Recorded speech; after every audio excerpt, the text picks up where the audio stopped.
Oh man, it's you two. You two are enjoying the heater, aren't you? Extra, extra! Read all about it! Would you like to go moon gazing? You can sit in my rocking chair and admire the view.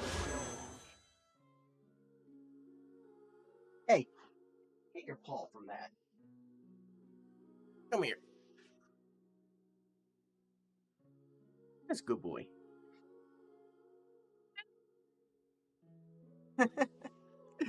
Yes. Ah!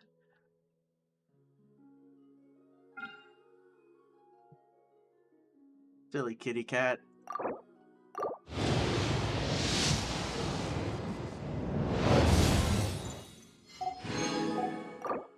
Fish.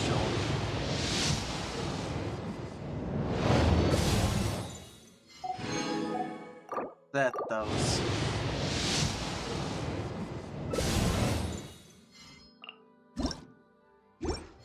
Harbinger of Dawn.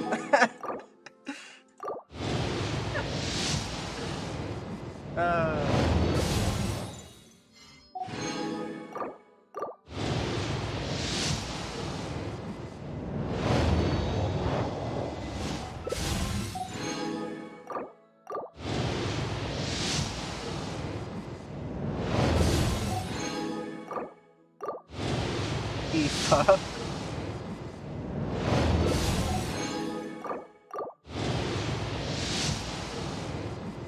Gold.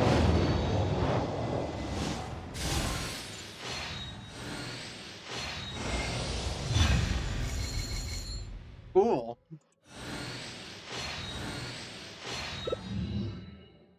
Jovered, literally. That's why you got these.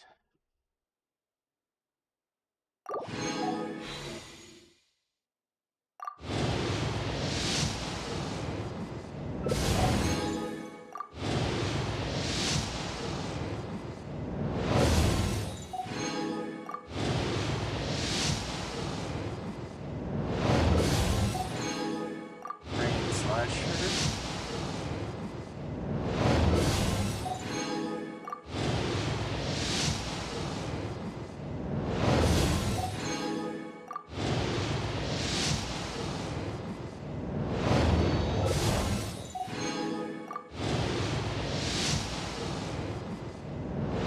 There it is.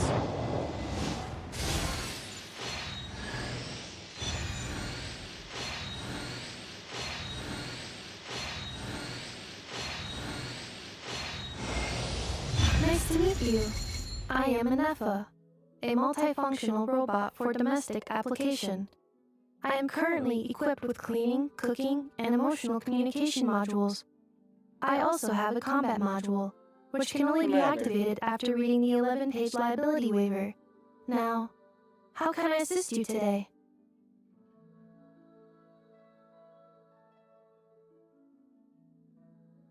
Do you both want out?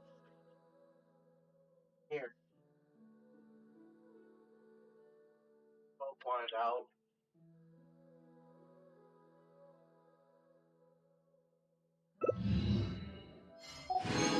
Cats want it out. They want it out. 44 with what?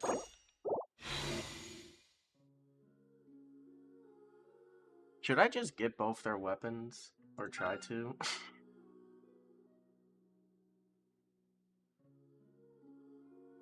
Up.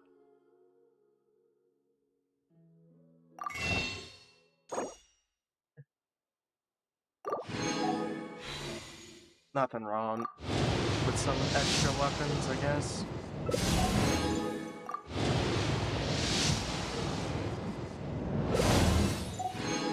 Doma.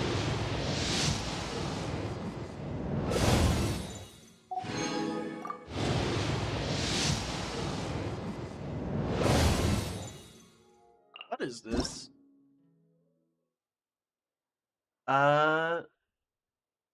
Decreases climbing stamina consumption by 15%.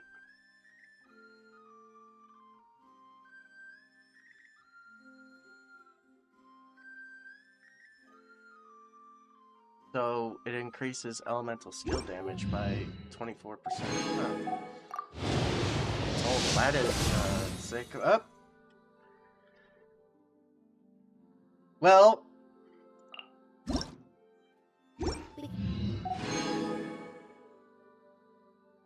I've got an Ephas.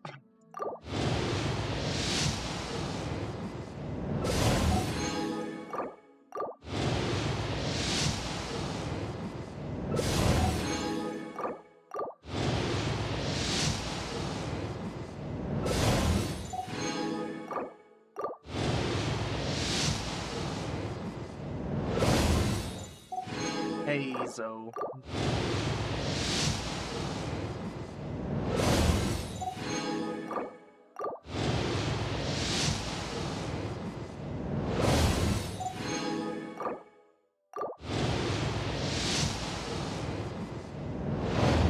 There it is.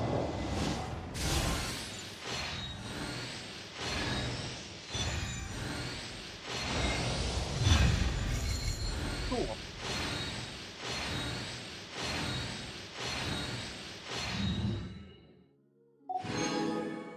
There's the moon, and gaze down into that.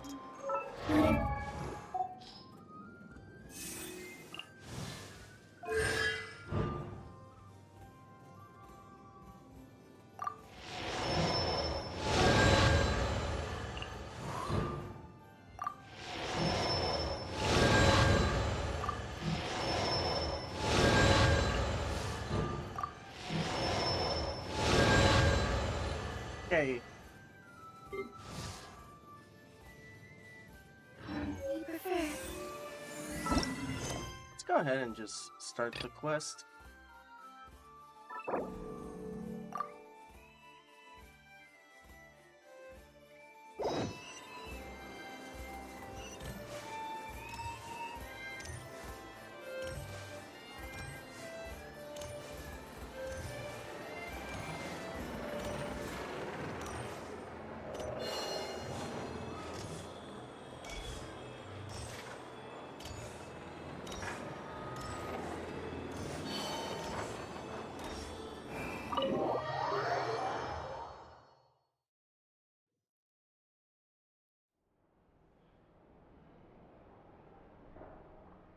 Lizard.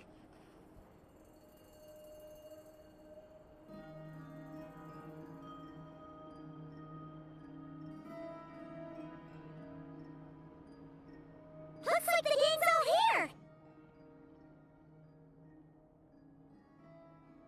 Yep, all ready. How about you two? Green and good to go? Heimer's ready! Let's go over the agenda again. Haha, feeling nervous? Don't blame you. We're all a little out of our depth with this one. Okay, so, some time ago, Columbina was ambushed by the Doctor. It all happened pretty fast, and the last thing you saw was her vanishing into the moon's reflection. Yes, though at the time all that the rest of us saw was the Doctor using some kind of power.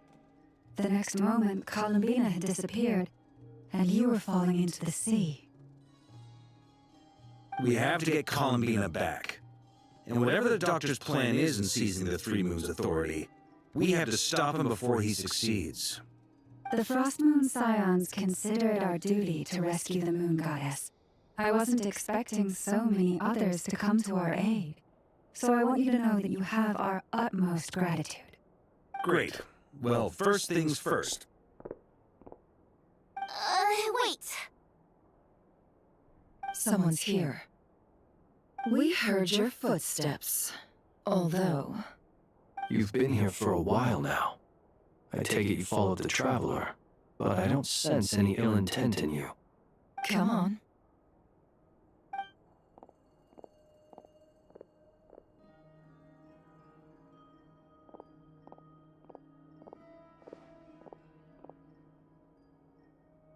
I figured it wouldn't take you long to notice me. I come bearing news from my lady, the Knave. Dottore went through the motions of returning to Snezhnaya, but it was obviously a facade. However, he has not returned to the Kuvaki Experimental Design Bureau, nor has he made an appearance in Nasha Town. Well, in that case, he'll be in his lab way up north. I always wondered why he applied for his own private pad. He was planning this all along. Tell them that Sandrone and I will go on ahead. If they still intend to pursue this matter, they should meet us at the research center in the northern tip of Notcry. Nice of Columbina's two best friends to think of us. We appreciate the heads up. Our sincere thanks to the Fatui for your aid. Lady Damselette may have left our organization, but at least some of her colleagues remain genuinely concerned for her well-being. Not to mention that the Doctor's increasingly cryptic conduct gives us great cause for alarm. We have crossed swords many times before, but it's not personal. We're just on different sides. We don't lack humanity. And so, as fellow friends of Lady Damselette, it's only right that you should be in the know about this. Arlecchino's situational awareness has saved us a lot of trouble. I'll leave the map here with you. If you do decide to head to the research center, please proceed with caution. And remember, at least while you're in Nodcry, Lady Arlecchino's subordinates are your comrades if you want them to be. This is very accommodating of you. We can't thank you enough. Just doing my duty. I shall take my leave now. If you need us, you'll find us at the Experimental Design Bureau.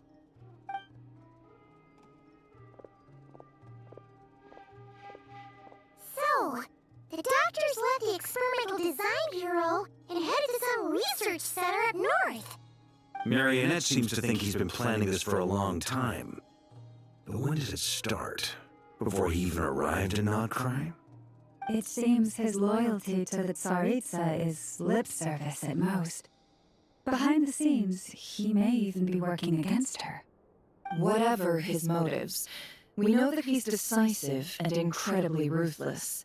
Facing him unprepared would be a recipe for disaster. At this stage, it's difficult to predict his next steps. I suggest we split into two groups.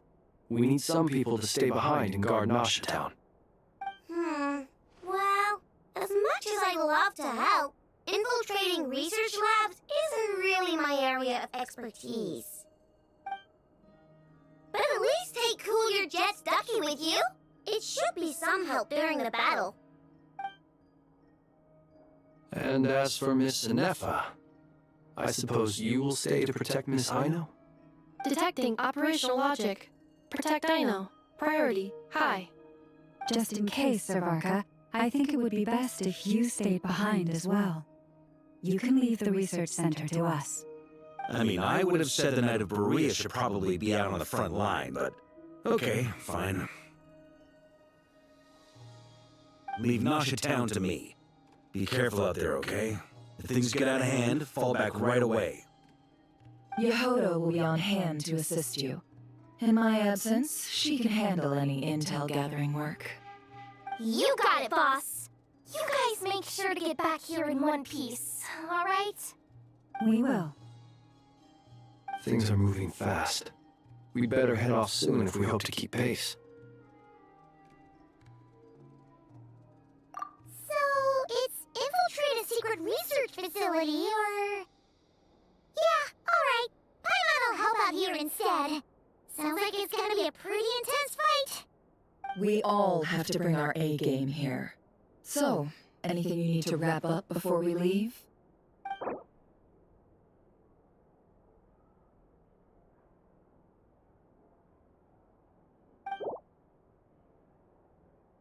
Nice warning. Then you'd better get going. Very well.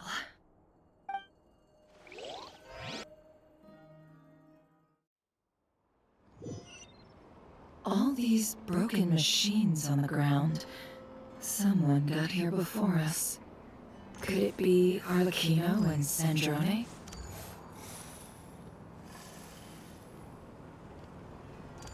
I can see Arlecchino's presence clearly.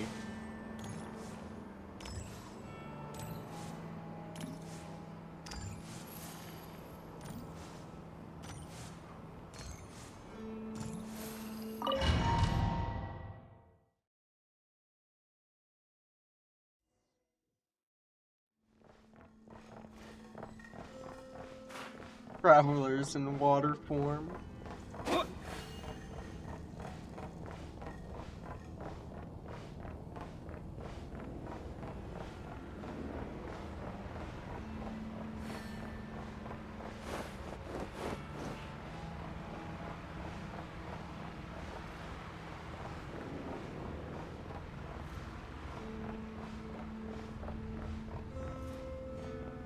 No chests here.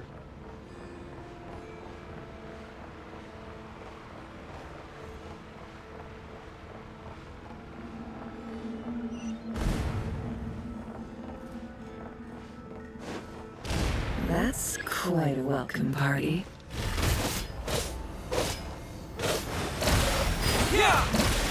Close your eyes. Beware the creatures of the night.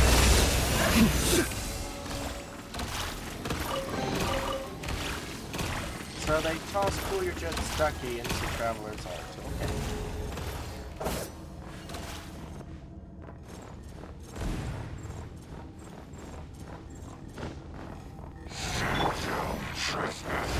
Okay.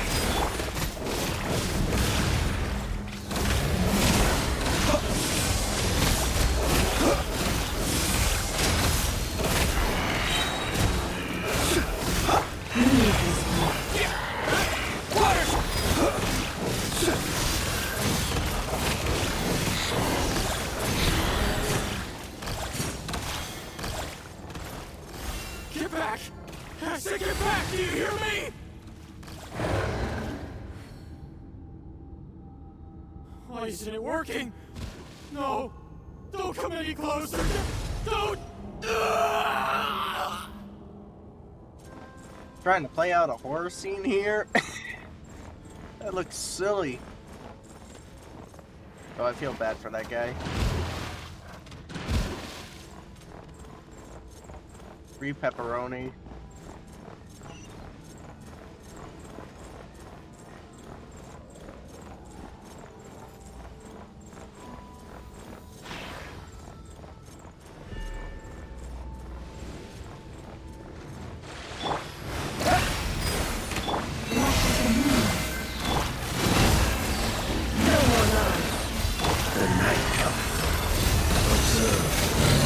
Poor soul.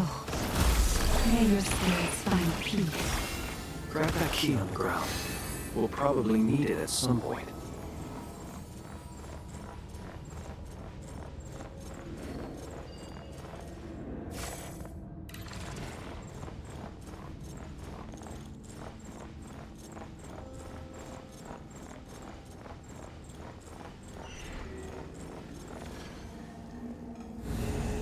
There's some. Watch out! There's no way through. Let's go around. I was gonna say there's a hole on my left.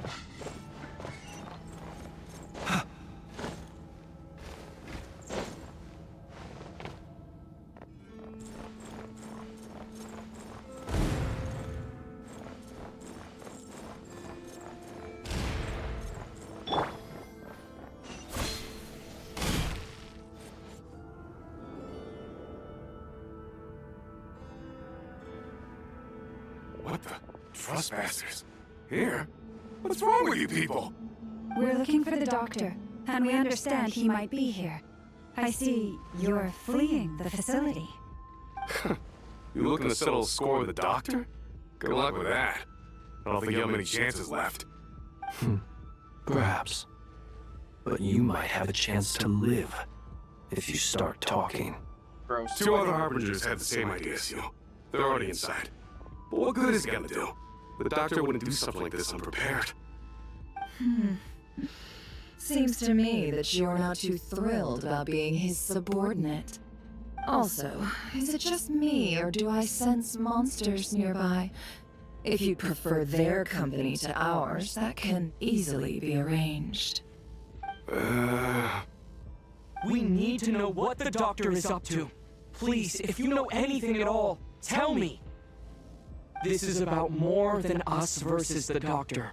His actions could have consequences for all of Nodcry, and perhaps even your homeland, Snezhnaya.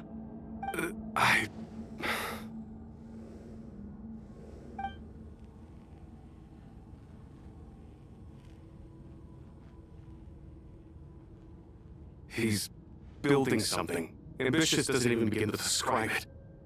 Feels like this could be the big one. God knows how long he's been planning it. A while back, he told us he'd be returning to Snezhnaya. We weren't expecting him back so soon. This time he brought some gemstones with him, or something. 2 of them. The moon marrow spheres. He stole them from their rightful owner, Columbina. Oh, Lady Damselette? Last I heard, she left the Fatui. Before she went, she told us she'd finish what Her Majesty asked of her, and wished to focus on some personal matters. I remember thinking that leaving us might not be the best choice.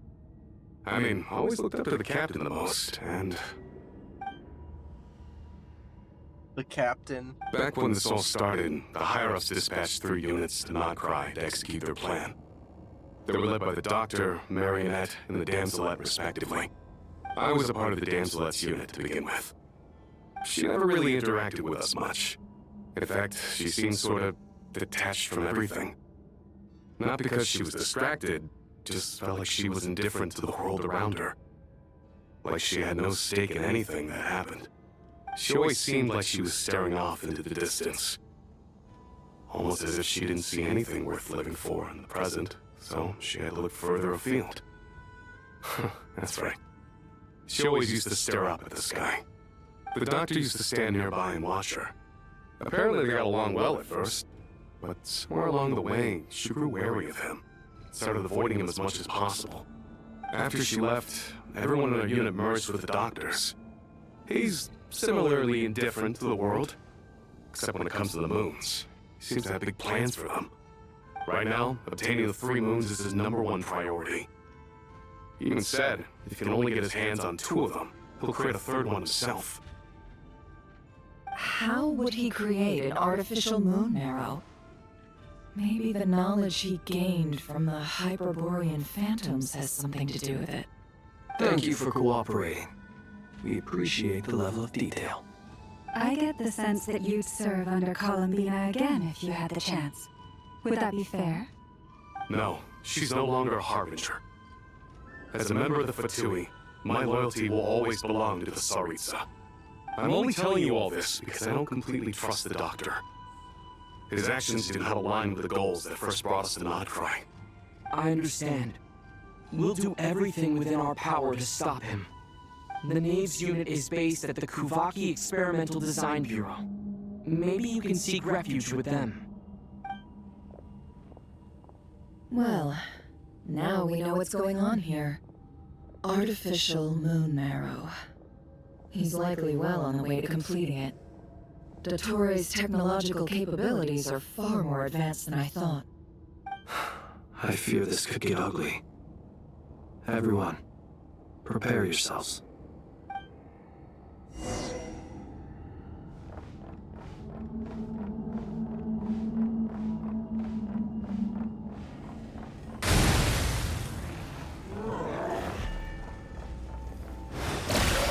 Close your eyes. Be silent. Feel the dark.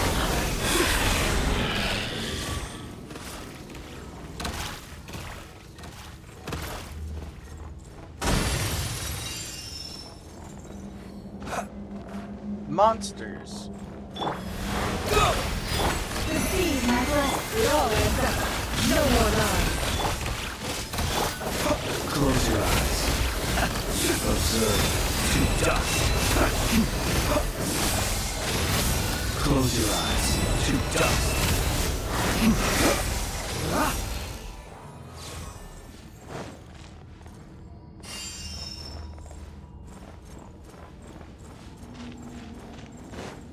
Anything over here? No.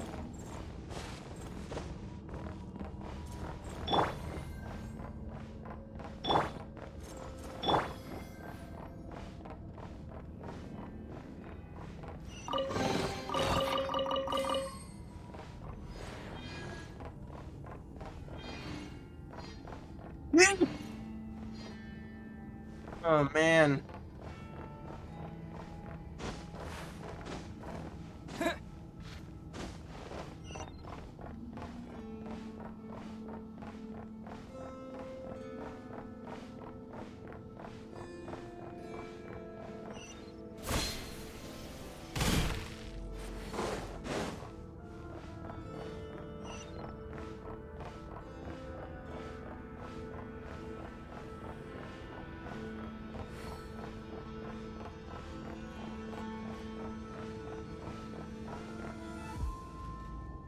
It's the doctor.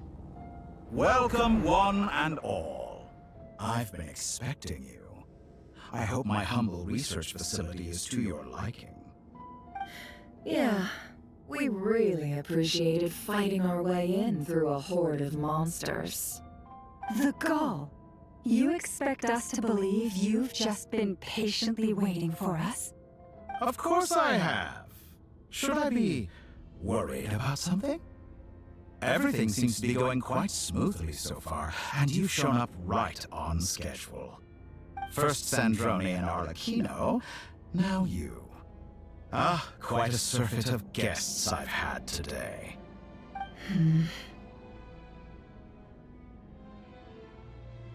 If you were looking for them, I should probably mention that Arlecchino disappeared as soon as she entered the facility. As for Sandrone, why, she stood right here only moments ago demanding answers from me at the top of her voice. Hardly out of character. She never was one for basic courtesy. But I have to admit, I was a little surprised to see her showing concern for someone besides herself. Does everyone you associate with undergo such a change in temperament? Speaking as a researcher, I have to say, it is not a change for the better. It threatens one's ability to remain objective. Well, since you ask... So you've got your hands on the moon marrow, and now you're claiming godhood. Don't you think that's a bit of a stretch, Dottore? I must protest what you are insinuating with that phrase, claiming godhood. I am not claiming anything. I am stating a fact. You're a researcher. I'm sure you appreciate the distinction between the two. Huh? Wait, you really think you're all that? You'll excuse me if I'm not being a polite little lady for you. We're colleagues. We both know what kind of person you are. By the same token, I knew you'd respond along those lines. You and I both understand that facts speak louder than words. To that end, I've had my people send you a small gift. It should go some way toward helping you understand my present position. What gift?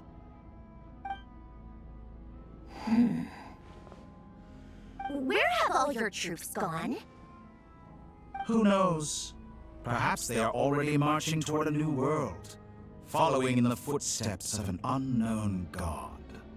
As vulgar and arrogant as you may be, dear Sandrone, I have no intention of taking out my displeasure on your subordinates. They will enjoy equal rights to my own. You sent your people to the Experimental Design Bureau? That's Sister Ritsa's property.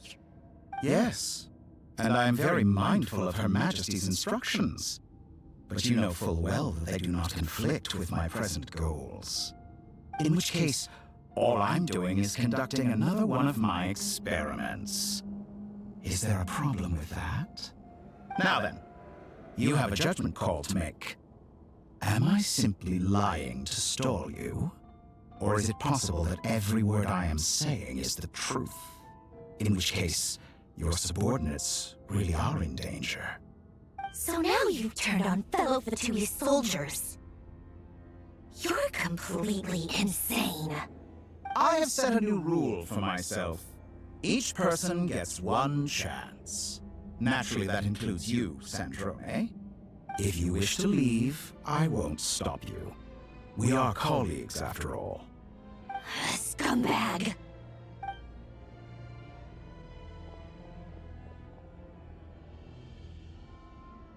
Still, I hadn't counted on Sandrone sparing any thought for the people of this world. Shame. I always found her self-centeredness to be one of her few better qualities. How can she ever hope to achieve greatness when she's so obsessed with protecting her little design bureau? It's more than a little disingenuous to speak of achieving greatness while taking hostages. Or does honor no longer mean anything to you? Honor? I have the marrow of 2 moons in my possession and will soon complete the construction of a 3rd. I will be the god of a new world. And you speak to me of honor? How charmingly naive. Those are sacred relics. You do not deserve them. In my view, many in this world do not deserve to be alive. And yet, I mercifully permit them to go on living, do I not? You'll come to regret your actions. Will I now? Let's see if you can make me.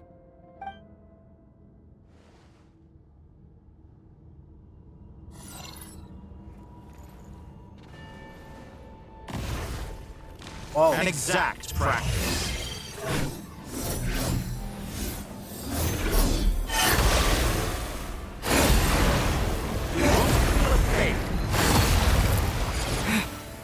Can I be proof?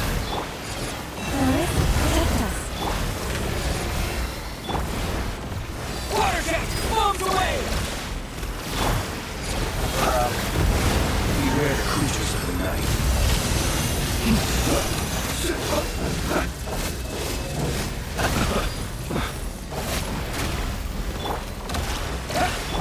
Is that the best you can do?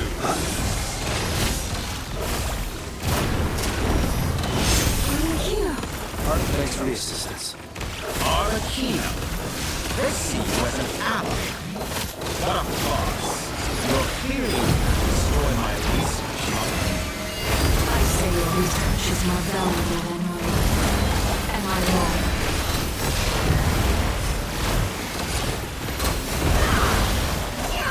We all hands up. No more lies. Let's see what you're made of. Water jet! Be silent. Observe.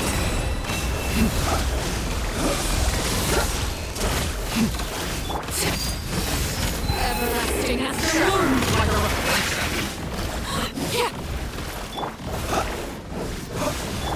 Go! How disappointing. Your actions betray your fear of me. We all hands up.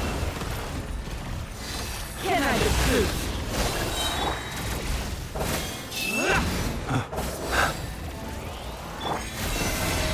No more lies. Is this all it takes to tire you? Yeah! The lost sleep beckons. Get lost! For the everlasting curse. How's this? Close your eyes. Fear the dark! Be silent. Fear the dark! Datora is too powerful to be artificial moon arrow in his arsenal. Fighting him is futile. Quickly!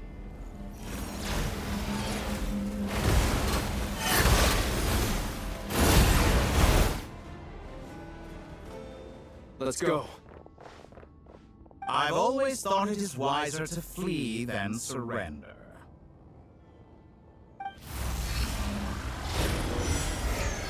Watch out! What the? Forget about me! You should... Where's the traveler?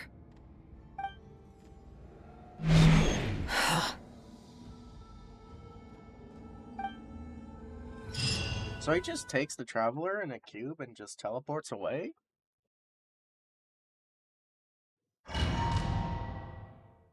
Hmm.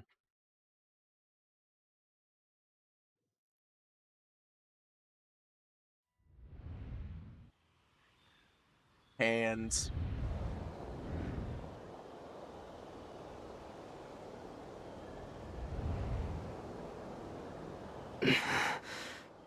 What just happened?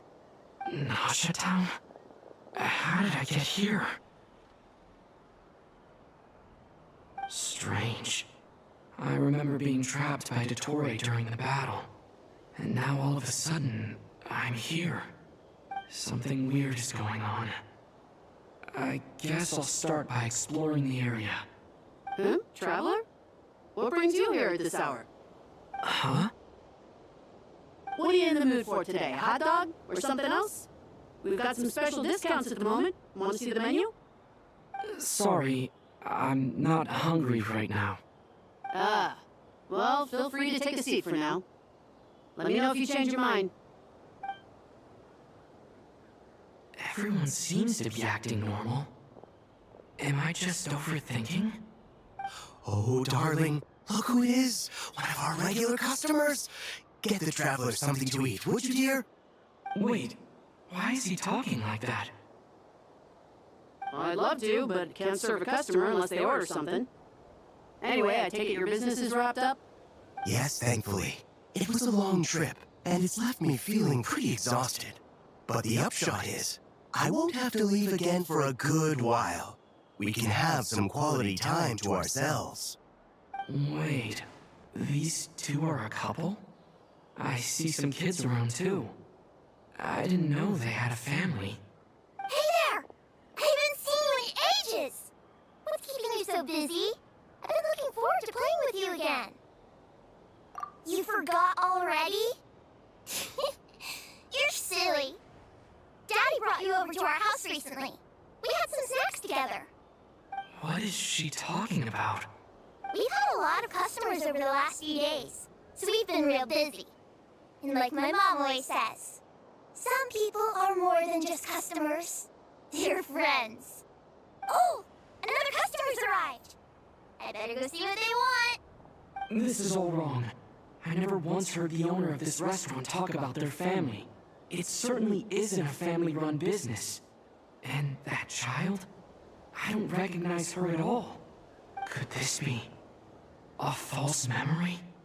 Very good. I knew you had it in you. Aren't you going to try the house special? Did he show up? No. None of this is real. You don't seem to like it here. That's fine. We can change venues.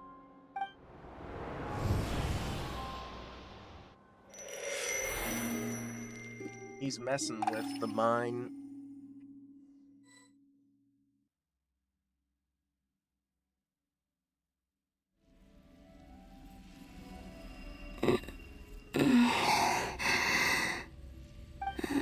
I'm still alive. Where is this place? It took all my strength to open the moon gate, and then I leapt into it. So this is the moon's reflection? The mysterious realm beyond the gate?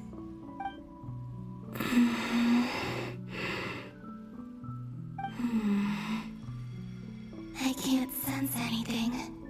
I guess I could try opening the gate once more.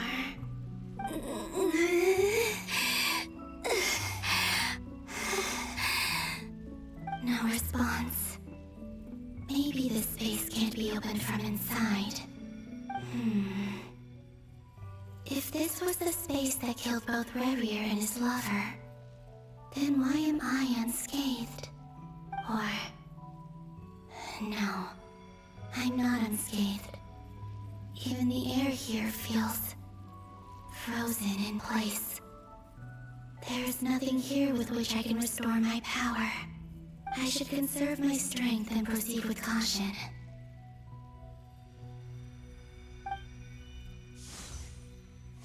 I don't believe Dotori's scheming will stop just because I escaped. If there is any chance that I can get back to the others, any chance at all, I must return.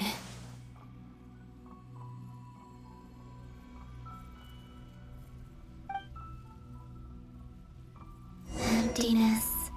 Silence. What is this place? Or maybe the real question is, what is it for? What's this? Looks like it responds to my power. Golden. Like Kuvaki. Is it some sort of guide? And why does it feel so familiar? I might as well follow it.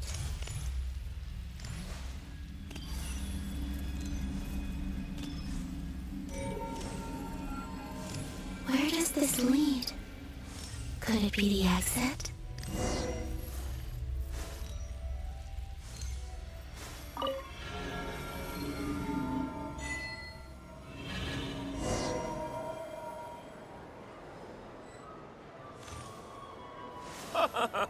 Welcome home, Moon Goddess.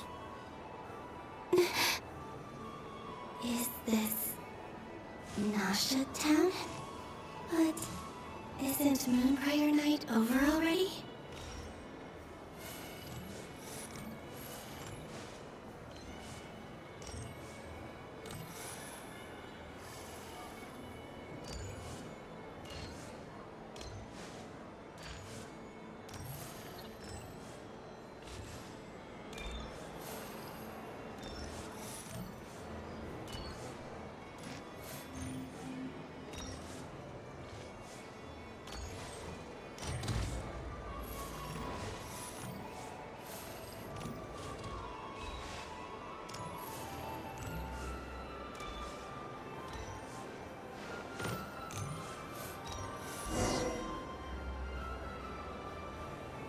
Goodbye for now, Columbina.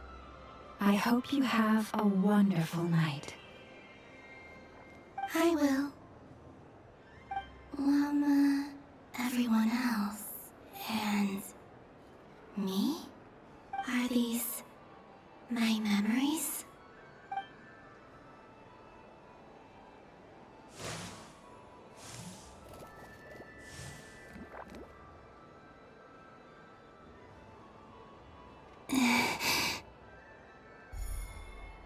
I can't touch them.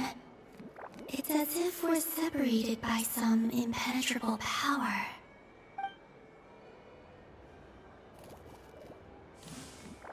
Over here! Over here!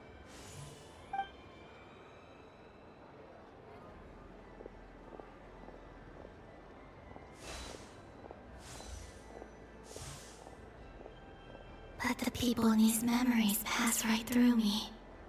Just like when I disappeared. If only I had known what would come to pass after that. Even so, I should still take a look around. Just being back here. It gives me the strength to keep going.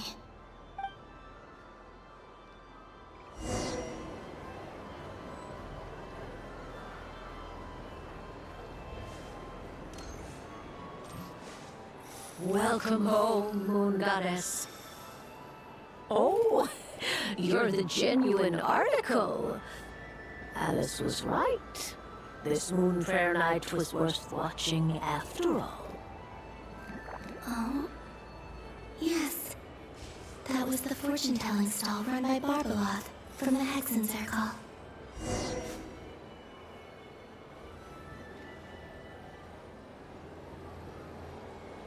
Please, draw the first lunar arcana. This represents destiny and is the foundation for the divination as a whole.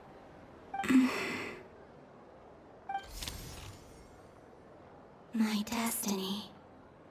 I believe the card I drew was the moon. Now that I think about it, Barbeloth's divination was absolutely right. It's almost time to draw the last card. The one that represents the future.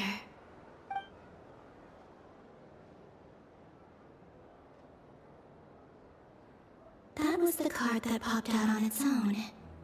From here, I think.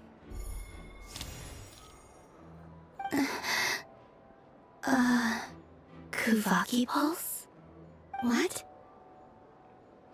Fascinating. I've never encountered this before in my role as a diviner. What's going on?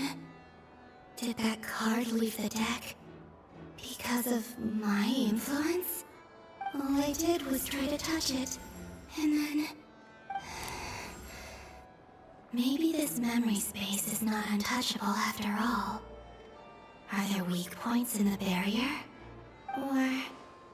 is it possible that there's more to this space than my memories alone. This card is death. I need to get to the bottom of this. I'll try touching something else.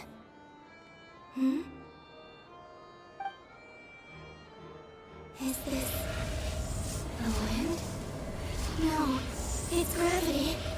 It's pulling me outwards. No, Traveler!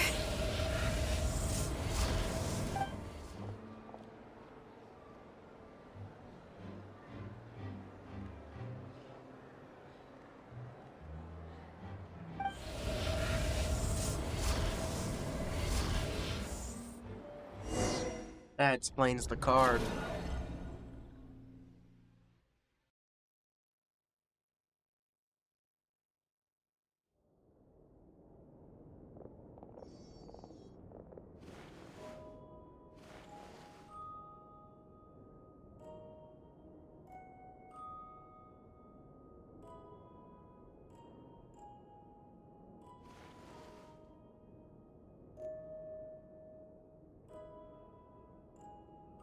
Paimon, listen to me. From the bottom of our hearts, we are so sorry. We completely understand how you must feel. The Traveler is trapped, and we all feel responsible for it. Don't say that! Paimon's not a little kid! You didn't leave him behind on purpose! There was nothing you could do!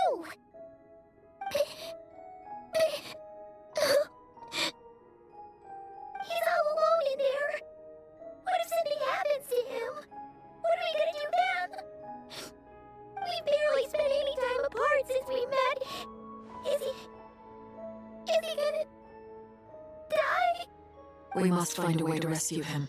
We were all involved in the operation where he was captured, and we do not abandon our comrades. That being said, it won't be easy. Through conversation with the others on our return, we've arrived at a basic idea of what we're up against. Dottore's lab has clearly been in operation for a lot longer than we realized. We found many monster samples stored there. In all likelihood, they were materials he used to research his latest technology.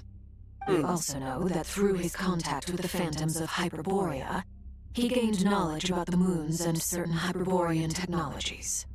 Using this knowledge, he then fashioned an artificial moon marrow to serve as a replacement for the frost moon beyond the sky. Unlike Columbina, Dottore is not being rejected by Tevat. And even with 2 of the 3 moon marrows, his power far exceeds all of ours combined. Once his 3rd moon marrow is complete, Dottore will have completely seized the authority of 3 moons. Tevat's most primordial powers will then be in his grasp. Does that mean... I'm afraid so. No one could have predicted this level of insanity, not even from Dottore. And unfortunately, his insanity is coupled with an intellect and ambition that not even his peers in the Fatui can match. This is dire. Sounds like the world is done for. The 3 moons' authority can influence the very fabric of time and space. I dare not imagine what a monster like him would do with that kind of power. The trouble's already begun, I'm afraid. On our way back, we discovered that part of Nodcry is being enveloped by an unknown energy. We cannot ascertain what is happening inside. I'm convinced this is Dottore's doing. Not that there's any way to prove it. The issue is, we have no idea what his intentions are. The only thing more frustrating than facing down evil is knowing that it will surely come, but not knowing when. The Doctor is guilty of numerous crimes in Mondstadt as well. One of our knights, well, former knights, his father was murdered by Dottore. His ideology and methodology are a danger to everything in his path, from individuals to entire nations. He does not feel guilt, even when he acts against his own people. He doesn't see them as his own people, that's why. People like him see everyone else as beneath them. Right. He views other people only in terms of how they can benefit him. That's the basis of all his social connections. Granted, he's hardly the only harbinger to pursue their own interests. We all do, and Her Majesty is gracious enough to permit it. Still, her mercy has its limits. Dottoro's actions have gone beyond even what the Fatui could have imagined, usurping divine authority to become a god. For a servant of the Tsaritsa, that goes beyond being disloyal. It's treason of the highest order. We can't expect him to heed the Tsaritsa's will once he gains the Three Moons' authority. Even we Harbingers consider him the most self-interested among us. Poor Traveler. Of all the people to get caught, but we have to go save him right now. Please, we gotta find a way. Paimon, I promise you, we are with you all the way. I get how you feel. I do. But it's gonna take more than strong emotions to take down an enemy like Dottore. What we need now is more information. Right. We can't even guarantee he's still at his research center. Before we can think about mounting a rescue operation, we need to confirm the Traveler's location. I'll find a way. Paimon knows, but she's so scared. If anything happens to the Traveler, he might be the strongest person Paimon knows, but he's still human. He feels pain and bleeds just like anyone else. Then think things through before you stick your neck out.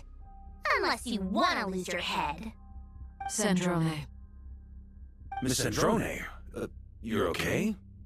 Put the stuff over there, and be gentle with it. Am I okay? As you can see, I've had to move my whole livelihood out of the Experimental Design Bureau. It's been swallowed up by Dottore's energy field. If I'd left it any longer, I probably would have gotten stuck there. Ugh, Dottore always goes a little loco when he finds a shiny new toy. Not that he'd ever admit that. But this time, he's gone full psycho.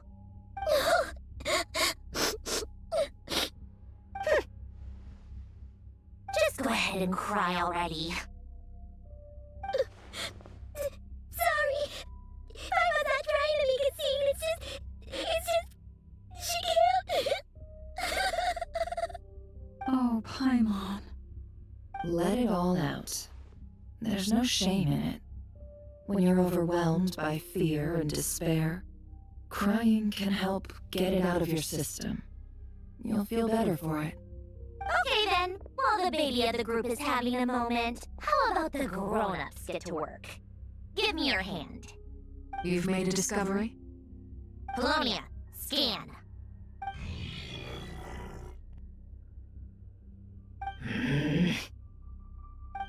You, hand, now. Oh, I thought you'd never ask, my lady.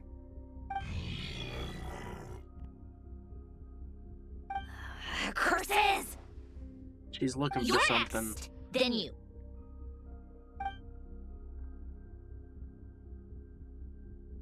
Dottore, you son of a... He's done something to us! Everyone who entered his research center has been implanted with some sort of curse. I don't feel anything unusual at the moment. Does that mean it hasn't activated yet? Is there a way to figure out its purpose and what might trigger it? My best guess is Dottore created it using the Moon Goddess's powers. 1 second, analyzing. Ugh!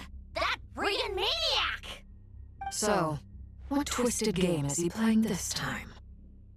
The moment I analyzed the energy composition, some encrypted text appeared in my mind's eye. And when I deciphered it according to the Fatui standard encryption protocol, I got the following message. Feel free to run, or you will perish in Nod Cry. He's mocking us. Yep, he loves to toy with people. Only in this case, there might be more to it. But I didn't detect any murderous intent or malice either in the message or the curse's energy. As if this is him at his least malicious. Or perhaps all people are cowards in his eyes. Maybe he thinks the threat alone will be effective. What a despicable person. And he has the Traveler in his grasp. if I may. As unhinged as Dottore may be, he has always exercised great patience with the objects of his interest. I remember a comment he made when we first arrived in Nodcry. He said, "This world is, on the whole, an exceedingly dull place. But at least there are a few intriguing features, such as the gods, or the traveler. Presumably, they interest him because they're unknown quantities. He wants to understand as much as he can about them." Agreed. The Traveler is Tevat's fourth descender. All Harbingers are aware of this. Since Dottore took such pains to capture the Traveler, he is unlikely to kill him right away. Okay, but we still have to do that rescue operation. Of course. I also think we need to read between the lines with Dottore's message. If he's encouraging us to run, that means we mustn't leave Nodcry under any circumstances. My guess is, his curse will only trigger if we leave.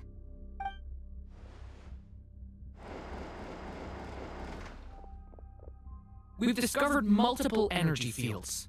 Albedo is still attempting to analyze their structure. He told me to report back first. Each field is slowly growing, swallowing up more of the surrounding area in the process. And the pace of their expansion has increased since we first examined them.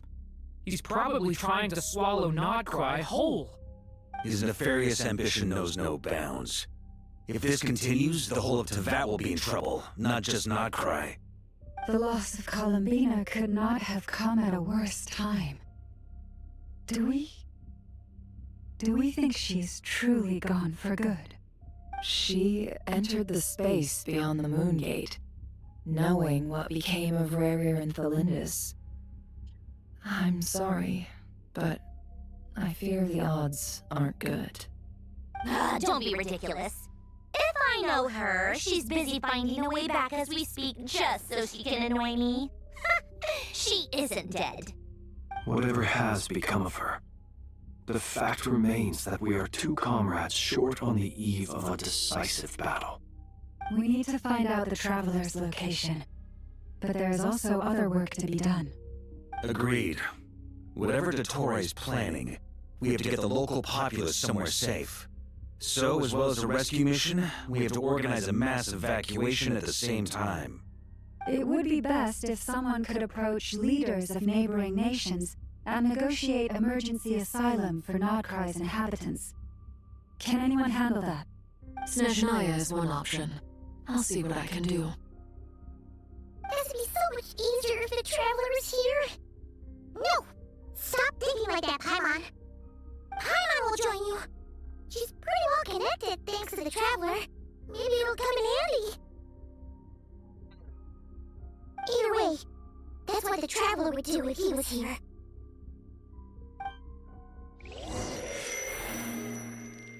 Going back to Columbina, I guess, now? Most likely we are, with this animation. Back here again. That gravitational force that pulled me back. Is this where it came from? When I saw that memory of Moonprayer Night, I think I influenced reality. Was it just a coincidence? Or, if only I could have sent the others some kind of warning on Moonprayer Night, maybe we could have stopped Dottore. I feel so heavy. Does entering that space consume a lot of energy? Well, even so, I have to keep moving forward. Back to emptiness and silence again. I should try and find my way back inside that memory.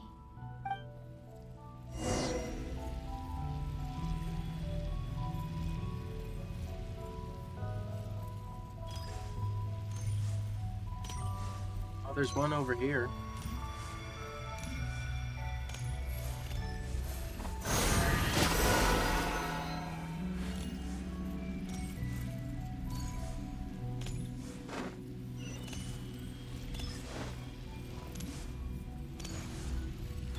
The entrance from last time isn't showing up.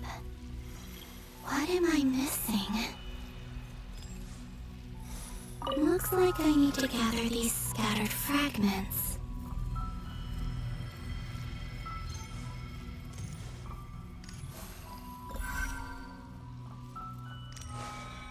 Okay.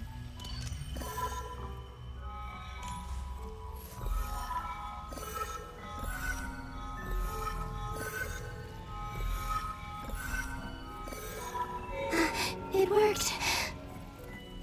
Hopefully I can stay inside for a bit longer this time.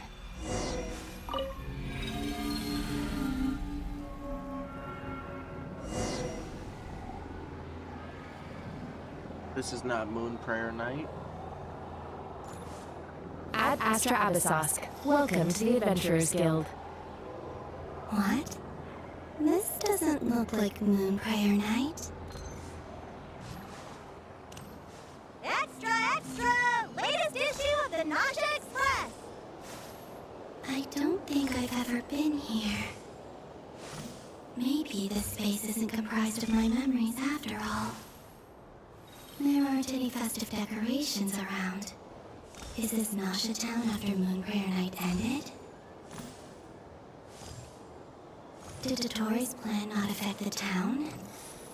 Or is no one aware of what happened because he used the Three Moons' authority? Let me see if I can influence anyone else. So, what do we do next? Wait, that voice. Paimon? The most important thing right now is to find that mage. Loma the Traveler and Mr. Varga are here too. I'd better go pay the Fatui a visit. Traveler!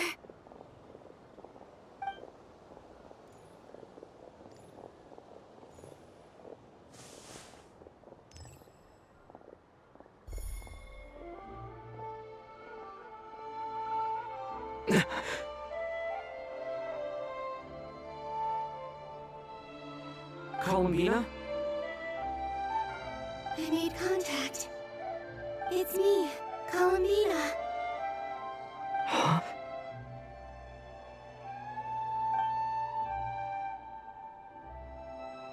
This? Traveler? Let's go! This is no time to be spacing out!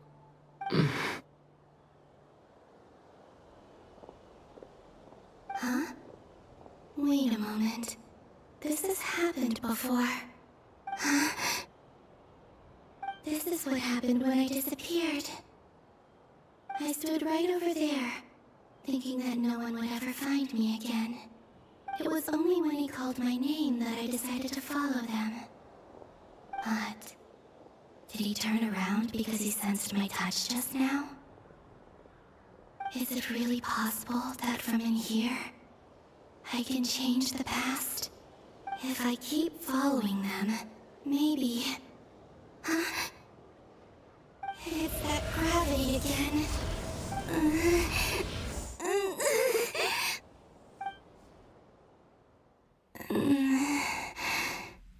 Every time I influence reality within that space, this force intervenes and pulls me back. It's as if it's trying to stop me from leaving.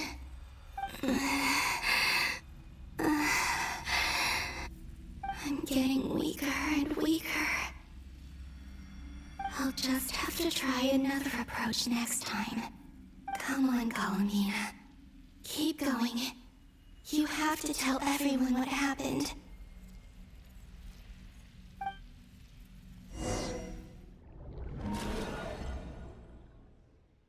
Alright, we're going back to reality. Traveler's turn. Suddenly I've been plunged into darkness. Alone. It feels strange. As if something has grabbed hold of me. Is Tori now powerful enough to interfere with space itself?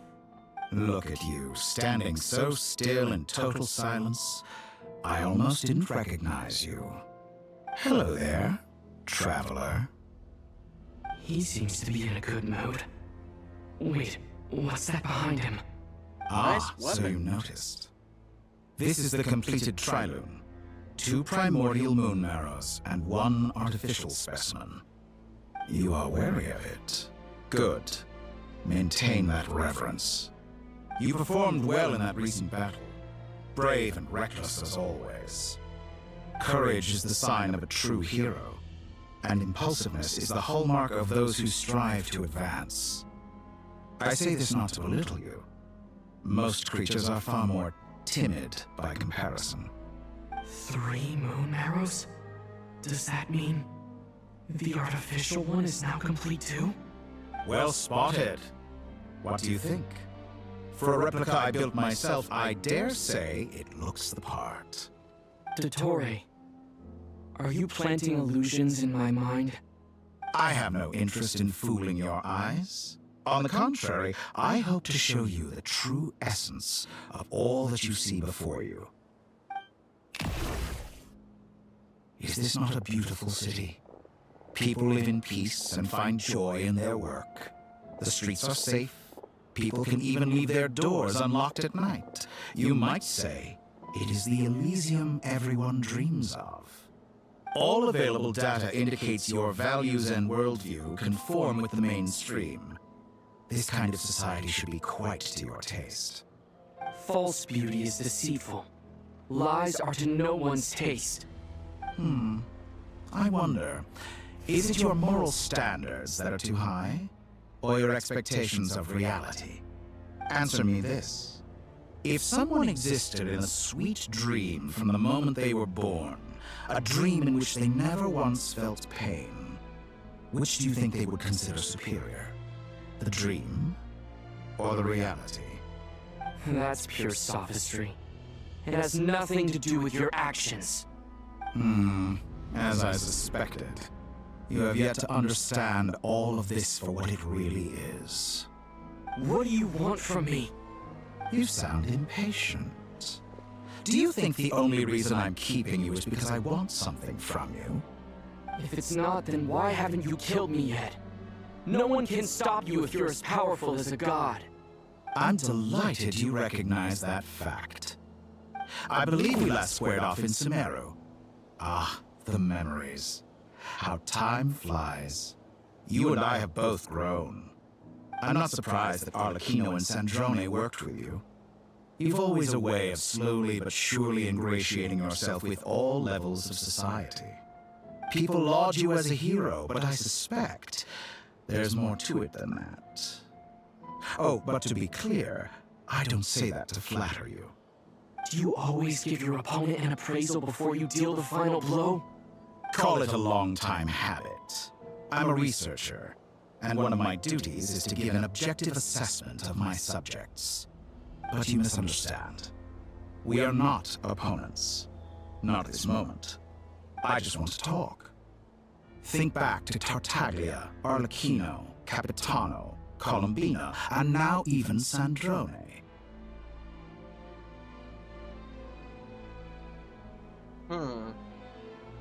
You've worked with each of them in the past. I believe you can work with me as well. What makes you so sure? Well, why not? Should the good associate only with the good and the bad befriend only the bad? I like to think we could have a more mature relationship than that. Surely you don't think all your relationships are grounded in friendship or shared ideals. People come together because it benefits them to do so. If you think of the people you admire, you must surely admit that they have provided some benefit to you.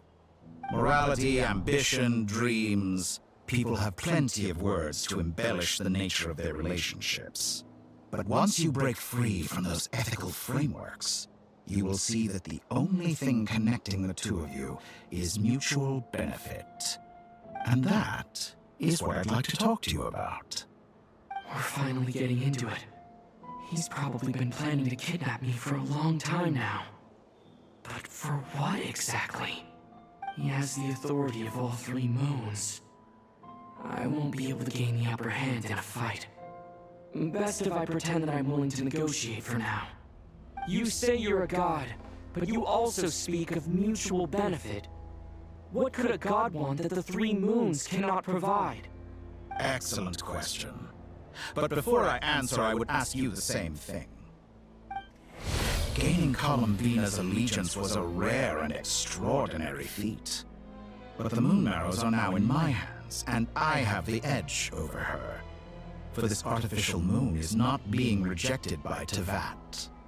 Her identity and lineage may have been a thing of glory in the old world, but they were also shackles that prevented her from ever integrating into Tevat. I, on the other hand, you may view me as a thief, but I have overcome that limitation. So what is it that the Three Moons cannot grant you? What stops you from negotiating with me to get what you want? I don't make deals with lying psychopaths. That's quite an accusation. Are you expecting me to get angry with you? Well, this is one aspect in which my personal growth has served me well. In the past, my less mature self might have been disappointed, perhaps even angry, over a small setback like this. Like when you and Lesser Lord Kusanali joined forces to oppose me, for example. But things are different now. Just as the rich do not quibble with the poor, I no longer find myself perturbed by these trivial affairs. Human relationships end with conflicts of emotions and interests. But relations between humans and gods are different. And ours is even more unique. I have ascended to the highest heights and laid claim to unprecedented horizons. And you were no ordinary person to begin with.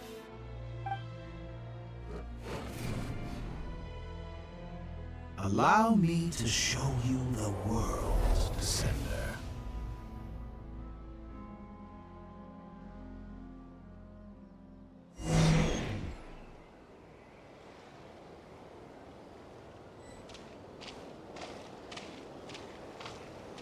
Stand, walk, jump, sit, and lie down. These are the most common of behaviors.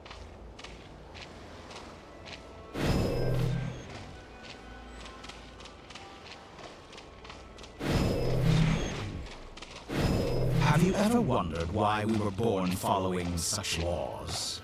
Who stipulated that we could not fly instead of walk?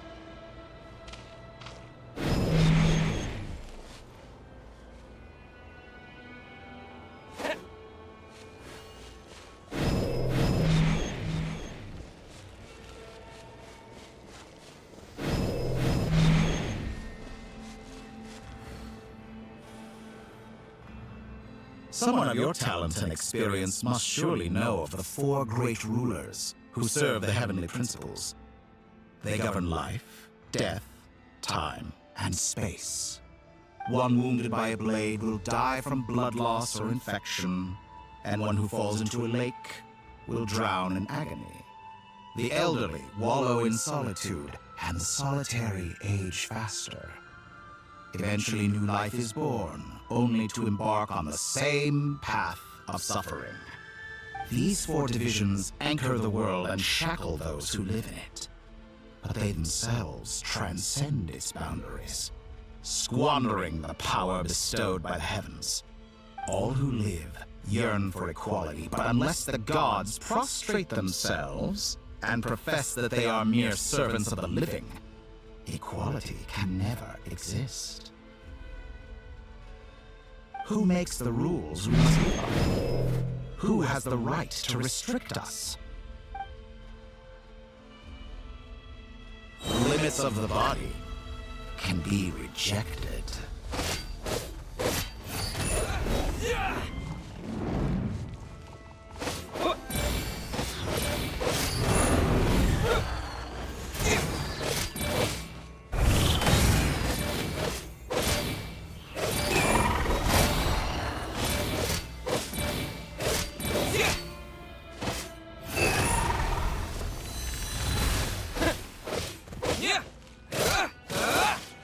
How does it feel to be among those with absolute power?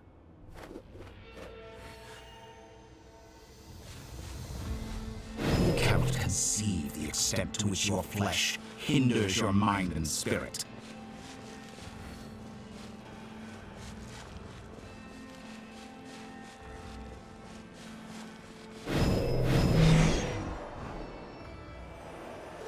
Only by discarding our useless, primitive eyes can we perceive a new world. How narrow-minded we all were in the past. Why should the final answer of the world not be the power that predates those of life, death, time, and space? The power of the Trilune. Through it, I have glimpsed new experimental possibilities.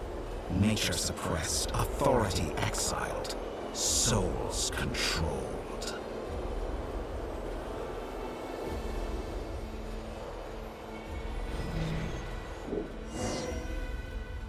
You know, I heard recently that a group of critics reviewed countless stories and drew an interesting conclusion. They found that it is more often than not the villains who strive tirelessly to push the boundaries of progress. In fact, long before this, someone voiced a similar idea in an academia editorial. I felt a great affinity with this perspective. I have never been afraid to step up and play the role of the villain. Fanatics are trampled down for their transgressions, and those who transcend are rebuked for their audacity. And so, the majority of creatures are too timid to follow my lead. But all sacrifices made during my experiments have been worthwhile, as you can now see. I can offer you something new, something unique, precisely because I am a villain. Think about it. We are eternally bound through mutual interest. Can you truly say you would never turn to malice if it could give you the life you dream of? After all, what value do perfection and purity really have? They are fragile and feeble things, utterly tedious. I say, better to be governed by a flawed humanity than a gnosis. The true seeker of knowledge is the villain who undergoes countless tribulations in pursuit of their goal. I'm sure many people have told you that you're different. Because I'm a descender? Exactly. Very clever. But what does that got to do with you? I do not conceal my wicked deeds, my selfish desires, or my greed. A true researcher must act as I do if they are to understand and speak of the truth. And yet, a knowledge seeker like myself will inevitably grow tired of studying Tavat beyond a point. You have traveled to all corners of the world and met many people. Along the way, there have been moments when you were misunderstood or even became a wanted criminal. And all the while, you have spent your days doing some of the most mundane jobs in the world. You fight and toil, claim minuscule rewards from my friend Pantalone, then you fight some more, winning some battles and losing others as your search goes on. And this cycle continues, with no end in sight. Surely you must sometimes grow weary of being stuck in this same loop day after day. We're completely different. I embrace everything that life throws at me. I am engaged in every step of my journey. How does that make us different? I too embrace what life brings, researching everything that interests me. Think of all the novel things I've managed to create, like the artificial moon marrow. Don't you see?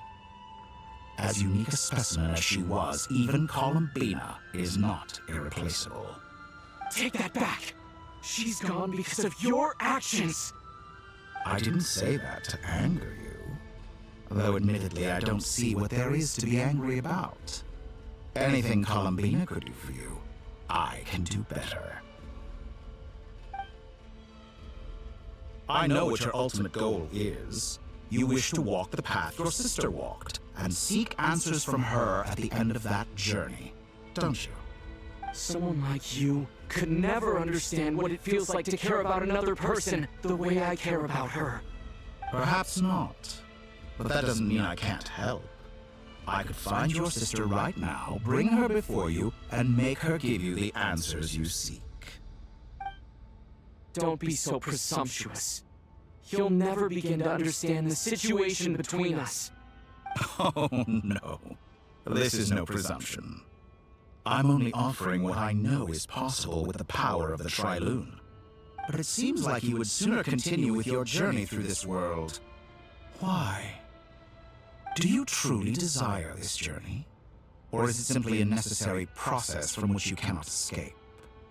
Think of all the time and energy you have spent, everything you've had to endure just to make it this far. Is this really what you want? Or has your hand been forced by the promise of that final answer? Yes, you have made many friends. But do they ever spare a thought for the void in your heart and what it yearns for? What you want is not friends.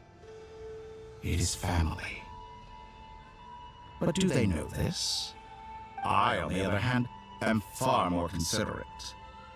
Join my experiment, and in return, I will bring your meaningless journey and all its struggles to an end. This is a malicious attempt to manipulate me. But at the same time, he's stating some very human truths. Of course he's right about my predicament. How can I deny it? I have faced ungrateful strangers, never-ending troubles, an endless quest for answers. I want to see her. After everything I've been through, words can't describe how much I miss her. How much I want to be reunited with her, wherever you are right now. Do you miss me too?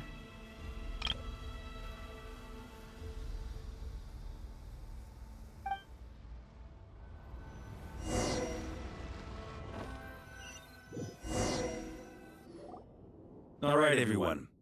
Our next mission is clear. We need to contact all the major organizations, explain the situation to the public, and then begin the evacuation. The residents of Not Cry are quite dispersed. The two most populated areas are the Southern Isles and Pyramida. Miss Lauma, I will leave Hisi Island and Nasha Town in your hands. I will liaise with the Fatui and Pyramida. Agreed. We will reach out to Natlan and Snezhnaya. Anyone found north of the Experimental Design Bureau should follow the Fatui to Snezhnaya. As for those dwelling south of that line, I will ask the Voynich Guild to help persuade them to leave. Then I, Mr. Varka, and the Frostmoon Scions will escort them to Natlan. The Voynich Guild has dealings with the Curatorium of Secrets. I will send them a letter vouching for your credibility. Yehoda, you should help Lama.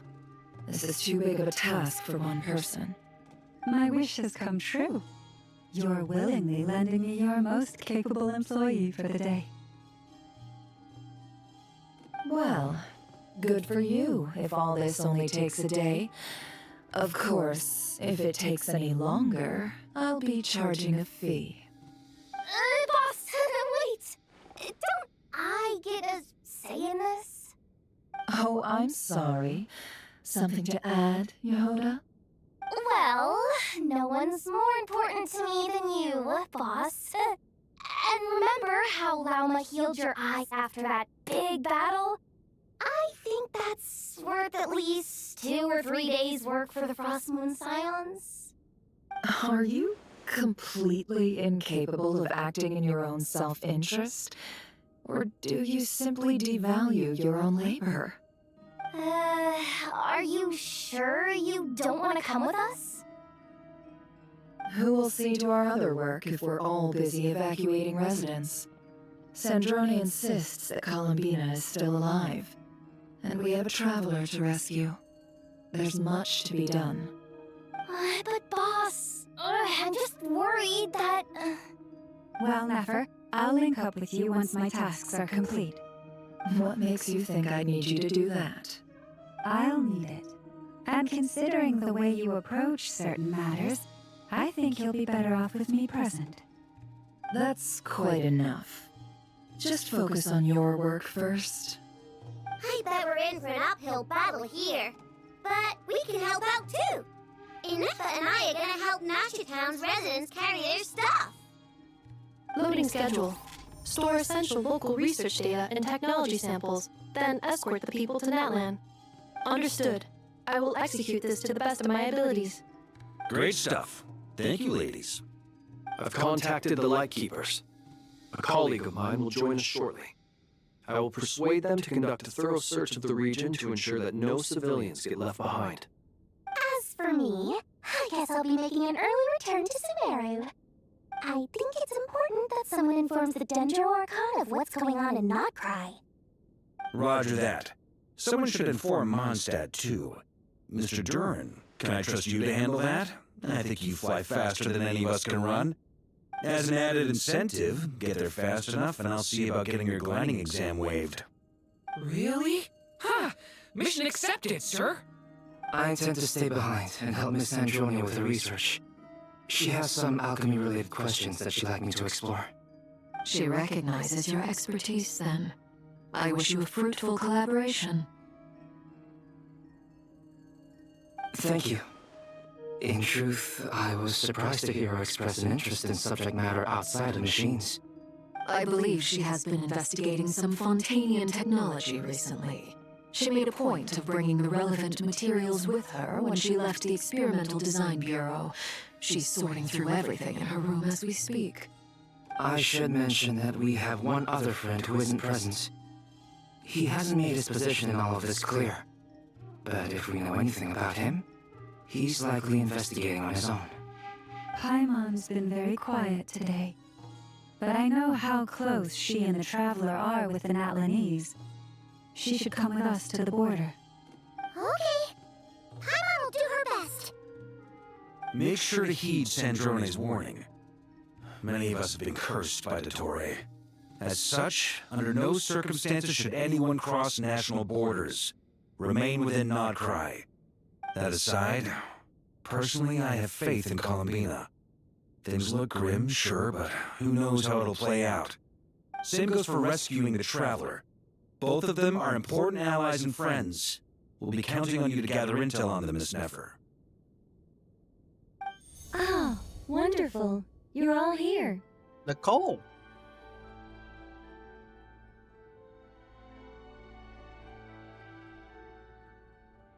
That voice again! Nicole? Whoa, that was loud! And it came out of nowhere. So mysterious. Sorry, this is the only way I can speak to you all right now. Please accept my apology. Anyway, time is short.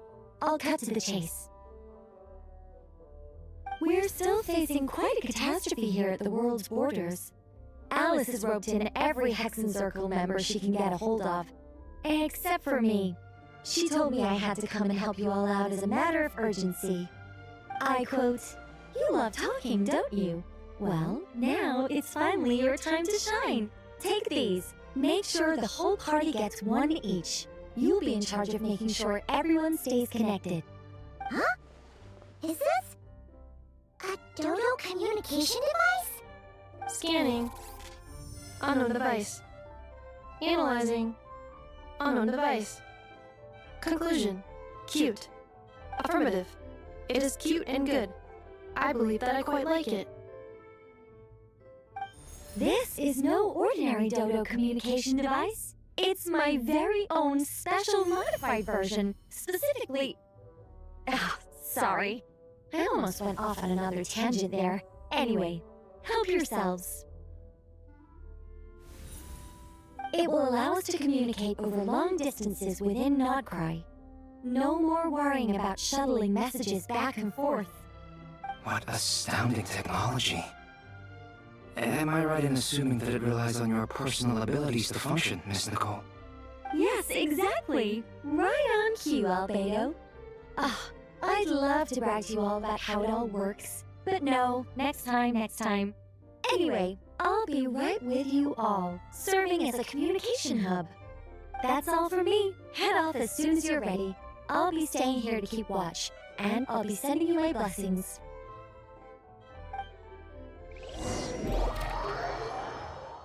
Wow.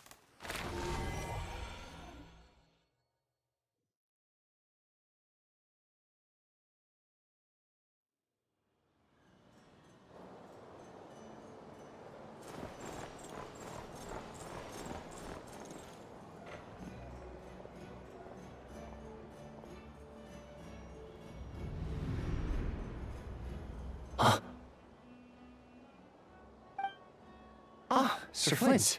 Perfect timing. I just arrived myself. You are most considerate, Master Elua. But in fact, I know you have been sitting here for quite some time. If you saw me, why didn't you say something? I was curious to see how long you could sit still for. Also, shouldn't you have managed to sense me approaching?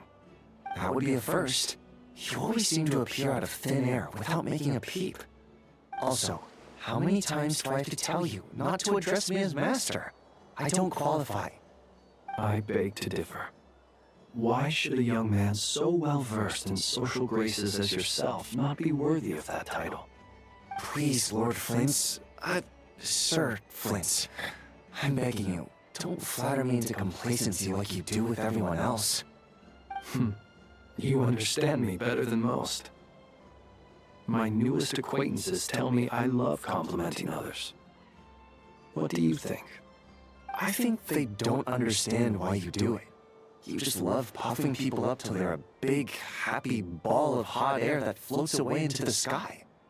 In all sincerity, I can only hope that they bring good tidings when they come back down to Earth. Is the situation that bad? We just held a strategy meeting. Let me fill you in.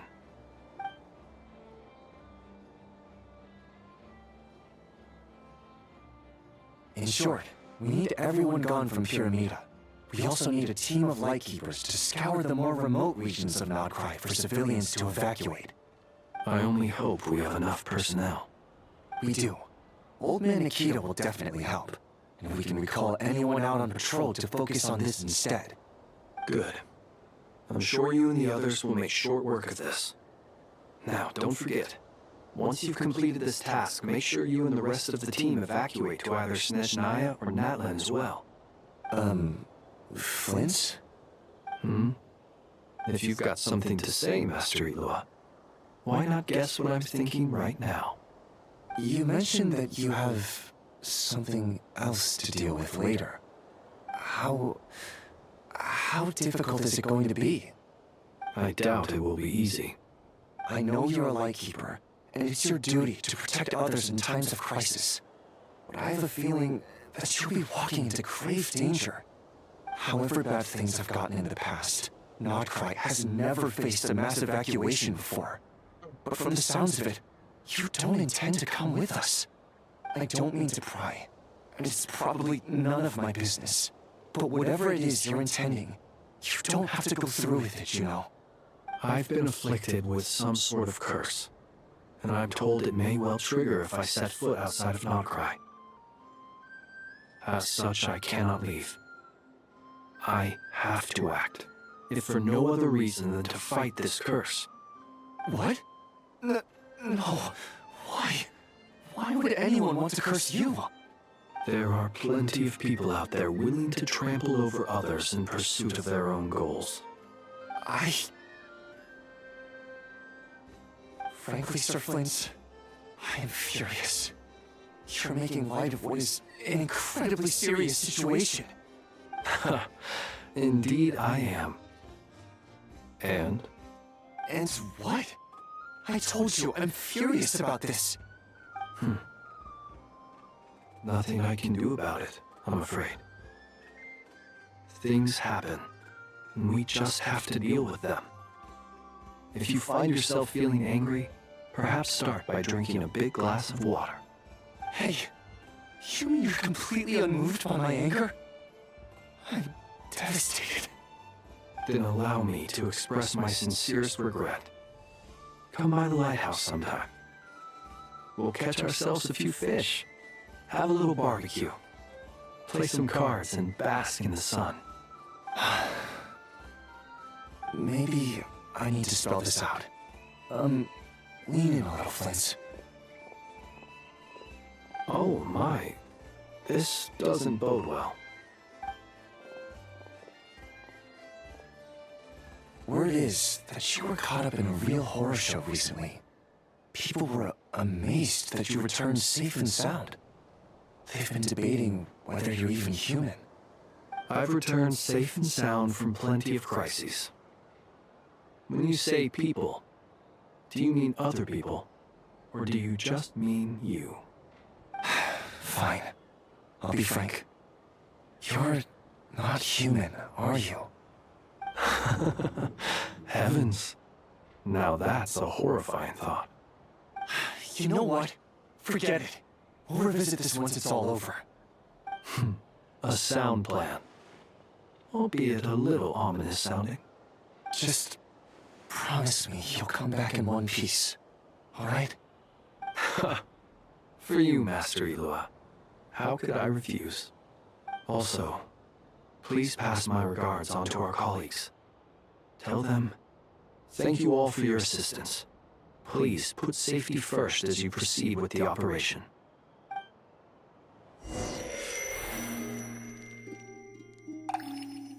We're going back to Columbina? I have to keep searching for a path toward reality.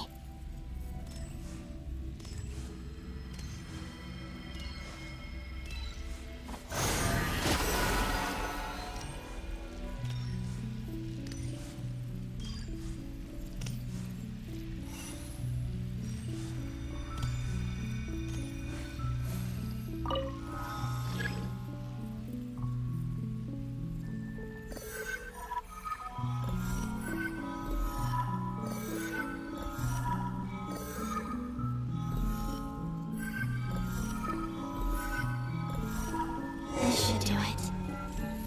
The last 2 times I tried to influence reality in this space, it consumed a lot of Kuvaki. I'll try and be more careful this time. I need to leave key clues behind using less power. I hope everyone still remembers what I said on Moon Prayer Night.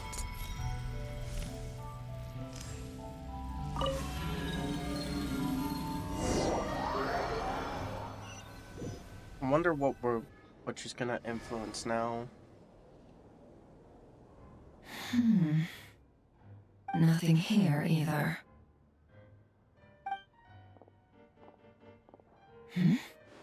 Flints?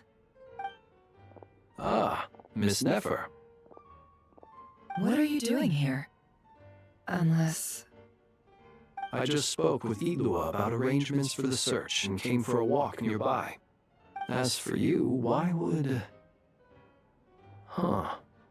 It appears we think along similar lines.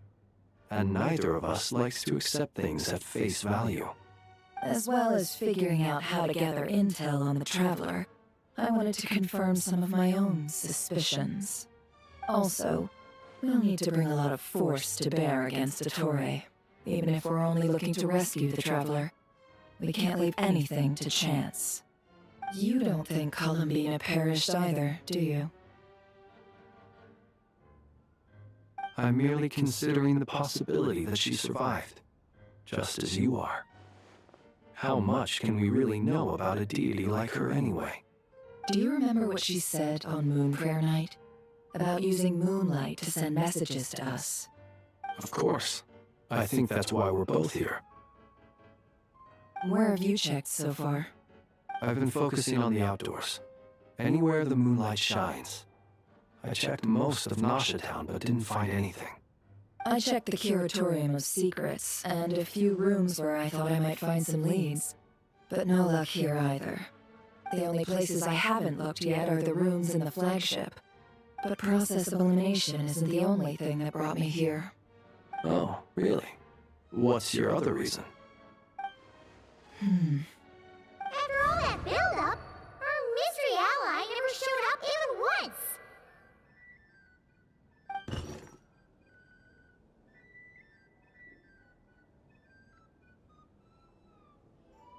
Huh? Am I imagining things?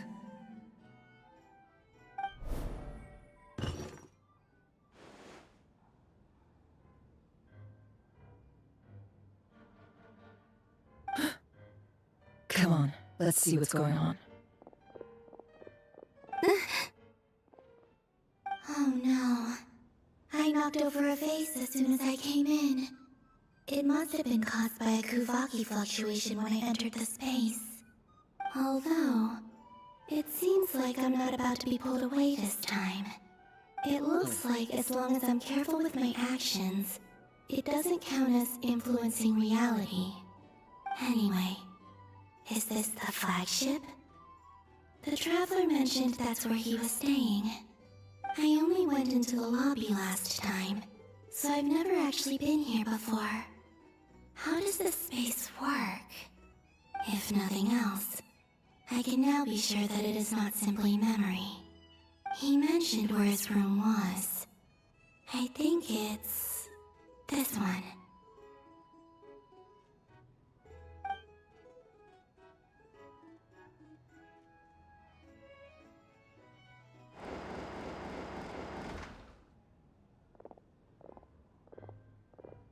The door is closed.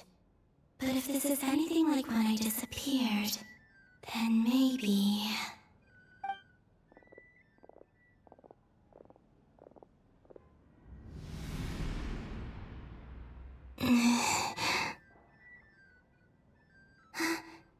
I'm in. He and Paimon aren't here at the moment. I hope he's okay. I wonder what happened to him after that battle with the Torre. Best not to dwell on that for now. I need to try and leave them some clues.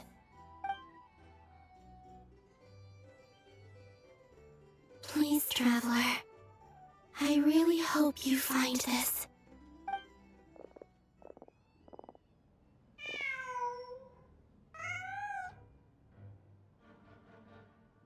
Huh. Just a cat. Nothing else here strikes me as noteworthy. Didn't you stay here for a couple of nights once? Before Rerir showed himself, yes. It's also where the Traveler and I first met. Did you notice anything unusual during your stay? I remember thinking how much noisier the flagship is at night compared to the graveyard. Other than that, no. The Traveler and Paimon were most congenial neighbors. This is where they've been staying, yes? Over here? That's right. I wouldn't usually condone breaking and entering, but we can make it up to them later. Focus now. I have to write a message on the wall using Kuvaki, just like I said on Moon Prayer Night. Simply open your windows on nights when the moon shines bright, and the moonlight will naturally flow towards the words I have written. Here goes. I'll need to carefully control my strength.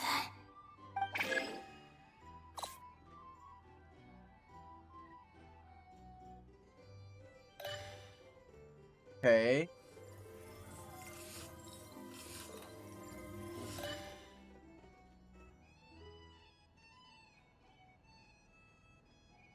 This is silly.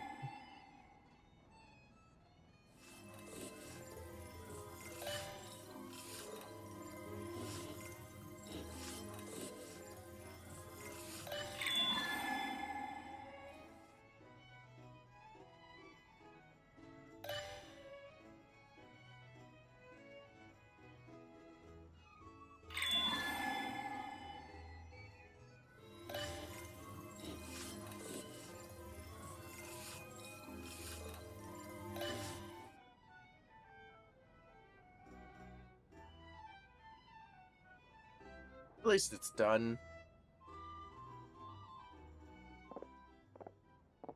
There's a noise outside the door. Is he back?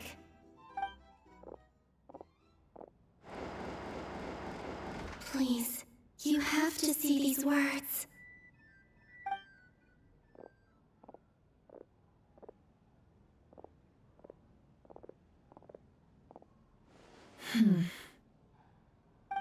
Well, do you sense anything? Unfortunately, no. Like how the room was really bright and then it This turned place dark. was our in it. last chance. Not necessarily. We've only looked in Nasha Town so far. Miss Columbina said she would leave messages at her friends' dwellings. it's still worth checking where Miss Lauma lives and where I live. Let's try and make some time to look into those then. Wait. What are you waiting for? Paimon might have overeaten slightly. What's that look for? This is a victory feast. It's normal to eat a little more than usual. The Traveler in Paimon. It's really you. But why are they talking about a victory feast? Huh. You worried Paimon sick while you were out there fighting Rare, so this is your chance to make it up to her, alright? Wait. So this is the night after the battle against Rare. How did I end up here? That's quite a long time ago now. Wait. Time. That's it. Every time I've entered reality within this space, it's been at an earlier point in time. Every one of those points has been before I fell into the moon's reflection. And everything I've done to affect reality really did happen in the past. Does this mean that within the moon's reflection, time flows backwards? Starting from the moment I fell in? Not long till Moon Prayer Night now. It's gonna be even livelier than tonight. Although, it's gonna be sad saying goodbye to the damselette. She seems like a really nice person. Paimon. No, I can't. Even if I make contact, they probably won't understand what's going on. And in any case, I'll likely get pulled away again if I do. Instead, I have to find a way to get them to notice what I've written using the moonlight. Wait, even I hadn't thought of doing that before Moon Prayer Night. They'd never conceive of that possibility. Is there truly no other way? Don't lose heart. We'll find a way somehow. Huh? Oh, you say that, but the Frost Moon is beyond the fall sky. If we wanted to go visit her, how would we make it through to the other side? We might not have all the answers now, but I'm sure we'll find a way one day. Huh. Guess someone's gotta be the optimist. The present. The future. That's right. There are still things I can do. What's your plan? Flint's, when you were staying next door, did you ever open the window? No. The rooms here are dark and damp. And there's such a buildup of dust on the windows that the moonlight can't even get in. I didn't think it was worth the trouble. The moonlight. I think I see where you're going. One moment. I'll see if the owner is available. Don't bother. Time is of the essence.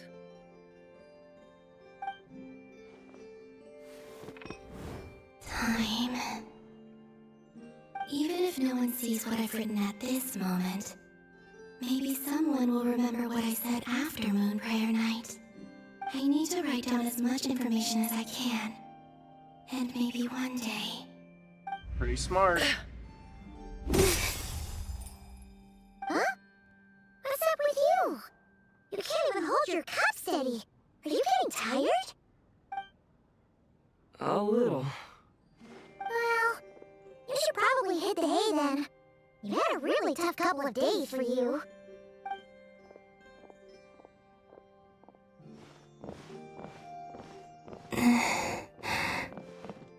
You truly have. You helped defeat Rare, helped me reclaim my name, and you helped the others organize Moon Prayer Night. Wherever you are right now, I'm sure you're still fighting against the injustices of fate. This is all I can leave for them. How I wish I could stay here. But it's time for me to go. I hope to see you again in the next time. And if the opportunity presents itself, I will surely return to your side. Huh. Columbina. She's alive. Not only that, but she's left us an entire wall's worth of clues. She even wrote down what would happen on Moon Prayer Night. It's just a shame we found it too late. I am here. Time in this place flows backwards. I am constantly moving forward. It sounds like she's found a way to influence the past using Kuvaki. But her future is our past. So, these words have been here ever since we defeated the Ray Hero Solnari. We just never discovered them. Which came first, the chicken or the egg? Do you ever mull over questions like that? Only when I'm in a good mood and at leisure. Not the chicken and the egg Well, argument. I never do. Everything that has happened already belongs to the realm of fact. As a business person, and especially an intel broker, what I do is extrapolate from those facts to try and read the future. An admirable philosophy. It's a means of survival. Let's go. We have a wall's worth of clues to share with the others.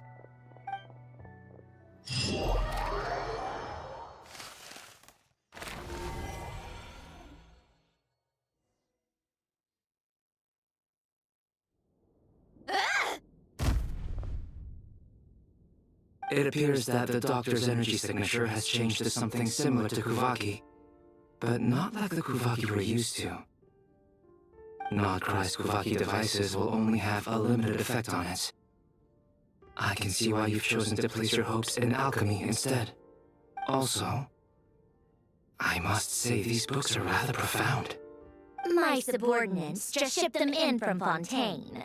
Some of them are from the Narcissenkreuz Ordo. Some are incident reports from Petrichor, and then there's a few test reports for these junk machines. Additionally, after some further scanning, I've discovered something extremely annoying. What's that? Tibet's skies contain multiple moons. A long time ago, when I did my first scan, I detected 3, just as the legends say. But when I checked again just now, I detected 4 moons. So there's one extra? Yeah. Originally, I thought that if I could still find 3 moons, that would at least mean Columbina's still alive. But then it occurred to me that apart from the frost moon, Tibet's moons are just husks. And husks surely shouldn't show up in this scan, since they're not alive. It's weird, isn't it? If we can't even distinguish between a dead and a living moon, how are we supposed to know whether a moon goddess is still alive? Or does this mean that the moon marrows are equivalent to the moons themselves? It's certainly possible. In which case, the 4th moon you detected may be Dottoro's artificial creation.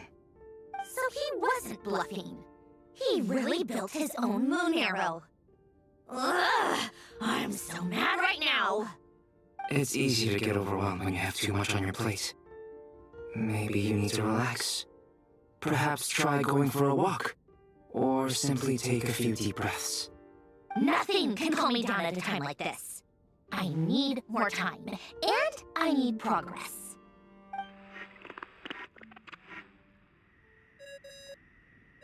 Otoko. It's Mr. Flynn's. I really hate that ringing tone. Ugh. First the 4 orthants of the Narcissenkreuz, then moon arrows. Now what? Oh, sorry for disturbing you. Might I ask what's troubling you? What do you want? We're busy. Are you still at the Curatorium of Secrets? Yeah. Look, everyone else is still out, so there's no hurry. Plus, I'm busy, so I would appreciate if you gave me some space. Even though we have crucial intel to share? Fine, I'm listening. Do you intend to share it via the Dodo communication device? Ordinarily I would, but this is a unique situation.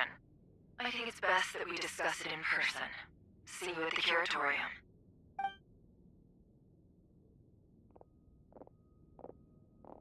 All right then. So, what's the situation?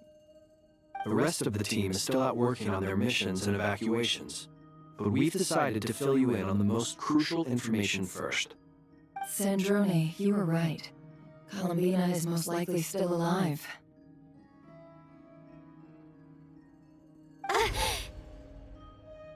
That's the best news we've received in a while, by a long way.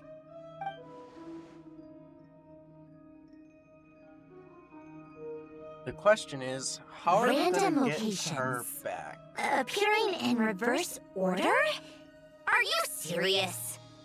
So not dying isn't enough for the moon goddess, huh? She has to show off too. Anyway, does this mean we can deduce her condition from the moon arrows? Miss Androne, there's nothing wrong with simply admitting that you're happy to hear the good news.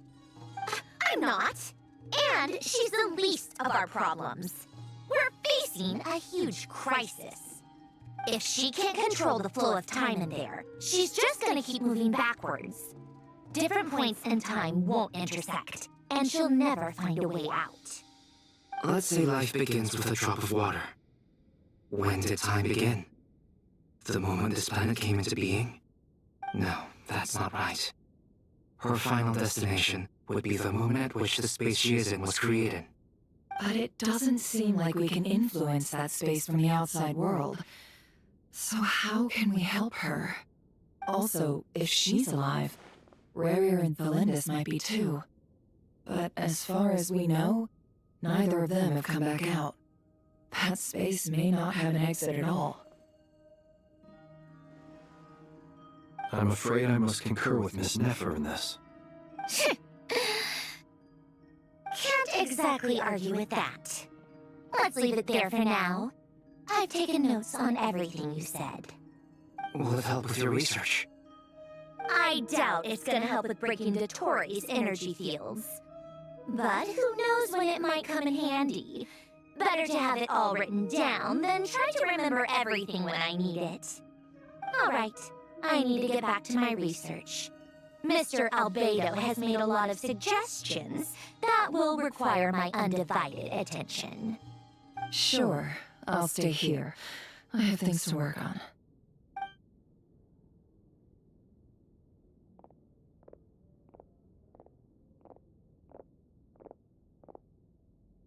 Paimon, are you there? Oh, right. She went with Varka to Natland, didn't she? Good thing we've moved her and the Traveler's luggage in here. Speaking of the Traveler, where could they be? There's a note from Paimon. Paimon here. Not in at the moment, but if anyone needs to borrow her stuff or the Travelers, go ahead and help yourself. Paimon won't be mad. Also, Traveler, if you get back before Paimon, make sure to get some rest. Paimon misses you a lot, but put your health first, alright? How sweet. Well, since you offered, Paimon, don't mind if I do.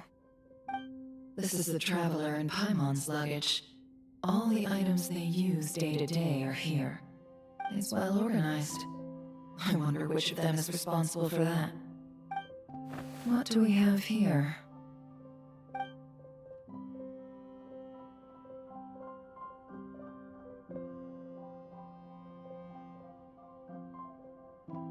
The camera captured a special moment that can only occur between people who are close to one another. You can really sense how the photographer feels about their subject. I wonder why this picture was placed outside. Is it because Paimon recently looked at it?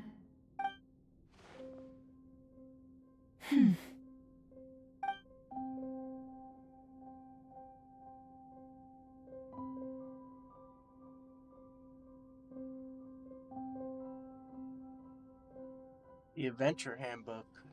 This must belong to the Traveler. Perfect. I'll use this. Hang in there. We'll find you.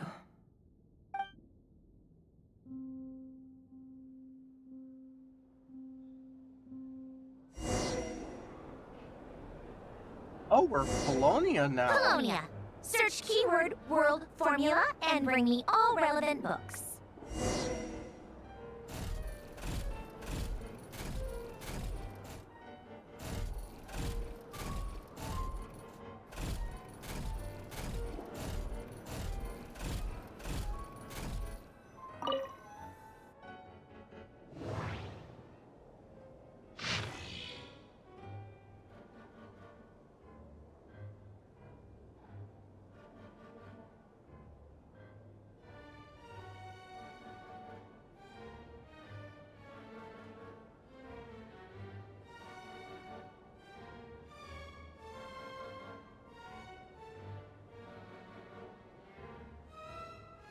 This is a day-to-day log.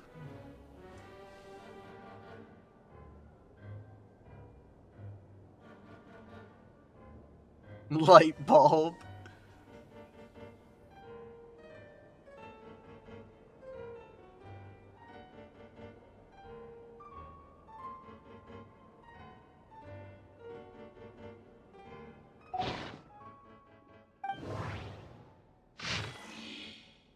Okay, here's something.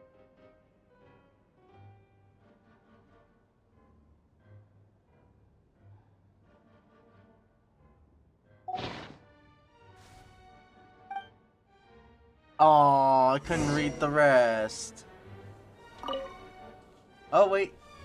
I guess I can.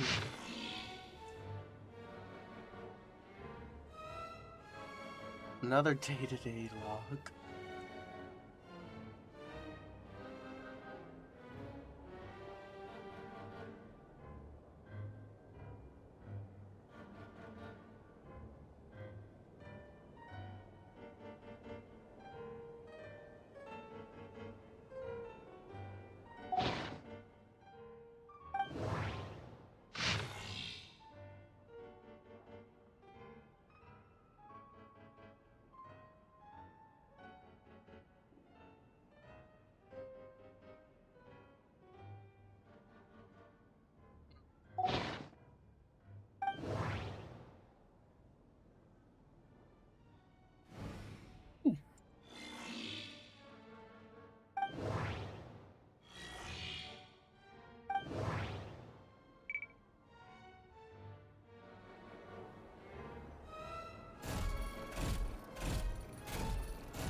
Let's see. This one is on Tonki's sermon dictation concerning the apocalypse.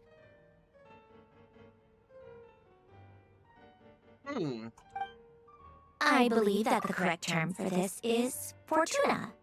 This was an ancient Romorian technology, a wisdom unparalleled. I never imagined that Romorian ideas would be so similar to the diagram I have named, the world formula. This is strong evidence that human civilization should gradually shed possibilities as it continues to explore and evolve.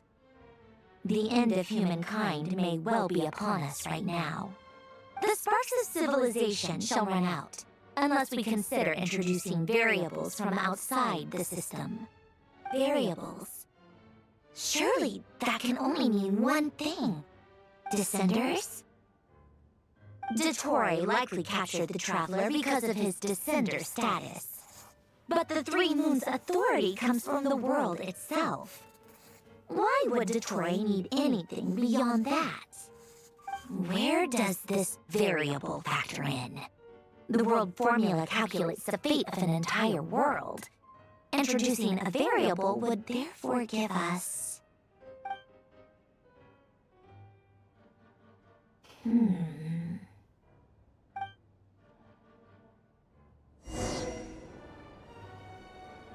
Polonia, search keyword pathway and bring me all relevant books.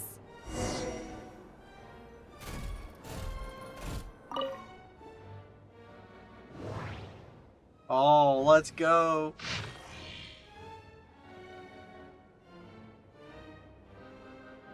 Guillotine.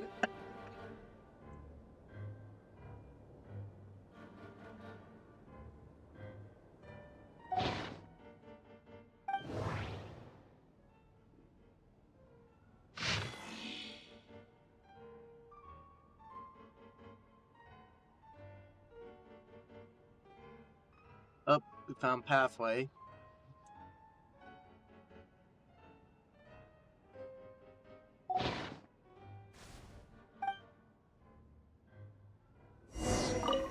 But you aren't stopping me from reading all this.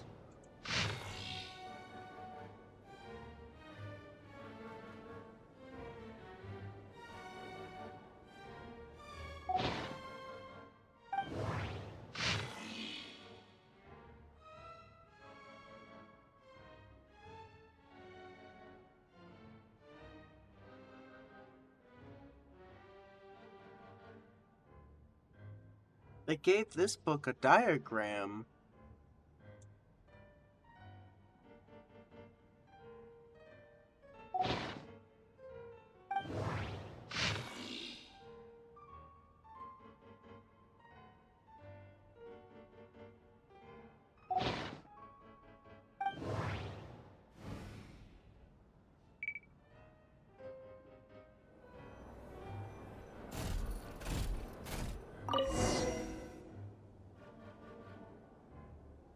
Otonki Sermon Dictation. Explications on the Chemical Marriage. These titles are pretty esoteric. Observe and compute the pathway displayed in the guidance diagram. Deconstructing and reversing its effects could generate potential ideas. So, it's one of Renee's draft lectures. Deconstructing the pathway. I suppose that could lead to a breakthrough.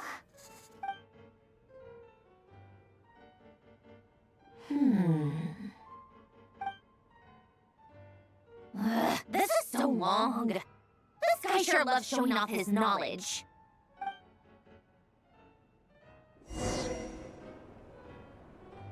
Polonia, search keyword tree model and bring me all relevant books. Tree model.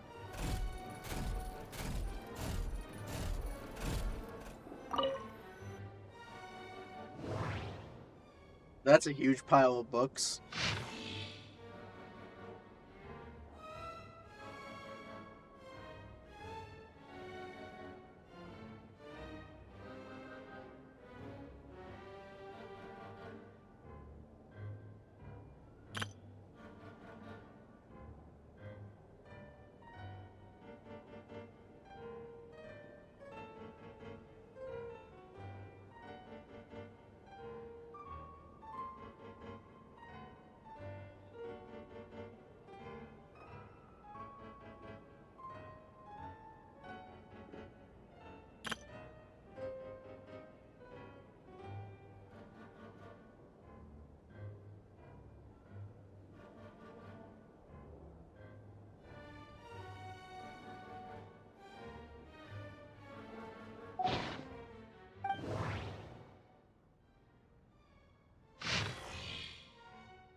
A lot of books based on Fontaine.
tree model.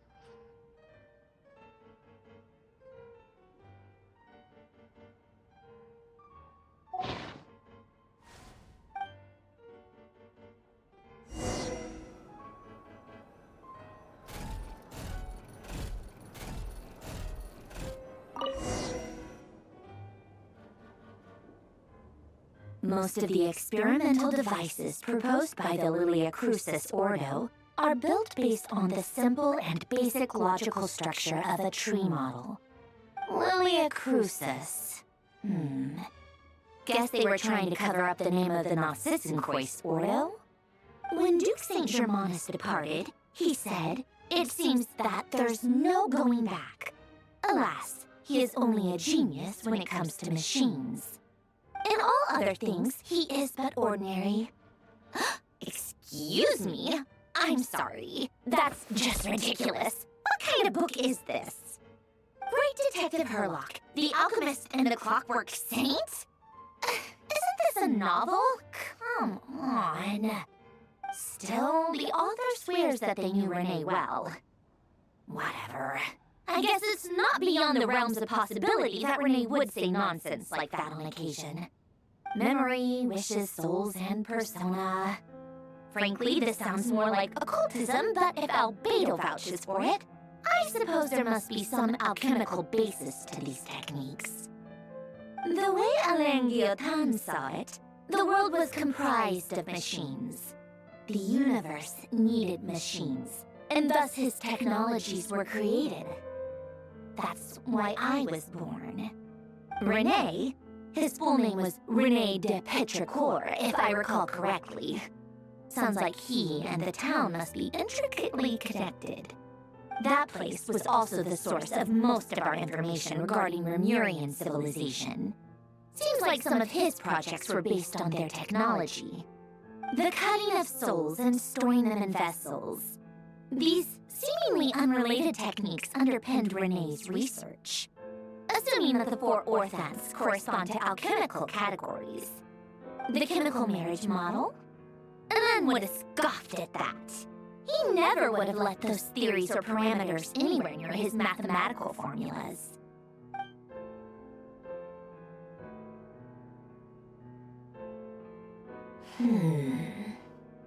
What was Alain's view on Renee? I know he mentioned the name, albeit very rarely. Oh, now I remember. Alain's old notes are here too. They mentioned Renee once. Renee seemed most out of sorts when he spoke to me. A lack of sweet foods has dulled his mind, I should think. Either way, his words are not to be believed. Yep, that sounds like Alain. My subordinates actually did a half-decent job digging out all these materials. Makes a change. Good for them. Some of Alain's old files are completely consistent with these records. He must have gotten them from the Tower of Gestalt. I never knew he got his hands on Renée's records that early. He may have kept them, but he never even attempted to use them. Didn't believe a word they said. Come to think of it, Renée's world formula was filled with calculations of constants. That shows he believed that the fate of the world to be predetermined. As for Alain... it's been too long. I forget what he said. What would he have said? A guy like him, fervent believer in machines, but not headstrong enough. The world can be changed. It is worth persevering. Yes, that's how he used to think at least. He created that procedure to save this world. Yet the scale of the world's fate proved too enormous. The result was beyond his ability to calculate. He died having never seen the outcome. And there I was, left behind in the ashes of his dreams. Did you really never take a close look at Renée's research? Or did you read it but deem his philosophy incompatible with your model? The very thought of trying to incorporate his ideas probably made you feel sick to the stomach. Well, don't worry, because there's a whole new category of lunatic in town. Next to Dottore, every other madman looks sane. You once asked me what I wished for. Should have asked him instead. He's the one pining for things you'd sooner die than witness.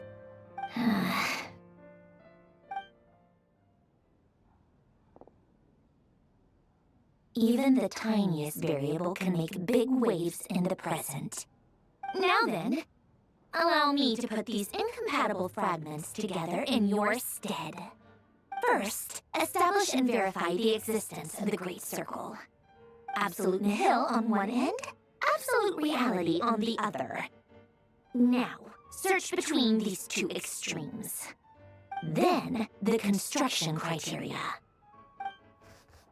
Variables. The sparks of civilization shall run out unless we consider introducing variables from outside the system. Input variables. Traverse the world, space-time, and civilization, then extract the essential nodes from the records to determine which variables they point to. The primordial power that differentiated itself from the void. The power of light. Yes, light. Records. Hyperborea. This is so horrendously complicated. After all that, I'm still missing a few variables. I need to think this through again. How do you think it looks, Polonia? Like the frenzied scrawlings of a madwoman? Fine, keep it to yourself. It's not like you can talk anyway. I'll assume you gave it a passing grade. I jest. But true madness does often start with trying to save the world. What would Arlecchino and Columbina think if they saw this incomprehensible hen scratch? They'd probably have me institutionalized. So would Rosaline. She's been dead for a while now. When I close my eyes and think back, I can still see her face. And that enormous dress she used to wear. Such a bizarre choice. What possessed her? Oh, and the clack-clack of those heels used to drive me insane. No one's asking me, obviously, but I hope you all know that I never wanted to save the world. I'm not crazy. I don't have delusional ambitions, and that's a clinical fact. The world needs a solution, but I don't need the world's validation. It's the world begging me for answers, not the other way around.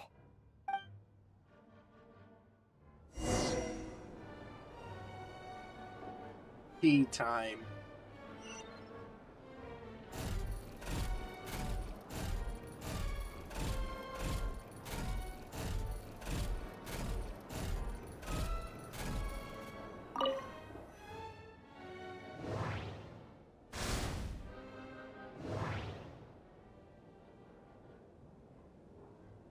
Is that another box or a cake right there?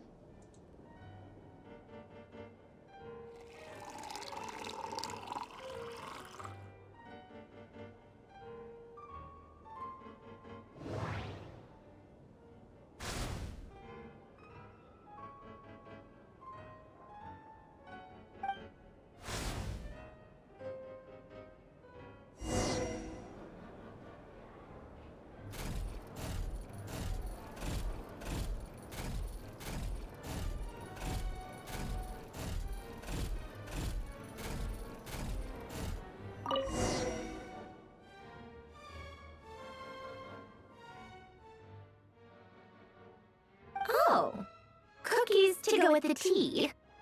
Let's see. They must be from that person who brought those documents. I see they're from Hotel de Boer. Something's written on the box. We are proud to present this homage to the Fortress of Meropede's fun-filled mill collection system. Fortune cookies. Have a lucky start to your day. Sounds like a dumb gimmick to me. Fortress of Be early to bed and early to rise.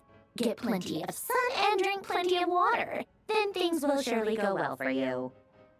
What? Are you kidding me? Somehow I doubt that an early night and a glass of water is magically gonna save a world on the brink of existential peril.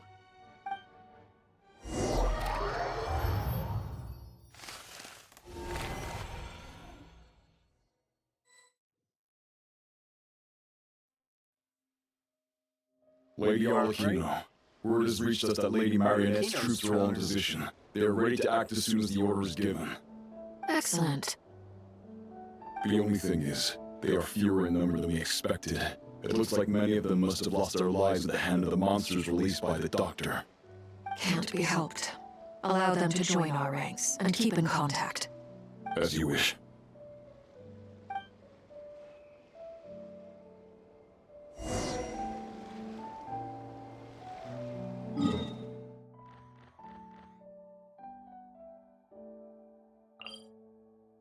Energy field. This place. Oh.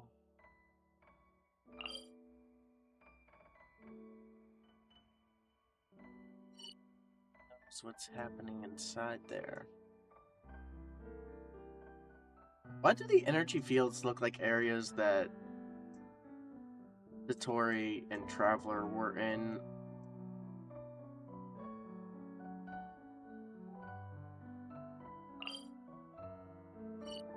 That could be what's going on.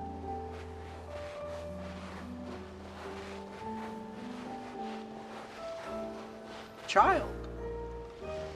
It's been a while, Arlecchino. You look well. Did the Tory really have to build his lab right on the sole path between Snezhnaya and Nodcry? Had to go on a huge detour to stay out of its line of sight. Sounds like an arduous journey. I assume you brought word from Her Majesty? Of course, all part of the job. Firstly, the Tsaritsa has authorized Fatui Internal Affairs to review Dottore case. They will reach a formal verdict on whether he has turned traitor and whether he poses a threat to Snezhnaya. While they're working on that, I've been ordered to come and receive the refugees from Nodcry. They're nearby. My team will escort you to them shortly. Great. Aside from that, Her Majesty has a message for you and Sandrone personally. Huh? Where is Sandrone? She stayed behind to work since I was making the trip anyway. It seemed sensible to have one person on standby at base while the other came out to meet you. All right, guess that's just how she rolls. In that case, tell her that the Tsaritsa's decree this time is pretty awesome sounding. I think she'll like this one. Still, I wonder what... Wait, what's that? Did one of our troops turn into a monster? Take him out.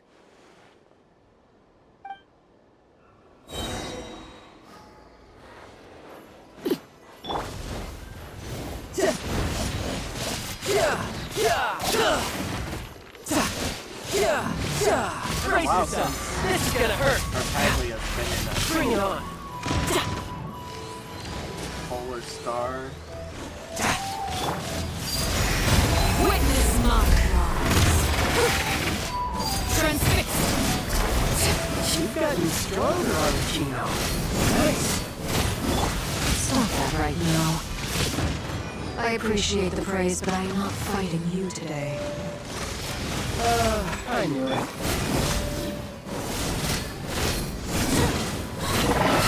Lay bare. This is where you fall. I can't believe it. He was a living, breathing human one moment, and the next... Another fine piece of work by our dear colleague, I'm afraid. What in the world has been going on in Nodcry? A lot. But long story short, Dottore stole 2 moon marrows that should have belonged to Columbina, then built a 3rd moon marrow of his own to concentrate the Trilunar authority in his hands. What? What do you mean he built a moon marrow? People build roads and houses, not moon marrows. What's his next DIY project? I'm surprised Child knows what god? the moon marrow is. You could stand to be less surprised. We are harbingers. The work we are engaged in makes the creation of gods seem mundane by comparison. I tell everyone who asks that you once crossed swords with Rex Lapis while serving as a key supporter for Rosaline's plan.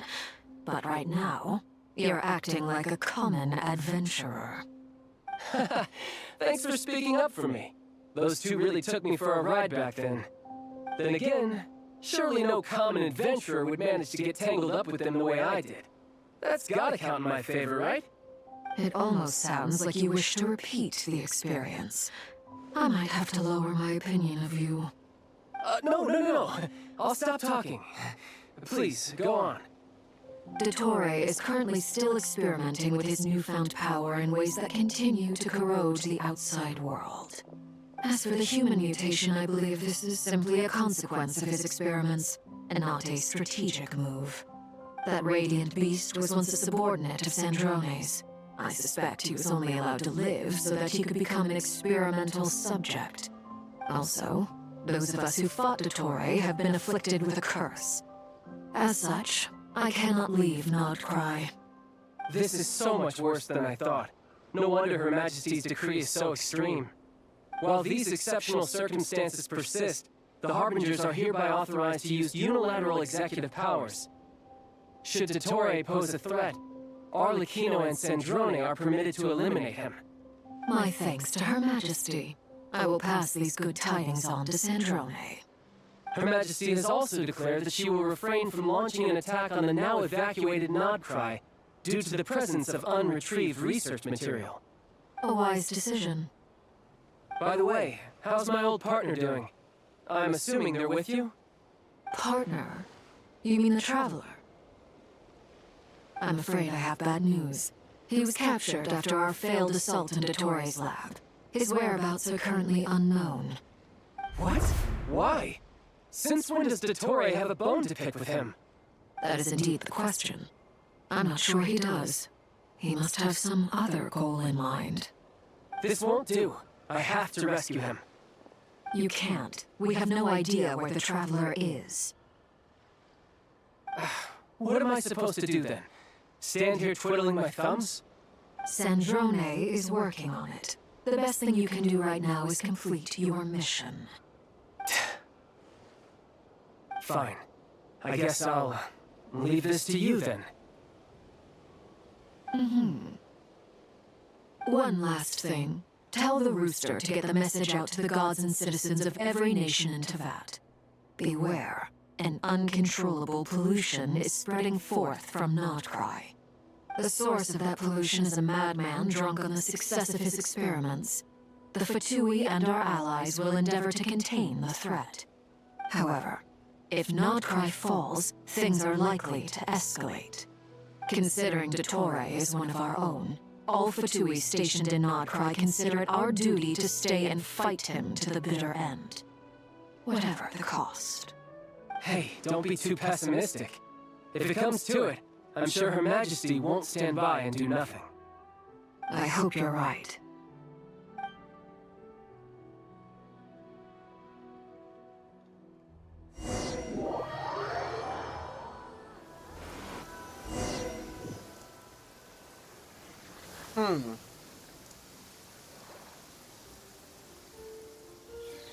You're right on time.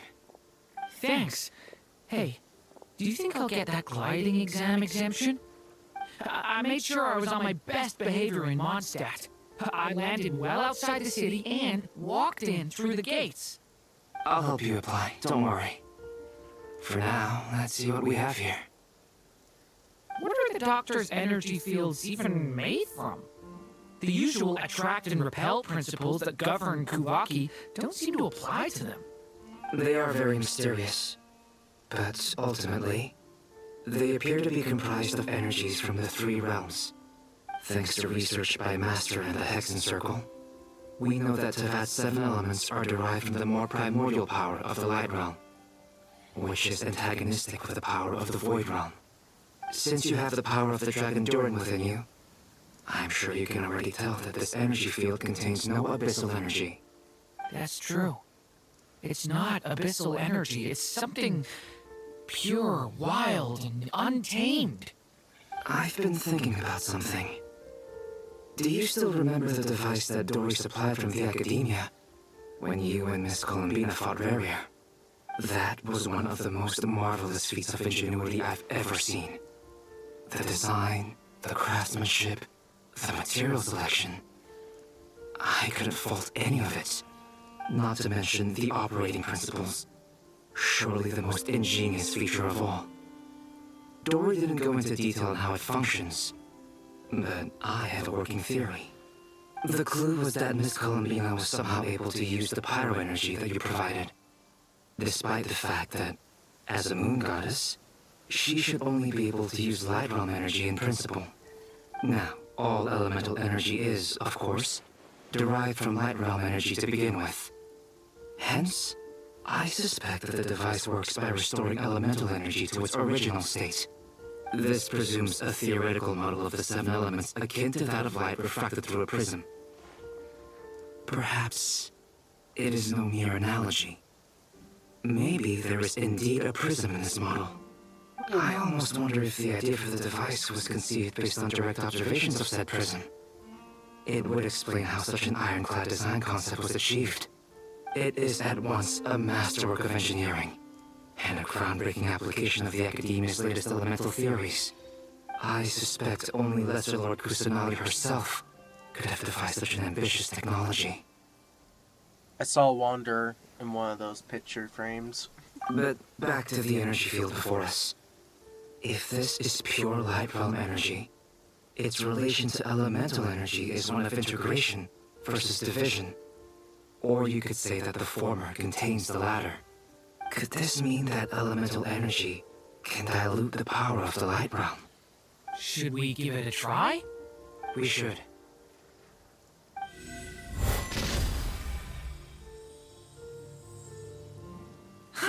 It works! Clear signs of disruption were detected at the periphery of the energy field. This indicates that elemental energy can disturb or even negate the field. Now you try. Alright, here goes. It's working! Switch to abyssal energy and attack again.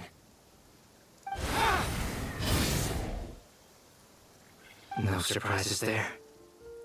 Abyssal power drains the energy field to a significantly greater extent.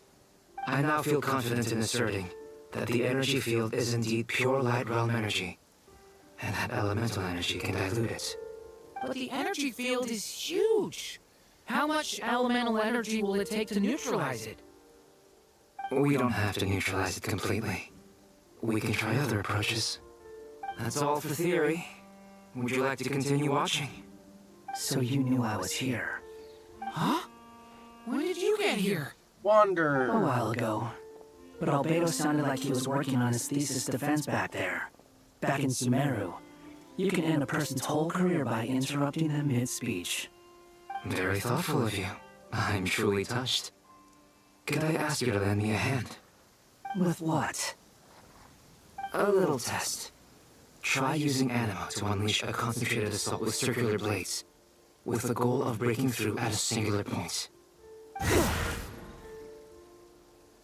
Nice! This time it tore through the field. Tremendous. This is a major breakthrough. Should we go through? We probably shouldn't risk having mutually antagonistic energies in such close proximity. Durin, you stay here and watch the entrance. Hat Guy and I will go in to investigate. Sounds sensible to me. Keep your eyes peeled, Durin. Don't worry, I got this. You two be careful in there. Just give me the signal if you need help and I'll dive right in. What do you mean, signal? It's based on a new alchemical concoction I developed last month. When 2 bottles of it are smashed on the ground together, they emit a blinding burst of light. If it comes to that, remember to shield your eyes with your hat. Glad I asked. Thanks for the heads up.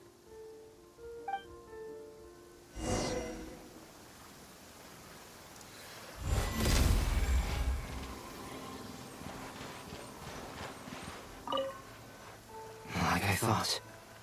Beyond a certain distance, we can't see the opening where we came in. Maybe that's to prevent people from escaping. Sounds like Dottore style to me. Not much has changed. Things are basically the same here as they were before the energy field appeared.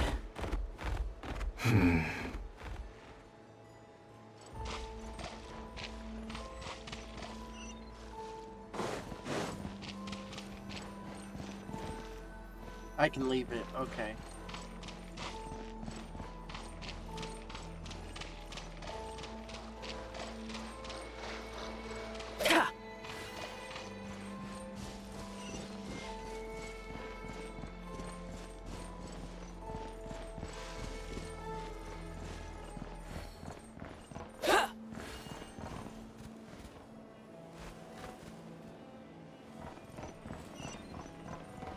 Everyone's knocked out.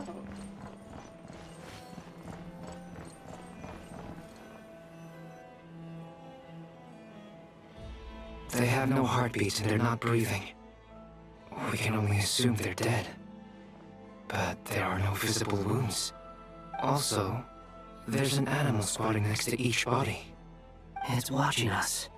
That's not an animal's gaze. What are you trying to tell us? Doesn't seem eager to talk. I guess maybe it's just an animal after all. Let's keep looking around.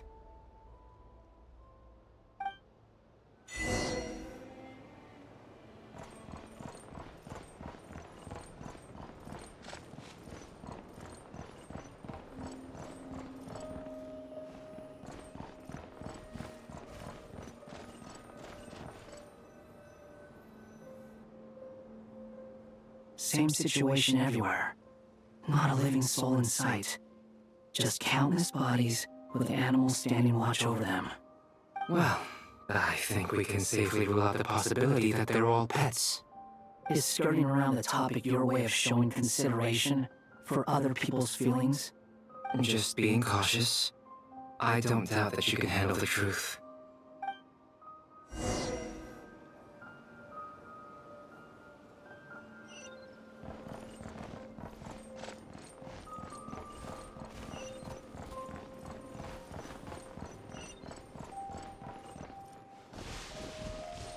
Careful.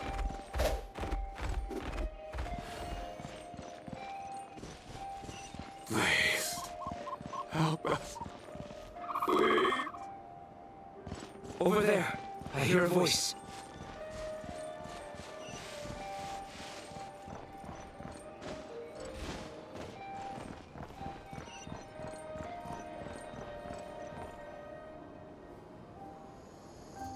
Please. Help us. Please. What happened here? I don't know.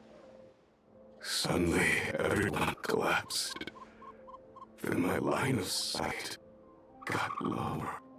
I still have some of my senses left. I gotta get out of here.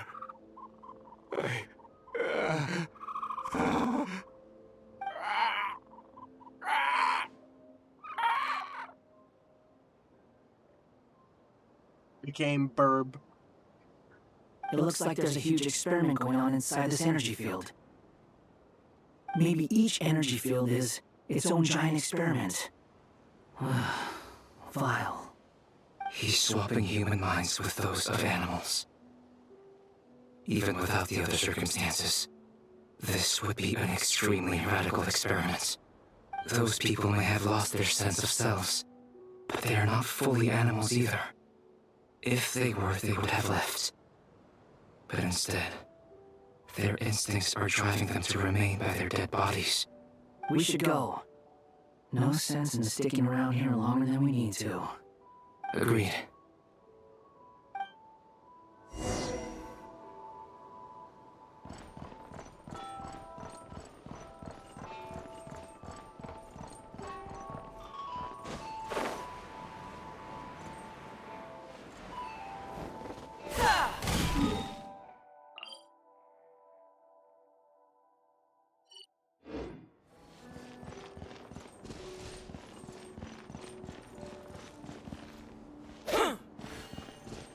So each bubble is an experiment. Okay.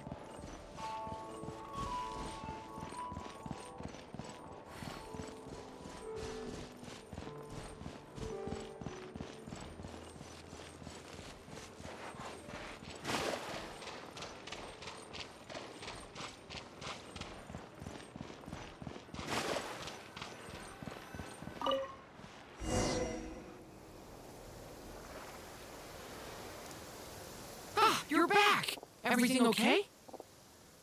We saw some things that take a strong stomach. Otherwise, we're fine. We should share our findings with the others.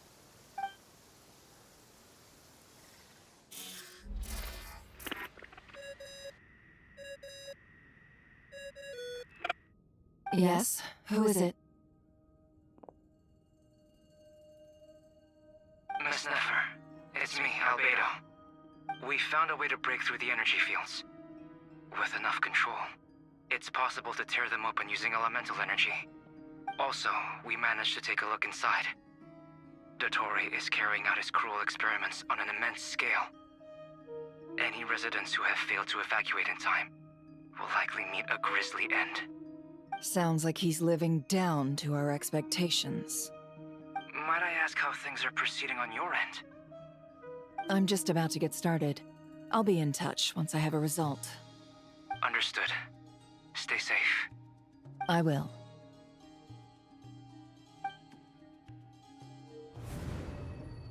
Well, Nefer, I'll link up with you once my tasks are complete. What makes you think I'd need you to do that? I'll need it. And considering the way you approach certain matters, I think you'll be better off with me present.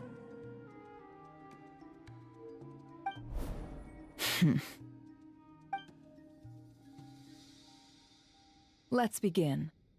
Entering simulation mode. A vast wasteland. Is this the Traveler's inner world? I was expecting something more vibrant, to be honest. Wait, someone's there. What are you looking at? In that case, I'll look at it with you.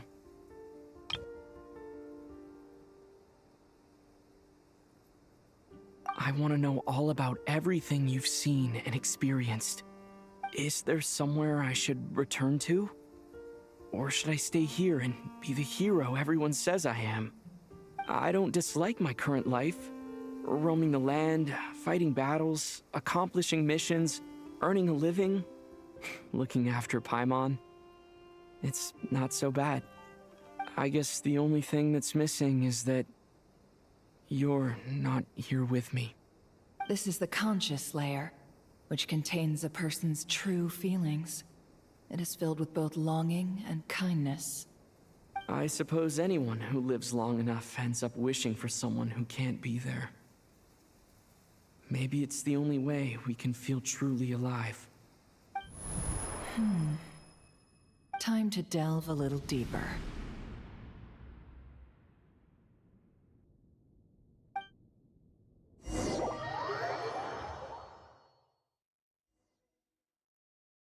Nasha Town is hardly the optimal choice for a place to live, but it has character and a reasonable population density. What are you trying to say? Oh, don't be nervous. I was just thinking where might make a good starting point for your journey. Perhaps I should send you further afield. Conria, perhaps. Conria ceased to exist long ago.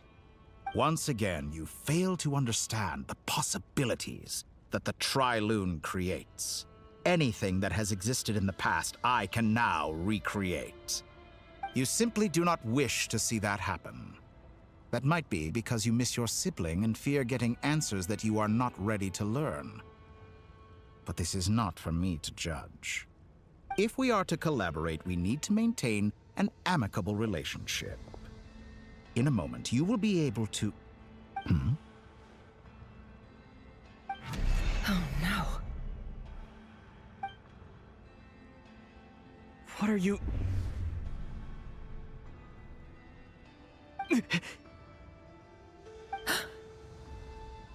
What are you gonna do? Don't move. Something unwanted has crept into... Oh? Gone as quickly as it came. Nefer got caught. Did you save me? If I hadn't cut the connection, Dottore might have caught you from the other side and destroyed you. This was a good idea, but once is plenty. You were exceptionally brave. Excellent work. Thanks, but now's not the time for that.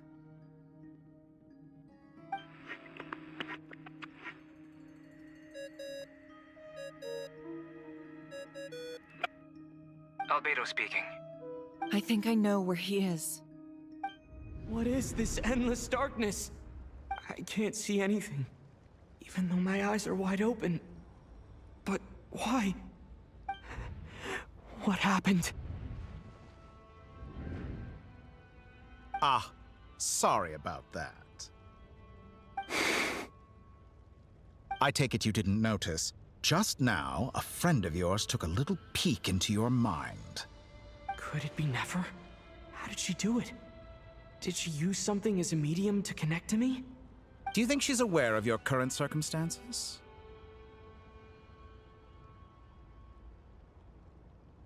Oh dear.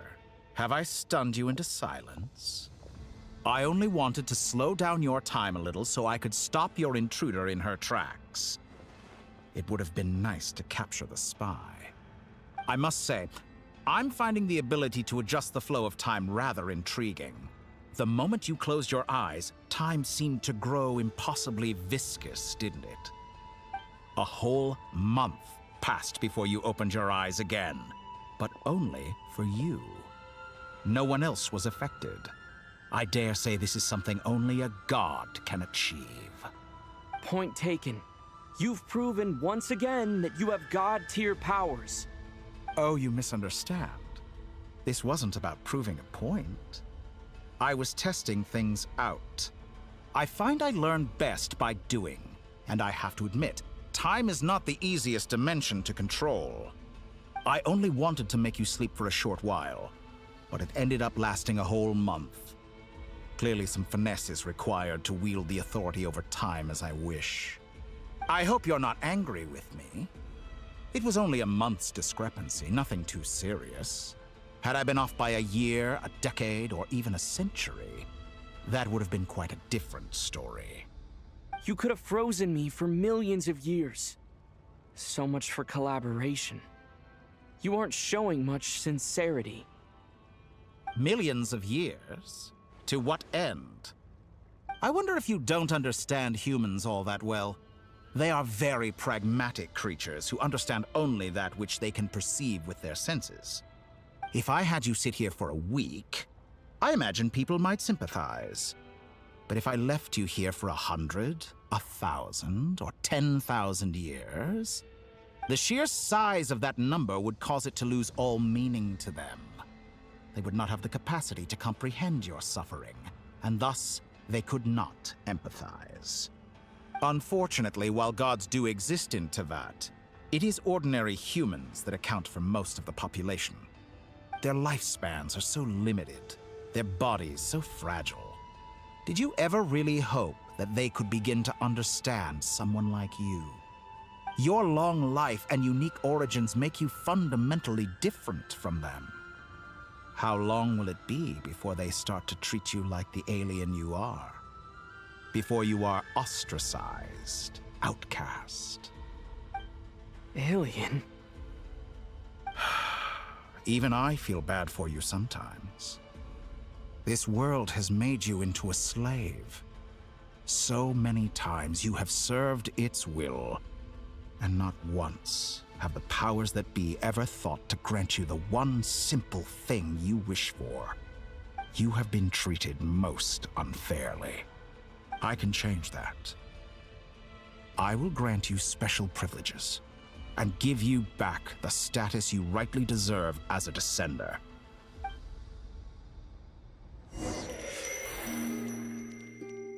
Alright, we're going back to Columbina now. I've entered the past 3 times at this point, but I still have so many questions.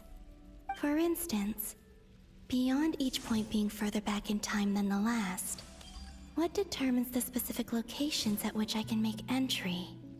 So far, the common thread linking all 3 scenarios is that the Traveler has been present. But it's more than that. I know I sensed something familiar around him. What was it? I'll keep this question in mind as I carry on.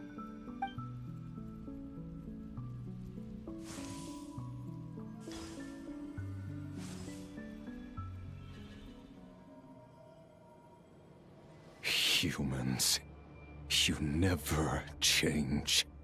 Always trying to use powers you neither comprehend nor control.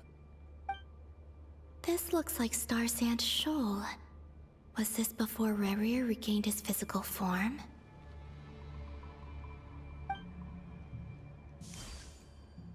You've messed with the cannon again, huh? Sorry, but this round's not gonna go your way. The cannon. That's right. I was at Silvermoon Hall and I sensed an abnormal Kuvaki fluctuation coming from Nasha Town. And right after that, came an ominous power emanating from Star Sand Shoal. My body was once torn into countless pieces and hurled into the swirling chaos of time itself. But even so, my life and will were not extinguished. I wonder if I could try to prevent his resurrection. But how would I do it? What can I do, here and now? Traveler! Behind you! Look at that light!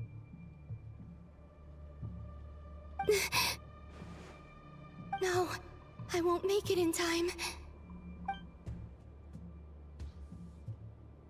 He's using the Kuvaki shield, like I taught him.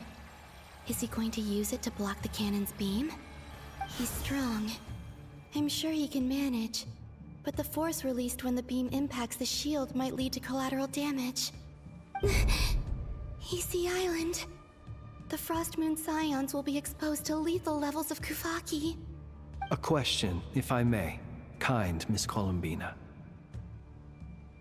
When the cannon's Kuvaki beam was deflected earlier, I saw several bolts of energy streak toward Hisi Island, only to be blocked. Did you also have a hand in that? Maybe that really was me after all. Well, future me. But I don't know if I have enough power left. Sigi sato pasa sais, niti ipotuvtos. There's no time. Osestikos paratin tirantur risuiku, topirto aithion feraton. I have to make it. Oh, Frost Moon. Oh, great land. Oh, slumbering moonlight of Nodcry. If you can hear me, if you can sense my call, then please, heed me once more!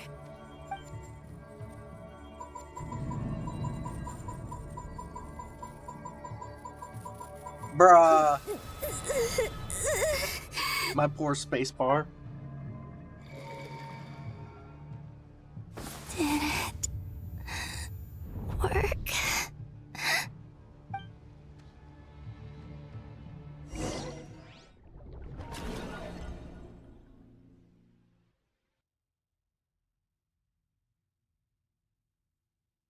Hey, wake up.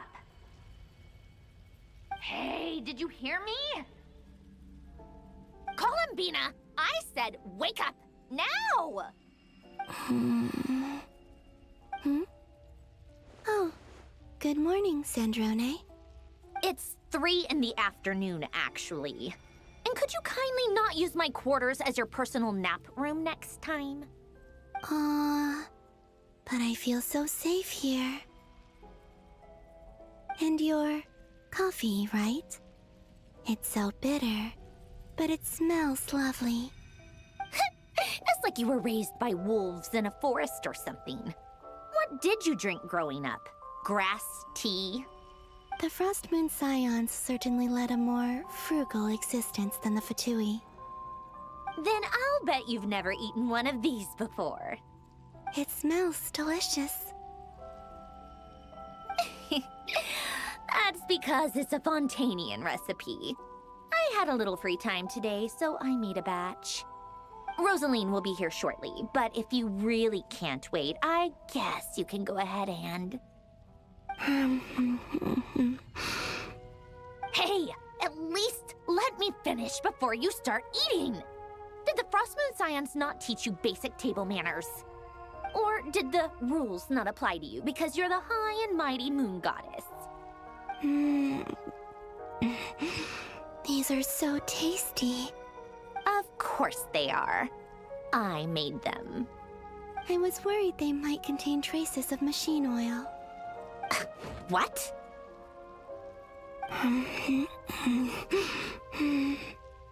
You know, there's something I've always wanted to ask you. Why did you leave your old home and join the Fatui? I mean, I'm sure their food was awful. But there's gotta be more to it than that. Well, life there didn't go quite how I imagined. What were you expecting? You're a god. Your followers are gonna make some demands of you, right? Surely you can just answer a few prayers here and there in return for the free food and drink. How bad can it be? Well, would you help other people just for free food and drink? The doctor told me that you were created by a great mechanic, Lord something Fisher. The Lord Artificer. Ugh, some people can't keep their mouths shut. Oh, Lord Artificer. And didn't he have something to do with the, narcissist? Narcissenkreuz Ordo. Yes, that was it. Narcissenkreuz Ordo. So, would you try to fulfill their wishes? You must be joking. I wouldn't go even if they paid me. I don't even know them. Exactly. Well, I felt the same way. I did not know the people who made demands of me. What do you know? We're on the same page for once. In his later years, Alan did ask me if there was anything I wanted to do. If I had any wishes of my own. Well, I don't. And I'm not in any mood to fulfill someone else's either. Who's Alain? He was the... You know what? Never mind. You're not gonna remember. Anyway, the point I'm trying to make is, neither of us is the self-sacrificing type. Let me ask you this. What sort of place would you like to live in, if you could choose? A place where people don't ask me for things I cannot give them. Where they don't worship me, or fear me, but just want to chat with me like a normal person. I'd also like the freedom to come and go as I please. And ideally, it would be somewhere with the smell of coffee and snacks. Not to burst your bubble, but no such place exists in the world. Now, take your snacks and scram.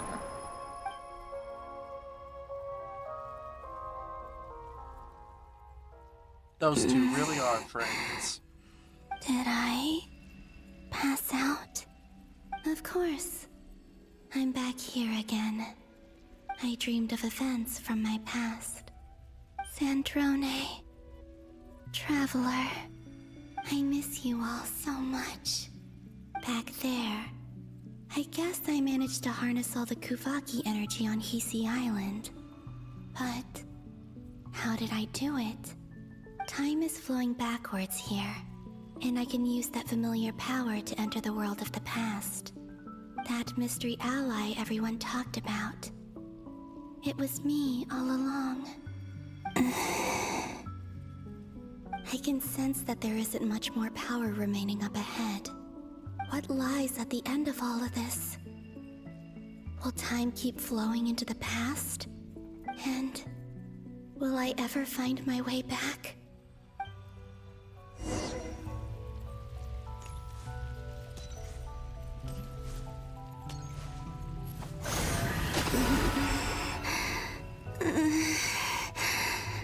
It's getting harder and harder to use my power.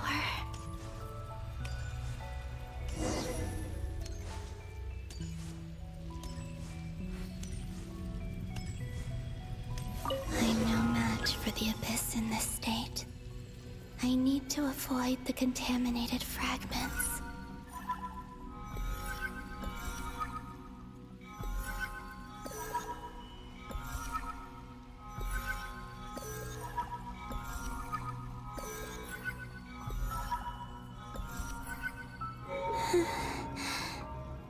Time to go. I wonder where I'll find myself this time.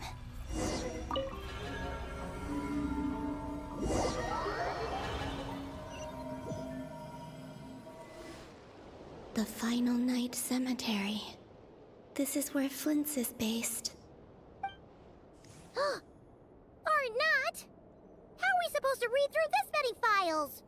Oh, I remember this. Difficult, yes, but it is also our most efficient option. Seems like they're searching for information. Oh, I remember. Flint's and Varga talked about some files on the Wild Hunt. Was this my doing too? To expose the true intentions of this Rereer, we need to dive into Notcry's history. Are my actions changing the past? Or are they simply completing a process? Is all of this inevitable? Or am I the one making these decisions? If I choose not to help them now, will it change how things turn out? Hope we don't land on our heads then. They're my friends. I can't not help them.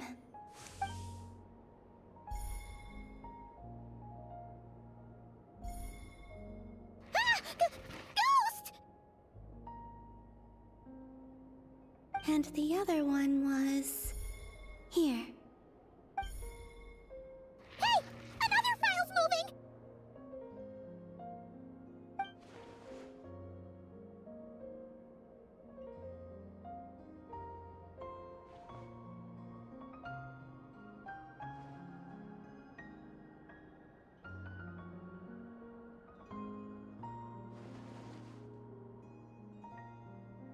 That should do it.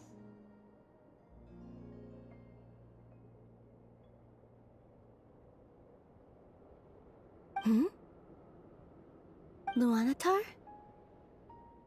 You can sense my presence? Wait!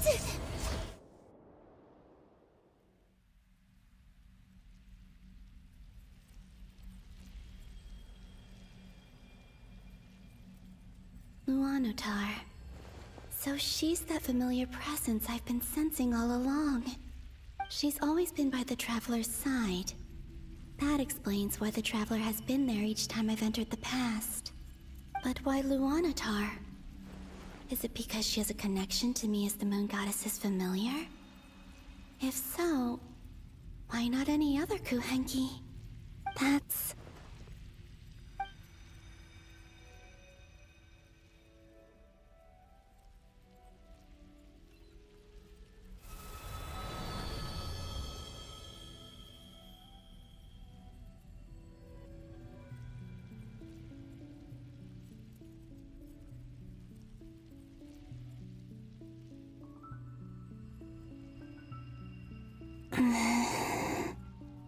I cannot sense any power up ahead. Just a void, stretching out into infinity. This is likely my final chance to enter the past. It's now or never. I have to find a way back.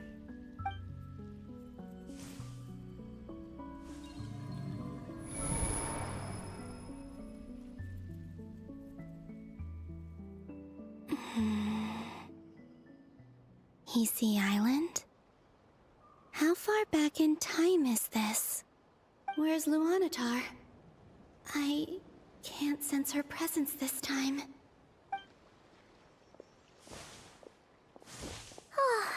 Seeing Anafa and Aino reunited like that sure was heartwarming. This was at the beginning. Traveler, Paimon. No, stay calm. I don't have much power left to change things. I don't even have that much time left here. Think, Columbina. How do I find a way back? A way back... to where? Do I go back to Moon Prayer Night? Or to the future that followed? And if I return in my current state, what will become of me then? Dotori's actions that day proved that he'd been planning that for a long time. He had already seized the power of 2 moon marrows before capturing me. Even if I managed to get back, how can I fight against him when he wields the Tri-Lune Authority? I can't. If I go back like this, I'll be playing right into his hands. I have to find some way of rivaling the power he has usurped. Wait. Time flowing backwards. The Tri-Lune Authority. Does that mean... I think I know what the final destination of this lunar reflection might be. I know what I must do. Speaking of homes, we must already be close to where the Frost Moon Scions live. The vibe here feels different, just like the scenery. But how do I communicate my plan to my friends? Should I write it down here? No. Someone else will see it. I need something with a close connection to me. Something I can use as a medium to tell them what's happened to me in here.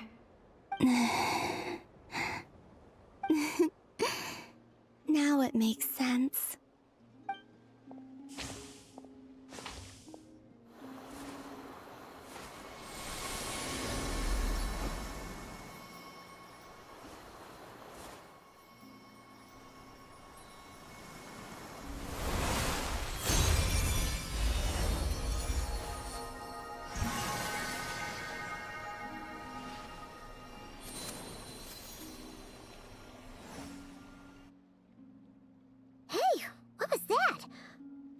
Some sort of breeze blew by, and then the petals suddenly turned into... Huh? It was I who brought Luanatar into being. I gave up a piece of my own soul to create her. That's why I could sense a familiar power from the moment I entered this space. It also explains why she's been present in every past location that I've entered. Because we have a deep connection. Hey there! What's your name? And the reason why there are no more gates to the past after this point is that Luanatar hadn't been born then. No wonder I sensed the trace of a blessing when we first met. But I still didn't recognize the soul hidden within you. Back then, I was just a little lost dove. I had yet to become Columbina Hyposelenia. Go on now. We've got stuff to do. Best you find someone else to hang out with. Hey, you scared it off. I'll be counting on you. Remember to stay by the traveler's side, guide him, and help him in my stead. Oh, and bring him to the garden where the moon prayer blossoms grow. There's a little lost dove there who will need his help.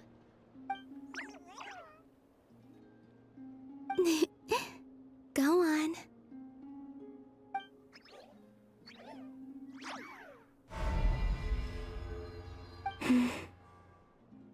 You too.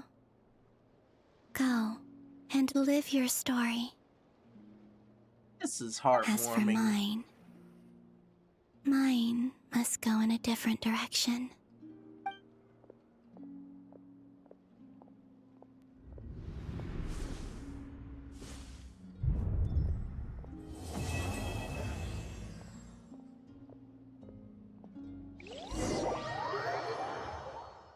But also saddening.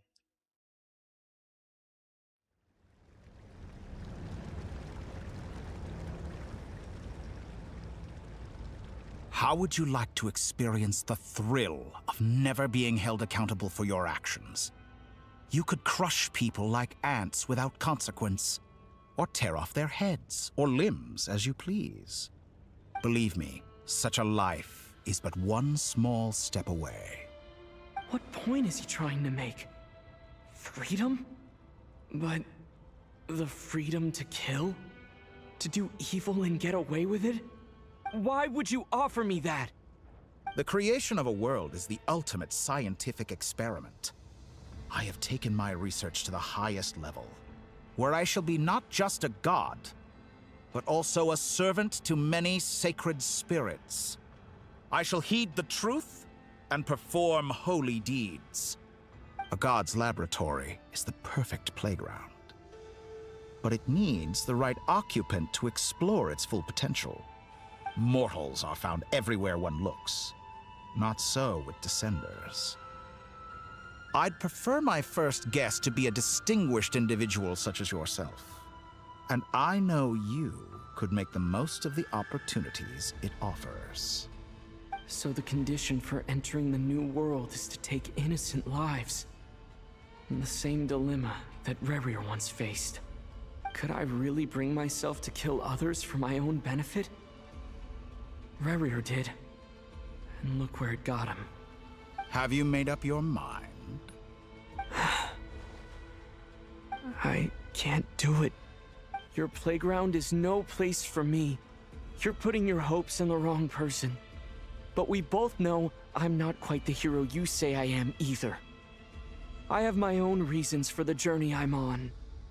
And they aren't all selfless. You've grown a lot since we last met. But there are still things you are unwilling to compromise on. This will only hinder you. Why don't I lower my requirements a little as a gesture of goodwill? I'll give you a little time to learn to be a less noble soul. That'll make things much easier for you. I really doubt I could live that sort of life. And yet you already sound less defiant than a moment ago.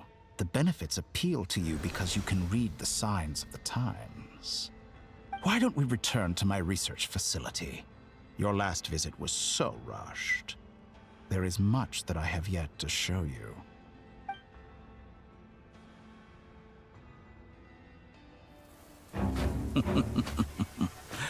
Now to that question, Heroes don't attack from behind. Guess I'm no hero. This is most disappointing.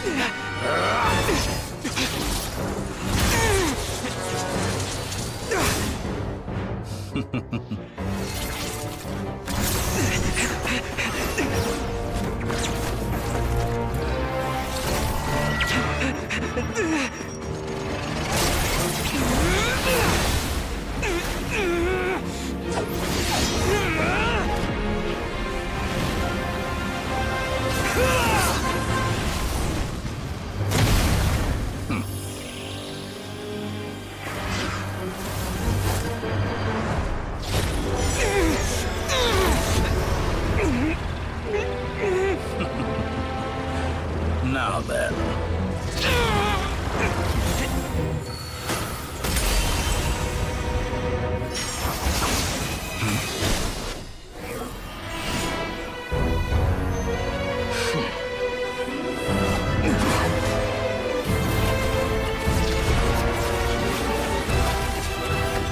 A new face. Interesting.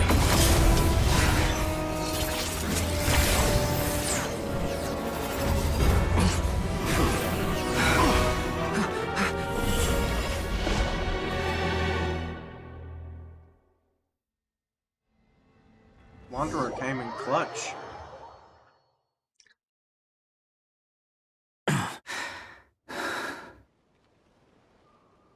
You're still gonna call me Hack Guy after that, huh? I didn't see anyone else in there who needed saving.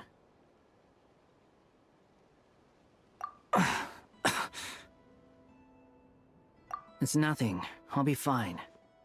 Why are you looking at me like that? Is it that shocking that I'd come to your rescue? I owed you a favor back in Sumeru. Now we're even. Distracting Dotori was tough. I won't lie. He's not gonna fall for the same trick twice. That was my one shot. I'd hoped to use it to take him out. Ugh. I never wanted to obliterate someone more than I do right now. Dotori doesn't recognize me, but his segments were originally made based on an analysis of my operational principles. I expect it's only a matter of time before he figures out what I am. So Dotori doesn't recognize Wanderer. Because he deleted himself from Irminsul. Did he really miss his only chance for revenge by saving me? Why the long face? Hey, I'm not blaming you, okay? And I'm not complaining either. Rescuing you and killing Dottore are equally important goals. Everyone would be pretty stuck without you. It's best you live to fight another day. How are you holding up? Are you all right? Hat Guy said to put safety first, so we agreed to run as far away as we could after leaving the energy field, and only meet up once it was safe. You don't look injured. It seems that Dottore didn't do anything to you. All right. Rescue operation complete. Let's head back. There's a lot more work to be done before this is over.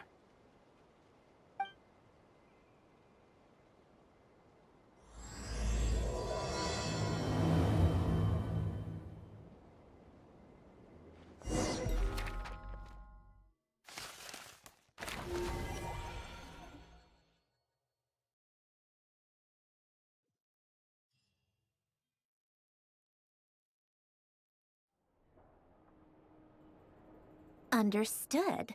I will bear the Tsaritsa's decree in mind. I don't see what's so awesome about it, though. Does he really think everyone else is as immature as him? I'm not stooping to Tartaglia's level. I thought you might say that. How's your progress? Quite promising, actually. That alchemist Albedo gave me a few ideas. Remember how I asked you to look up some files for me? That stuff on the Nazi-Kreuz Institute. René de Petrichor and Jakob Ingold. Alain Guillotin despised René's theories and methods, but he never managed to come up with better alternatives either. So I adopted some of René's ideas. I thought Alain was like a father to you. He and René were mortal enemies, were they not? And what would you say if Lenny and his friends one day learned something useful from someone you utterly detested? I would applaud them for it. That would mean that they have surpassed me. For all we know, Alain Guillotin might have thought the same thing. Not that it matters, though. He's dead, and I'm alive. So it's my call to make. Once you die, it doesn't matter how great you were in life. Only the living get to decide what happens next. Hey, come on out. They're back. Huh?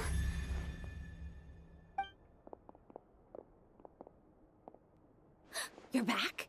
And your head's still screwed on? And you still have all your limbs? What does it look like? Way to keep your composure, madam. Excuse you. I am perfectly composed. Glad you're okay. Yes, it's a huge relief. Worry? Oh, yeah, right. You think we, the Fatui, were worried about you? We were worried sick. Hey! The Traveler and I were already friends. You are free to join this mission in whatever capacity you please. Much like your tea parties. It's a laugh a minute with you guys. I must say, I was quite surprised when Mr. Albedo told me he would need no additional aid. We discussed this on our way back as well. I am rarely so unequivocal, but in this case, we had full confidence in Hat Guy. He said he knew what he was doing. Albedo and I pretty much had to just wait outside on standby. Meanwhile, Hat Guy broke into the energy field and rescued the Traveler solo. You didn't have to mention that. Well, I'm thoroughly impressed. You are a force to be reckoned with, Hat Guy. Is he back? Is he really back? Traveler! It's really you! Oh, thank goodness! Paimon missed you so much! You can finally breathe easy, Paimon. It's great to have you back in one piece! Oh, Paimon's been having nightmares the whole time you were gone! Look at them. You know, once you reach my age, there's nothing better than watching a misty-eyed reunion between friends. It's nothing. Same goes when you get to my age, too. I bet Ino and Anefa would be tearing up as well if they were here.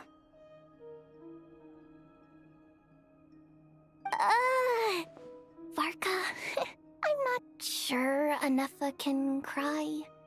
Oh, yeah, good point. Hey, your eyes are looking a little red and puffy. Come here, let's hug it out. What? Ew, no! No, thank you. You're not my dad, okay? Knock it off! Everyone, I'm sorry for all the trouble I caused you. But the silver lining is, I didn't come away from this ordeal empty-handed.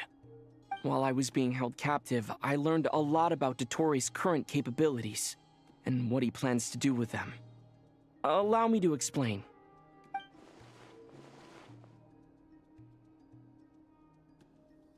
The three moon goddesses were even more powerful than we imagined.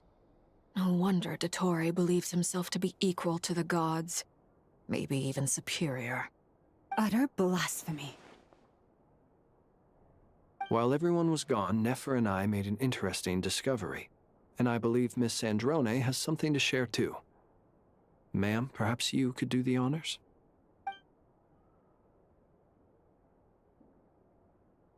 Called it.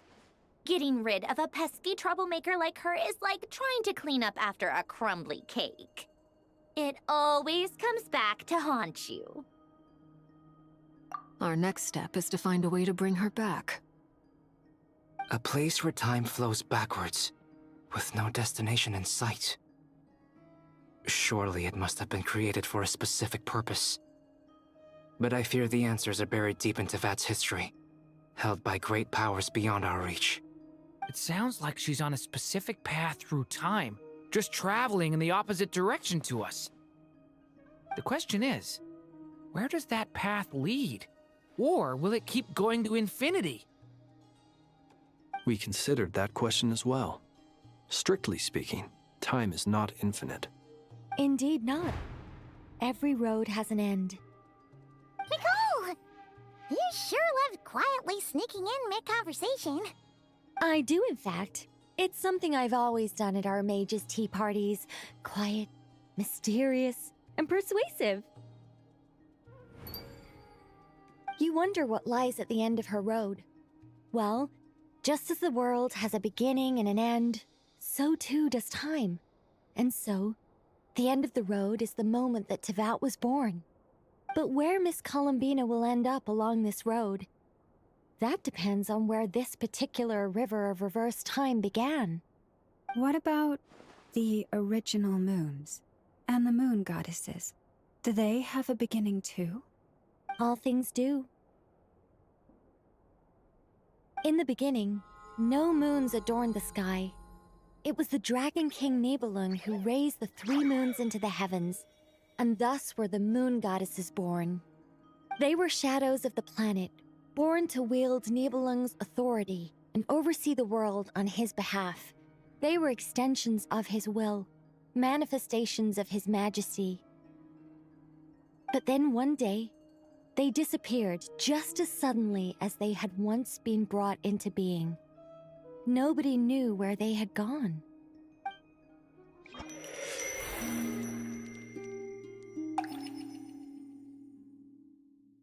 There's more to Columbina. Like I thought, no more paths back to reality have emerged since. But how can I be sure that I'm going the right way without scenes from reality to keep me on track? I can't even be sure of how long I've been walking for. The further I travel, the less stable this space becomes. There are even moments where I can sense something that feels like abyssal energy. They can just materialize out of thin air. I have to keep my wits about me.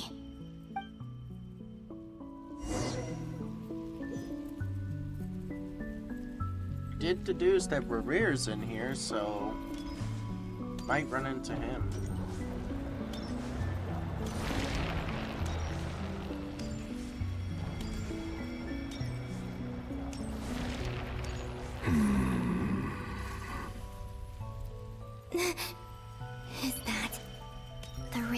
of Solnari?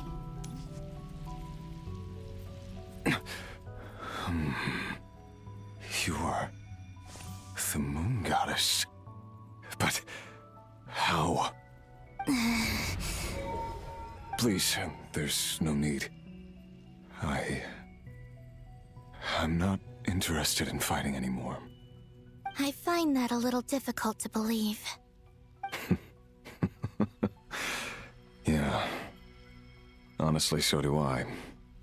The way you used my own power against me was... It was a brilliant strategy. And then, in the final moment before I was thrown into this space, I got to see an old friend.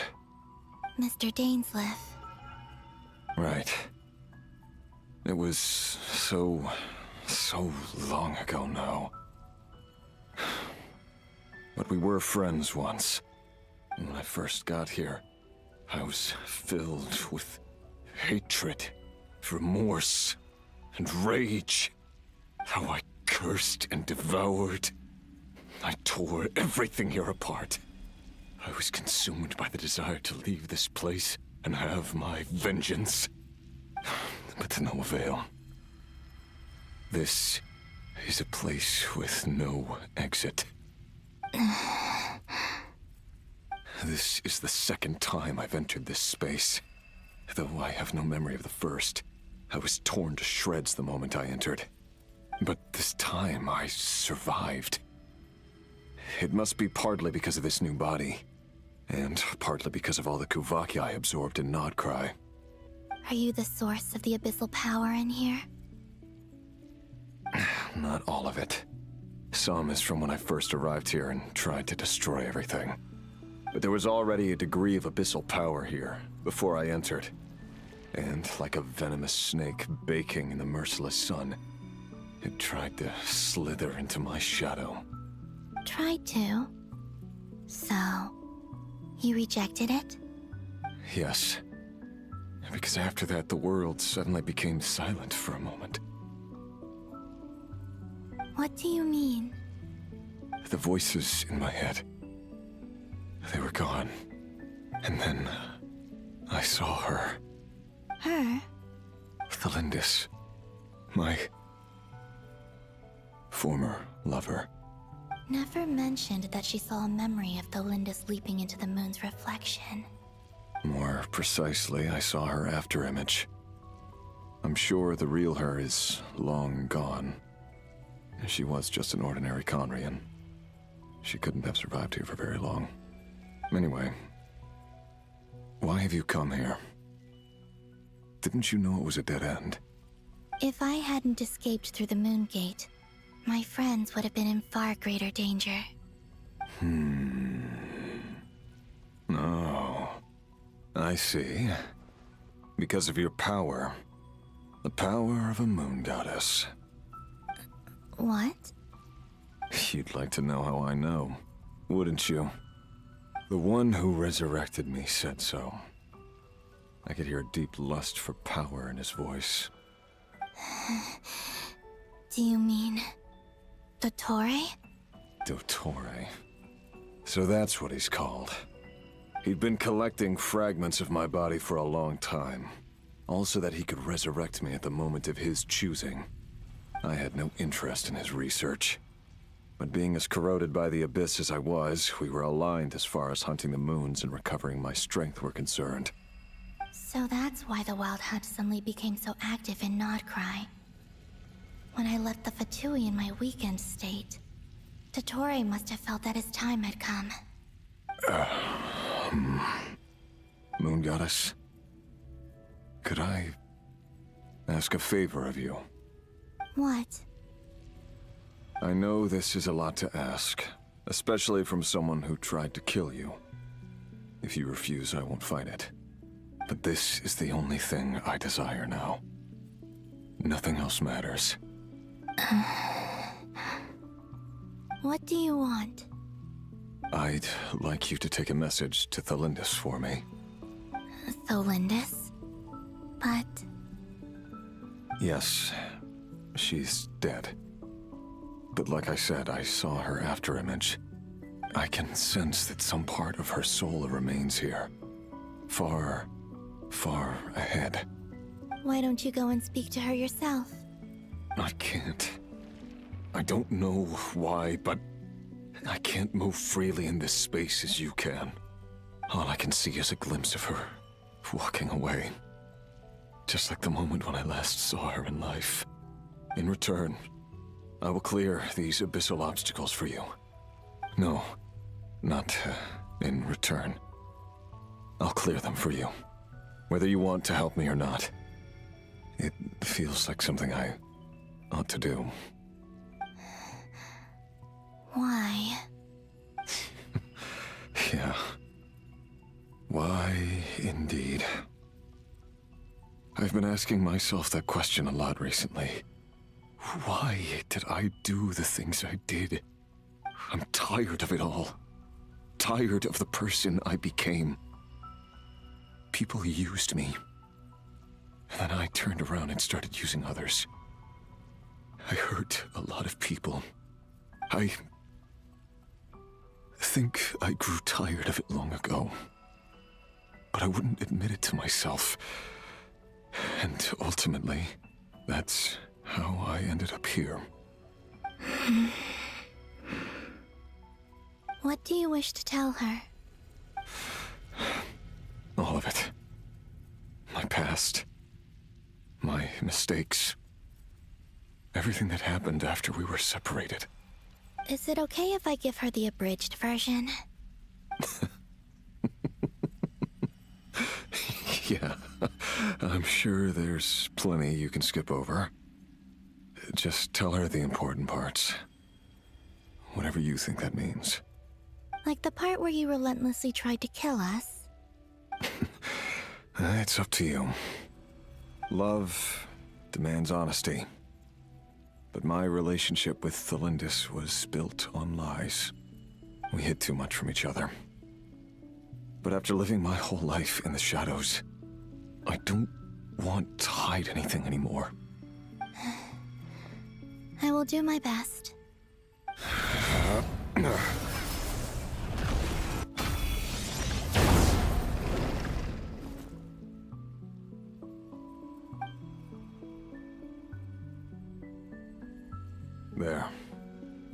The Abyss will no longer stand in your way.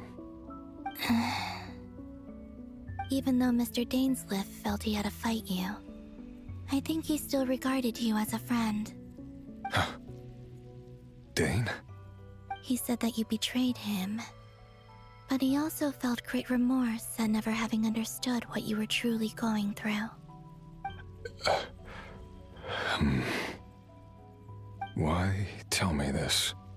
Because if he'd known that someone could take a message to you, I believe that's what he would have said. Thank you. It means a lot.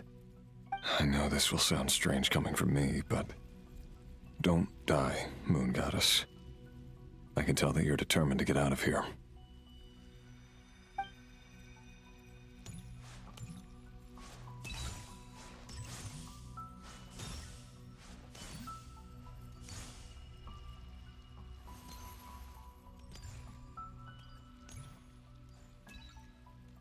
He's accepted staying there.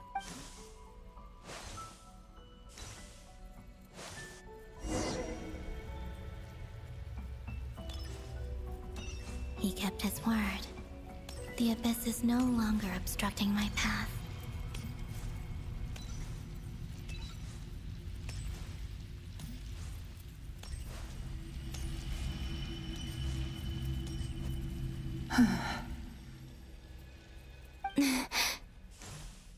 Is that the Lindis?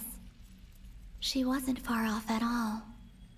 And yet, they can never meet. Hello, Miss Thelindis. Who are you? How do you know my name? I've never seen anyone else here before. You can call me Columbina. I promised Rerir that I'd bring a message to you. Rerir? My Rerir? Is Is he well? He's doing better than he was. Better than he was, huh? Sounds like he's had a pretty rough time.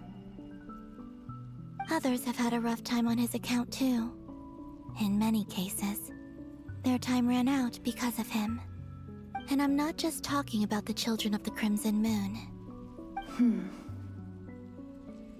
So, things got worse before they got better. Could you tell me what happened, Miss Columbina? Are you sure you wish to know? Yes. This is my opportunity to learn the truth. No matter how hard it is to hear, I have to know. I admire your courage. However, time is short. I cannot stay here for long.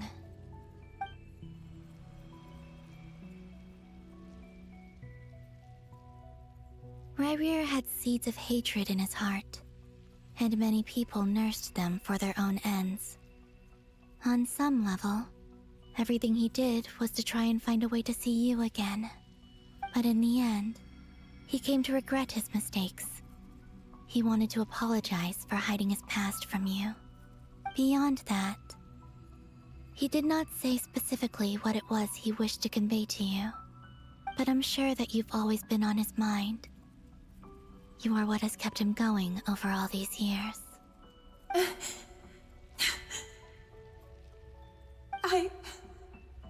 I'm sorry, Miss Columbina. This is so upsetting. I'm not sure how to put my feelings into words. It's all right. I understand. Well, that's everything from me. So, I guess I'll be... Wait. One moment. Time flows backwards here. The road ahead only leads further and further into the past. I know. I intend to reach the end of that road. Without a moon marrow, without the 3 moons' power, you won't make it far. Wait, unless... Are you one of the moon goddesses? You could say that. I see. I often think to myself, if life is like a train ride, why haven't I reached the terminus? Where am I even going? And it's not just me, it's this whole place. Wherever it is, it seems like it's existed forever. It's such a mystery. Where is it going? I must seem so ridiculous. I can't answer these basic questions, and yet I jumped right in here without hesitating, only to be torn apart the moment I entered by powerful energy currents. Only my soul remains now. Thinking back, I was suddenly overcome with fear and terror in that moment. Perhaps I too became bewitched by the abyss. I may have been the leverage it needed to control Ryrir. I used to be a researcher at the Universitas Magistrorum in Conria, researching the iridescent moon's marrow. Eventually, I came to the conclusion that time in here flows in reverse. Ryrir was one of the Vinster King's retainers. With me, he was in an impossible position. It plagued him constantly. I wanted to help him escape his lot in life. I wanted him to be happy, so I thought I'd use this place to return to the past. At the time, I thought I could just go back to the day that the Vinster King first found the princess. It was only after meeting the princess that the Vinster King started going too far with his research into the abyss. That was the day all of our woes began. I thought I could stop the king from ever meeting her and solve everything. I couldn't kill the Vinster King himself, so I had to find another way to save Ryrir. That's why I wanted to go back. to kill the person who had brought new possibilities to our realm. I'm sure it was a futile endeavor, but the Abyss probably enhances the basest human desires. So I naively hoped I could change everything. But I was simply too weak. Like a speck of dust against the whole universe. Look at me. I didn't even survive the journey here. Not physically, at least. I know I'm never getting out of here. But you're different. You can make it, and I want to help you. I owe you that much. How do you plan to help me? Have you noticed the golden energy that exists here? Based on my past research and my observations since coming here, I believe they carry you forward faster. I can share what I've learned, and help you understand the pattern in which this energy appears.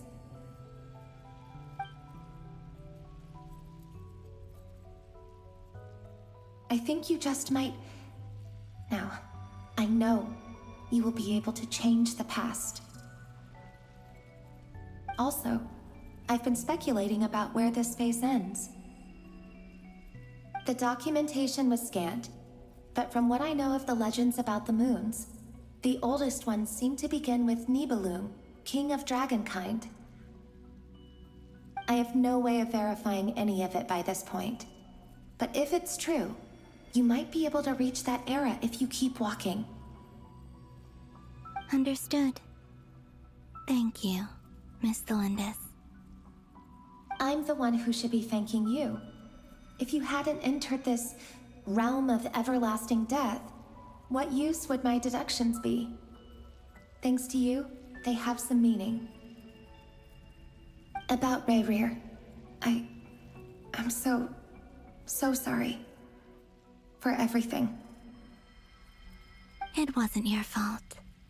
That's not true. Because we both feared bringing trouble upon each other, neither of us ever told the truth. And that dishonesty sealed our fates. But enough about that. I wish you a safe journey, Miss Columbina.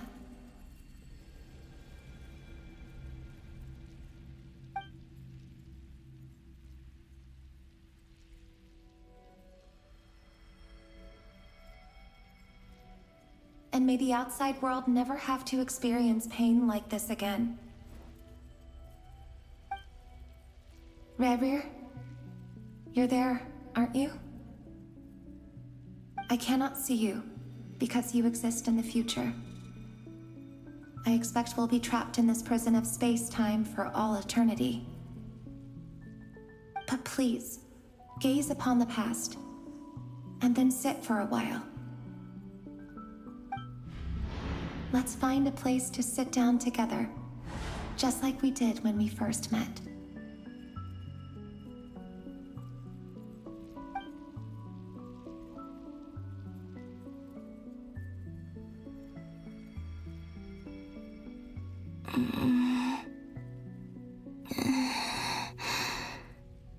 That's pretty sad. How long have I been walking? How much further till I reach the end? Is there even an end to be found? Everything's getting blurry.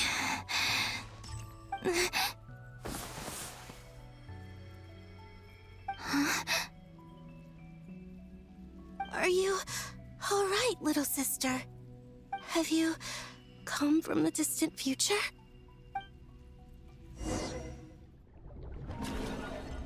Who was that? So, how exactly did the moons just disappear? Shouldn't it be a little harder to get rid of major creations like moons? The world is a vast and ancient place. On a certain scale, all life lasts for but a fleeting moment. Miss Nicole explained that the moon goddesses likely perished in the War of Funerary Flame. The moons themselves were also destroyed at that time, save for the Frost Moon, from which a new moon goddess was later born. Am I missing something then? 'Cause Because the stories say that the moon goddesses were born on the moon, but doesn't Columbina say she was born in Nodcry? Huh, you're right! Why do their birthplaces differ? What's the difference between the two generations of moon goddesses? Also, remember what Sandrone said? Her scans detected 4 moons. In other words, 4 moon marrows. Technically, the result of the scan means that 4 moon marrows were detected and positively identified as moons in that moment. In other words, this piece of information alone isn't enough for us to know how Miss Columbina is doing right now. Yep, we have no way of staying up to date on whether she's dead or alive. She's on her own for now. But at least she's trying her best to get back to us. Yeah. She's a tough cookie. And a sore loser, too. We have to trust that she'll find a way. Because we really need her power. As much as it pains me to say it, we've got no chance of beating Dottore in a straight-up fight. He's much too powerful. It wouldn't even be close. That maniac is going to devour everything in his path until he reaches us. We need to find someone or something that can stop him before he does anything worse. I'll be frank. Our only hope of defeating this false god is with a real moon goddess on our side. I'm not just saying this because Columbina's a friend and I want her back safe and sound. It's just the truth. And I know that even she was no match for him when he attacked, but I don't have a better solution. We're not giving up on saving her, whether she can defeat Dottore or not. Right. Don't worry, Miss Sandrone. We're all aligned on saving Columbina. No one's trying to argue that we can only justify saving our friend because it will help save the world. This is about multitasking. We want to save both. So, she's more than just a moon goddess to you guys? Absolutely. Duh! She's part of the gang! And you are too, you know. Yes, I know. You don't need to labor the point. I knew that the moment I came running over with my documents that I was part of the in-group. I mean, if Arlecchino can fit in, I certainly can. Anyway, as for how we get Columbina back, I've been working on it constantly. But I think I'm still lacking certain information about the moon. I'd probably get there if I could continue my calculations, but the problem is, I've run out of computing power. Computing power? You mean you need more energy? No, the issue isn't energy, it's processing power. There's so much data to get through that the whole process has just ground to a halt. That's a tricky problem. René de Petrichor of the Nazissenkreuz Ordo once foretold the fate of the world. But I don't know how he did it. My guess is that he used the primordial sea's power. However, that won't work for me. His methodology was vastly different from my own. What's worse, they're incompatible. And to top it all off, we can't even leave Nodcry. Ugh, this is so annoying. If I'd known we'd run into a bottleneck like this. Well, no, the design bureau's a bust as well. Curse that Dottore! Couldn't have made this harder for me if he tried. Oh, what do we do then? How about we grab a bite to eat and take a break? Maybe something will come to mind after you've cleared your head. You don't get it, do you? I'm trying to calculate the fate of an entire world here. And I need accurate results, not vague prophecies. Where the heck am I gonna find the computing power for that? Ahem. Anyway, time to shelve the discussion on technical difficulties. Being a killjoy isn't very ladylike after all. Either way, we've done what we can. Rest well, everyone. Remember to let us know if anything new comes up. Hat guy? Is he hinting that we should talk outside? Let's go somewhere a little more private. He's gonna talk. You know that Dory went back to Sumeru, right? Yeah, she mentioned she was planning to head back. Things aren't looking good for Nodcry. She's gone to spread the word so that Sumeru has a chance to prepare for the worst. From what I know of Dottore, there are two possible reasons why he hasn't made a move yet. One is that he's still working through some kinks in his new powers. The other is, he wants to see how we're going to react. He'll easily devour everything eventually, so I guess he's in no rush to make it happen. The first false god he made was me. Now it's his turn. Even though my records were erased from Irminsul, Dottore's ideas haven't changed one bit. He once told me that becoming a god was like turning yourself into a hungry wolf or giant serpent to devour the moon.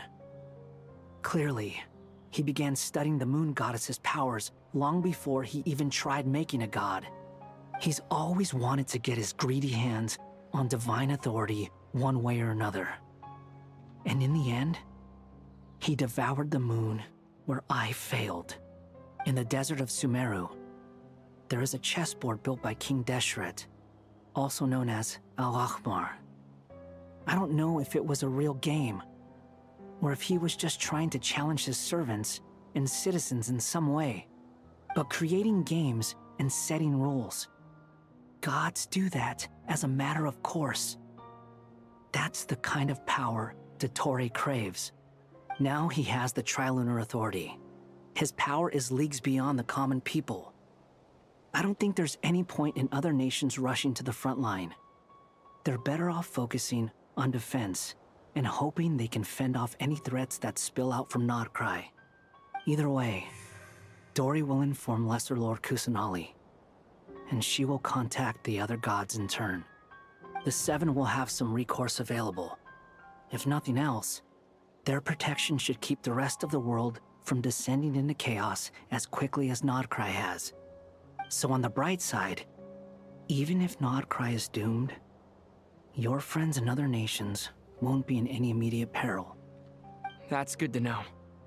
But I'm not ready to give up on Nodcry yet. There's a word for people who refuse to let anything go. It's called being greedy. Maybe it sounds greedy to you, and probably naive too. But whatever you call it, that's what gives me the determination to keep fighting. Battles are fleeting, but the will to fight is a long-term commitment. Give up for even a moment, and your resolve will shatter. Why do you always feel the need to do the right thing? No one is born to be a savior. I mean, who's gonna criticize you if you fail or give up? Don't take this the wrong way, but Dottore said something similar to me. I guess the Fatui attracts people who don't believe in saviors. Not necessarily. It's less about belief for me. I just want to know how determined you really are. After all, I don't owe anything to anyone else here. Only you. You look kinda worried. If your arch-nemesis was about to achieve their ultimate goal, I think you might feel a little worried too. That's true. Dottore is about to become an omniscient, omnipotent deity. That's gotta be a bitter pill to swallow. Still, you're calmer than I expected. Obviously. I have to admit that my past self was a reckless fool who misunderstood not only the point of revenge, but how to achieve it. And as much as I want my vengeance, I know I'm not gonna get it by acting alone. If the world's taught me anything, it's to think before I act. Too bad it never taught me any other virtues, though. So, I am going to destroy Dottore, no matter what it takes. So, what's your plan? I'll get to that. First, tell me, what do you think of Sandrone? Just like Paimon said, she's a friend, part of the gang. How much do you trust her? This is a serious question. Think carefully before you answer. Although she's with the Fatui, she has her own values, and she's helped us a lot. If nothing else, she's clearly going the extra mile for Columbina. I see no reason not to trust her. If you say so. In that case, the three of us need to talk. I have some thoughts about her computing problem. It can be solved, but it will come with a cost. How much? If I can afford it, I'll cover it. Sometimes your heroism really backs me into a corner. You know that? Come on, let's go talk to her.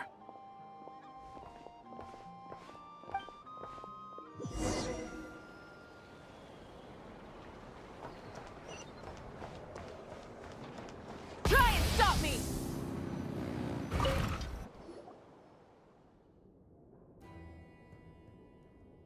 Miss Androne, Traveler. Hey there. Paimon's here too! She was just helping them sort through their things. How did your chat go? That was fast. The call only just ended. Well, you said it was urgent, so we got here as quickly as we could. Albedo, I have some alchemy questions for you. I see.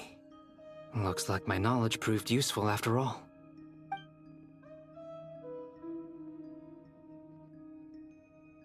If I might ask, what is the end goal for the modified formula you'll be using?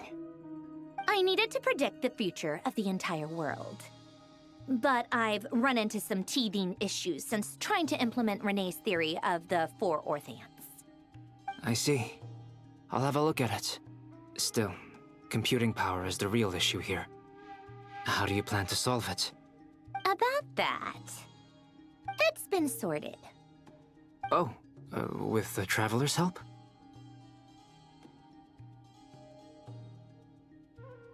Actually, you're not wrong. He found the person with the solution. Was it Hat Guy? Yeah, it was him. Wow! Go Hat Guy! Seems like all that time studying at the academia is paying off big time. But where is he? Wasn't he the one who asked Albedo and I to come here? Come with me.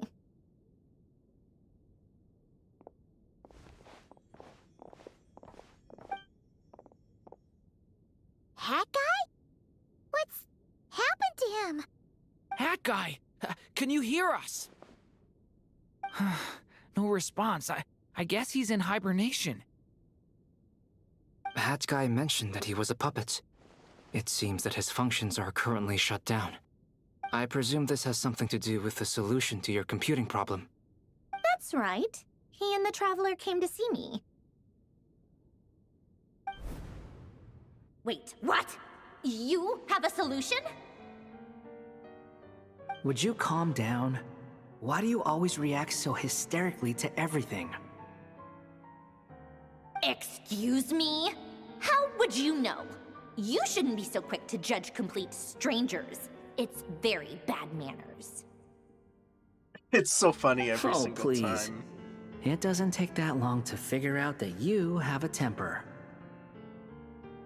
Where does a mere student get that kind of confidence? I've actually published more papers than you.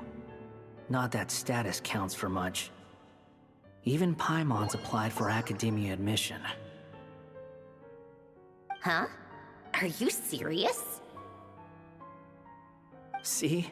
This is why I can't be bothered to explain myself. She recognizes no one's skills but her own. Okay, fine. I'll hear you out. So, tell me, how do you propose to solve my computing power problem? This world itself is constantly processing all kinds of information. If it's the world's future you're trying to calculate, you need a processing device that's designed to cope with that volume. Easier said than done. Only Irminsul can handle that kind of... Wait, is that what you're suggesting? But surely we can't just plug my formula directly into the ley lines. You should be able to tell that I'm not human, right? Yeah, I noticed. The technology, though, seems pretty ancient. Very different from Fontaine's. It's a completely different system. Conrian, to be precise. I'm what they would have called a puppet. Puppets need an energy source and processing power. The artisans who built them sought out the materials most suited for that purpose. You? Do you mean... The Traveler and I have talked it over.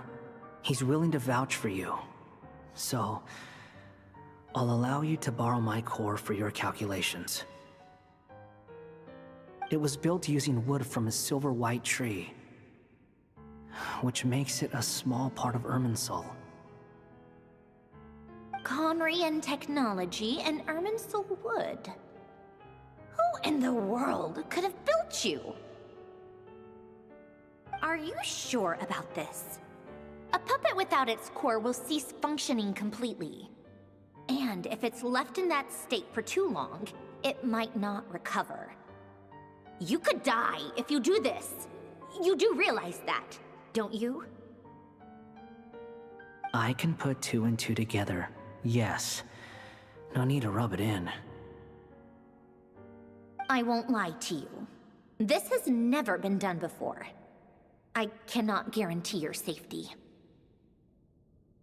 Doesn't matter. I'm prepared for the worst. Did you two actually talk this through? Is he... Are we really considering this? Yes, we discussed it. The bottom line is, he trusts me, and I trust you. Let's give it a shot, shall we? Honestly, I have no clue where this kid even came from. But for whatever reason, he lent me his core to use in my formula. I'm very close to finishing my calculations now, and the core is currently in use. So I'm sorry, but I can only show you a sketch right now. This is what the core looks like. A silver-white branch. It certainly matches the legends told about Irminsul. Is Hat Guy gonna be okay? He's not gonna die, right? Right? In theory, he should be fine. As long as we put his core back in time. Beyond that, all I can say is that I'll try my best to avoid risk and make sure the core doesn't sustain any damage. I think I know why you called us here now. Someone needs to watch over his body and make sure it's protected until the process completes. Correct. He said that the only ones he trusts here are you two, and the Traveler. And the Traveler will have other work to do. He will have our undivided attention. Aww, Hat Guy. On a more positive note, things are progressing steadily on my end. I'll call everyone in for a meeting once the results are out.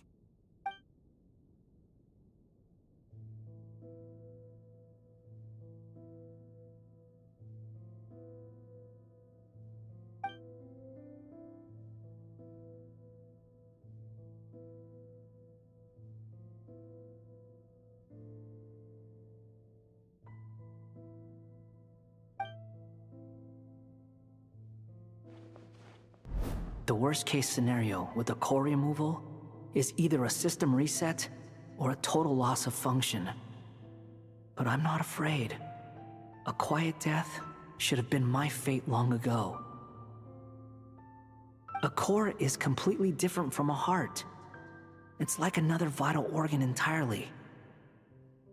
I never believed it could be a true replacement for what I sought. But in the end, it turns out the core was more useful to me. Pretty funny when you think about it. It's like the punchline of my entire life. Do you think there's any difference between a puppet and a human? If not, then this would just be another samsara. I have already experienced both a past life and a next life. Part of me wonders whether I'm only capable of making this decision because I've become a real human. What's with that expression? Isn't this a good thing?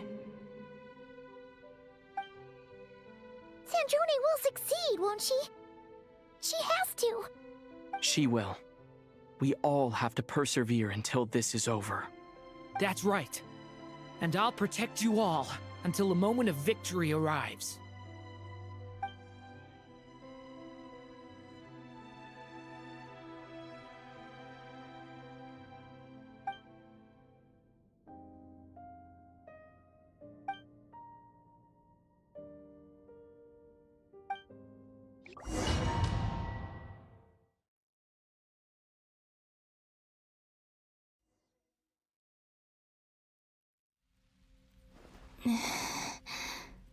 Who are you? Call me Sonnet. You have the same power as Canon. Sonnet. So, you're the goddess of the iridescent moon? Oh, goodness! You recognize me? Well then, what's your name? Columbina. Columbina Hyposelenia. Hyposelenia? What a lovely name. Did you choose it yourself? It was a joint effort between me and my friends. Friends? You mean your friends in the heavens? Huh? Oh, sorry. You must be exhausted. I apologize. Hang in there. Let me introduce you to my older sisters. Do you mean the other two moon goddesses? Arya and Canon? Wow, you sure know a lot. Hey, does that mean that our story goes on into the future? Oh, I guess that wasn't the best question to ask. It's alright. We were prepared for that possibility. You could say we were too prepared. I can't even remember how long my sisters and I have been here by this point. When did you get here? How long has it been? I can't say for sure, but it feels like it's been forever. I see. Are you feeling alright? You look a little unwell.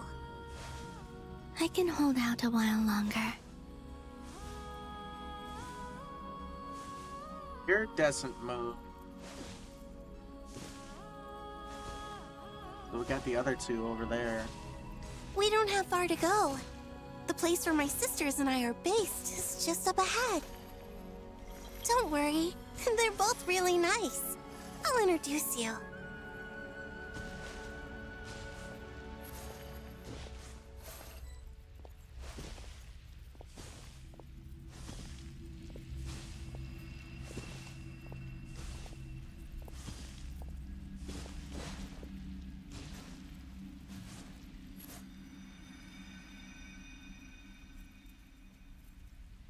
Sisters! I'm back! And look who I've brought with me!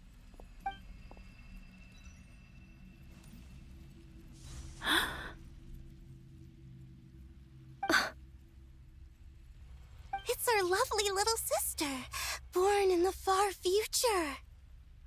The pleasure is all mine.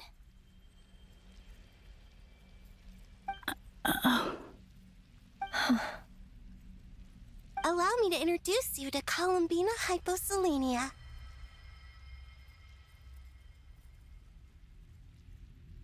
This is Arya, the goddess of the eternal moon. And this is Canon, goddess of the frost moon.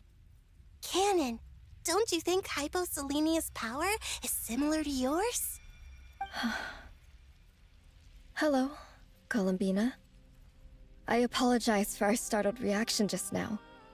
And please, forgive our little sister if she's been annoying you. She tends to talk a lot. It's fine. You seem shy. Don't worry, Columbina Hyposelenia. No one can hurt you here.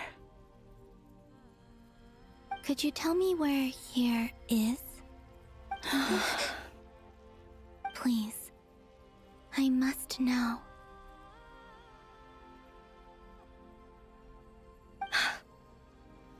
dear sister. This is where Tevat's original ruler, the Dragon King Nibelung, imprisoned the moon goddesses. What? You're scaring her, Canon. No, I'm fine. Please, continue. Nibelung, our original master, created us in the distant past to maintain Tevat. But he left this world and traveled into the dark universe beyond, to explore worlds vaster still. Day and night, we fulfilled our duty in the heavens, until the day that the first Descender arrived. The great ruler of the firmament. The heavenly principles. Is that what later generations call them? I see. But we did not reject them at first, nor did they seem to harbor ill intent towards this world. We coexisted in peace. They were like a guest in our home. Slowly, however, we came to realize that our guest had a growing desire to change and dominate the world. And you didn't stop it? No. There was an order to the rules they set up that Nibelung never taught us. We wanted to know if this order would bode good or ill for Tevat.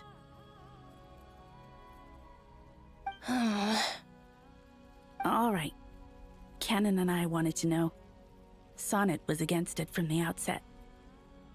Later, we discovered that this great ruler of the firmament bore an almost paranoid hostility toward the desire of certain life forms to seek power. Or perhaps they feared them. They would even cast down celestial nails as manifestations of their power, to punish the civilizations of the world below. Only this was far beyond mere punishment. Right. Their rules brought order, but the price people paid for merely testing the limits of those rules was far too great. I did everything in my power to help the punished escape catastrophe, but still, too many lives were lost. The ancestors of the Frost Moon Scions were some of the ones you helped. But just when we had decided to take countermeasures, the Dragon King, Nibelung, returned. And so began the War of Funerary Flame. So, that's the name the world gave that war in the future. Well, who won in the end? As far as I know, the Heavenly Principles won, although it came at a great cost. They remained in Tevat, where they continue to rule to this day. And the world's original master, the Dragon King Nibelung, was destroyed. And what of the moons? Are there still 3 moons in Tevat's skies?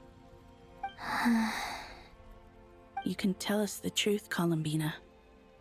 We know we are but remnants of a bygone age. We are prepared for the answer. Only the Frost Moon remains.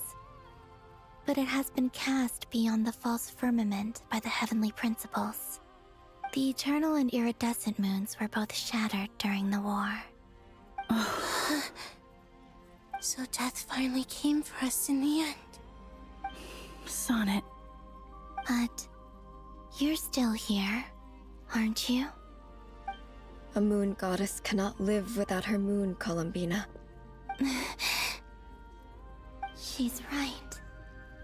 That's why I began to disappear. Because the Frost Moon is cut off by the false sky. How much worse it would have been if it were outright destroyed.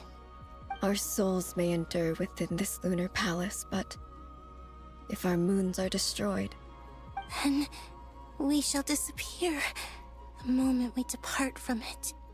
I'm sorry. There's no need to apologize to us, dear sister. If anything, we owe the world an apology. If only we'd decided to act sooner, rather than arguing amongst ourselves.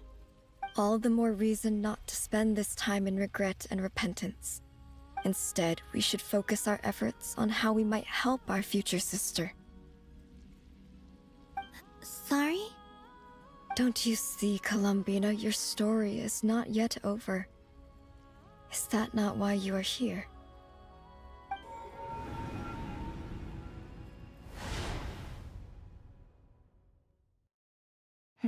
It's done. Initiate numerological array. Continue running primary process. Calculate the world's fate through extrapolation. And identify nodes of potential change. Secondary process, scan for moons. Still 4. The number of moon marrows hasn't changed. Wait, let me think. Is it possible that there's something I've been misunderstanding about the moons all along? Variables. Variables in the world. I know where potential variables within the world come from. So what about the moons? Are there any variables there? Like their life or death, for instance. What if being alive or dead makes no difference to a moon? But that's so strange. Even immortal gods can die. Why would the moons alone be? Wait! I've got it! If alive or dead is considered a variable, we might have had this wrong the whole time. No one ever said that a moon marrow equals a living moon. We just made that assumption ourselves. Initiate secondary process. Scan again. This time filtering out interfering perimeter, moon marrow. I don't care if they're natural or artificial. Get them out of my search results! Why? It says 3 moons still exist in Teyvat, even after excluding the moon marrows. But we know for a fact that 2 of them are dead. Redo the scan. Narrow the results to living moons and real moons. No, scrap that. Narrow it down to moons that have lunar authority and remain alive. Why? Why is it still 3? What is this, Columbina? Has the world lied to us? Or are you the one pulling the wool over our eyes?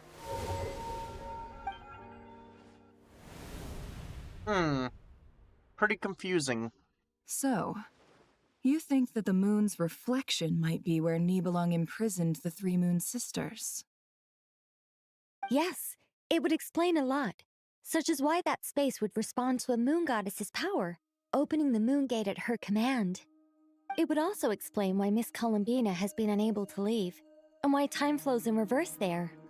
In the messages she sent, Columbina promised us she'd find a way to return, but we have no way of knowing how, when, or where this might happen. The fact that she still has yet to reappear in this world indicates that returning from that place is no easy feat. We cannot afford to simply wait for her. So you're saying, if she could return by her own power alone, she would have done so long ago. Yes, she certainly wouldn't leave it to this late stage when it's so touch and go. I've been giving this some thought, and I've come to believe that Luana's Har might be an anchor that she left behind, as a sort of future waypoint. This could also explain why Luana's Har is always by the traveler's side. Sounds like a plausible theory. If that's the case, there must be some criteria we need to fulfill to allow Columbina to return to the present. The question is, what could they be?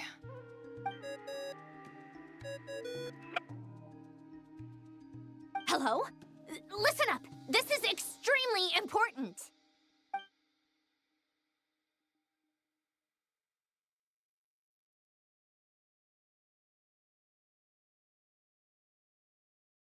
Not only is Columbina alive, but she may well exist in a form unimaginable to us. I'm still unclear on the details, but she's done something truly inconceivable in the past. And the clue to what she's done lies in the moon and Teyvat sky. Truly amazing. Oh, I'm so delighted for her. I'm sure we all feel the same. And I'm sure Columbina is ready to get back here and fight by our side. I'll keep my calculations going and try to find some way of coordinating with her. But that's not an excuse for everyone else to slack off, okay? All of you had better keep trying to think of solutions. How can the dead moon still live? And Luanatar...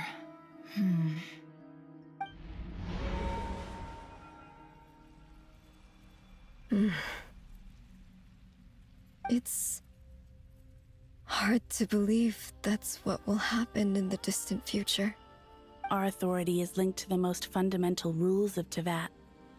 I suppose it's no wonder that many would covet that power.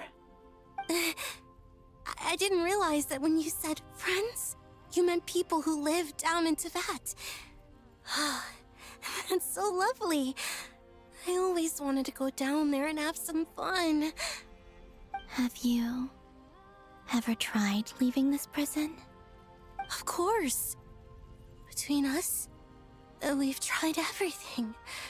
But no matter where we go, this space will eventually bring us back here. It's like the center of a whirlpool. Everything ultimately converges here, at the moment when Nibelung imprisoned us. In that case, have you tried using any of those pathways that connect this space to the real world? Sorry? What are those? They're passages through which you can make small-scale changes to reality by using Kuvaki. Or am I the only one who can use those passages? Because part of my soul remains in reality. Kuvaki. What is that? You don't know? It's a unique kind of elemental energy found only in Nodcry, the land from which the moons arose. Oh. Well, it's true that the moons first rose up from the part of Teyvat you say is called Nodcry. But there is no difference in the elemental energy between there and anywhere else. What? Could you show us some of this Kuvaki hyposelenia? Maybe if we see it, it'll make more sense. Okay.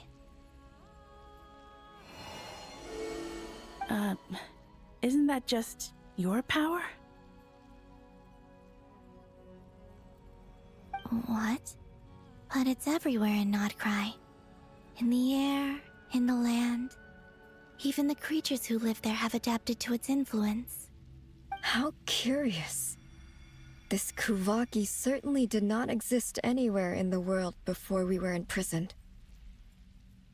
Let alone influence living creatures. So, how exactly does it affect them anyway? Can they float in the air like us? This is so strange. Why would their reality differ so much from mine? Columbina, you're looking for more than just a way out of here, aren't you? Yes. If I am to help my friends, I will need trilunar authority on par with that of our foe. You mean... you'll need our power? This sounds extremely risky. The Three Moons' powers are not mutually compatible. Concentrating them into one goddess will be a very painful process. And if anything goes wrong, it could tear you to pieces. I know. But I'm willing to take that risk. Even so, let's say we successfully transfer our authority to you. How will you take it outside this prison? Nibelung constructed this realm specifically to prevent us from using our powers to interfere in his war. No moon goddess can leave this place alive. What if I don't leave alive?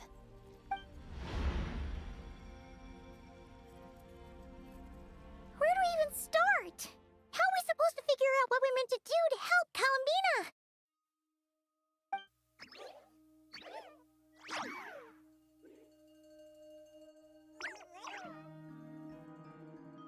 Columbina? What do you need from us? If she really got to the beginning of time in there, how do you think she'd leave us a message?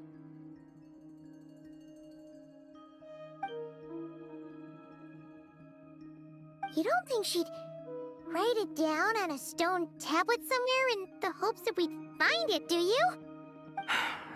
Seems unlikely. Columbina may not talk a lot, but she thinks deeply about issues like this. Let's review what we know. This is the Columbina who fought alongside us against the Rahir of Solnari, and with whom we celebrated Moon Prayer Night. She knows our personalities, our ways of doing things, even our unique strengths and abilities. So, if she wanted to tell us something from a long, long time ago, what would she do? Oh.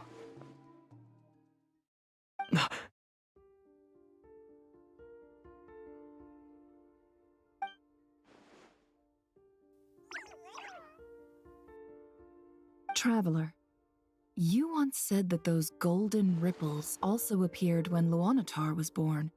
What if Columbina left Luanatar here, not just as an anchor to the real world, but for some other purpose? If she is part of Columbina, and Columbina knows that I can see past events through her... Oh yeah! Like when you peeked into Rarer's past through his heart! Nefer, wait! If you're right about this, and you can really see past events through Luanatar, your eyes, they'll... Oh, I know. Looking at Rarir's past in Conria was already enough of a strain on my eyes. Looking this far back into the past, it'll surely blind me. But it's our only chance. This is the only way. Boss. We spoke about this once, a long time ago. Do you remember what I said, Yehoda? The day I lose my sight, the Curatorium of Secrets will be yours to run. But... What's wrong?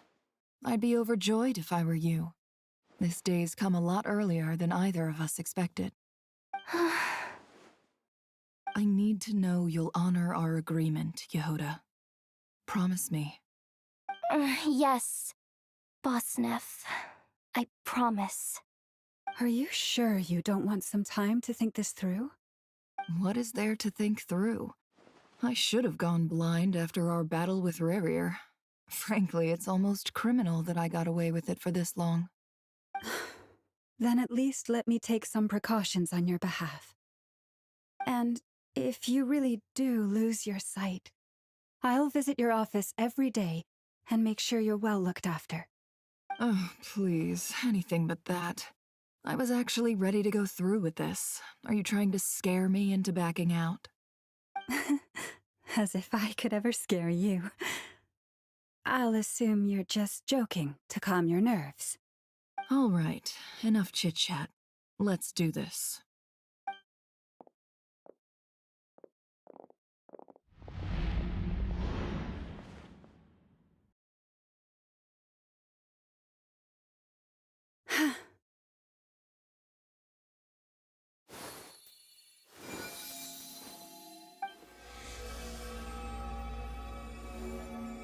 All done. Good. Now give me some space.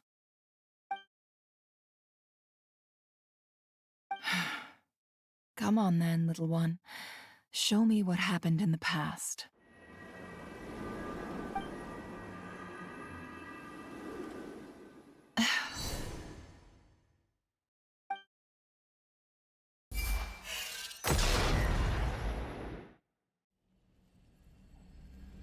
Between the Trilunar Authority, Kuvaki, and the soul-surviving moon, the Frost Moon, I think I might know how to get back.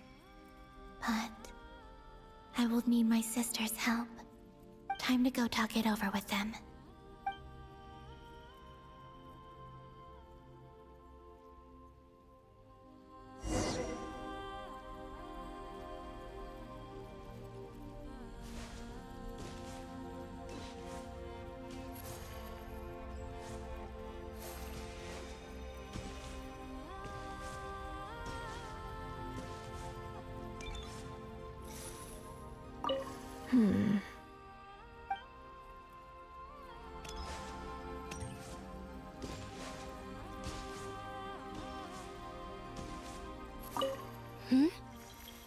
Have you decided what to do?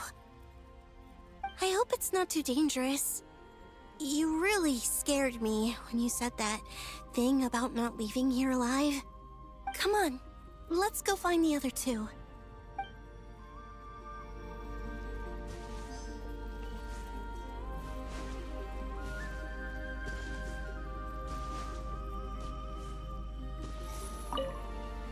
It seems you have reached a decision. I'm all ears. What do you propose?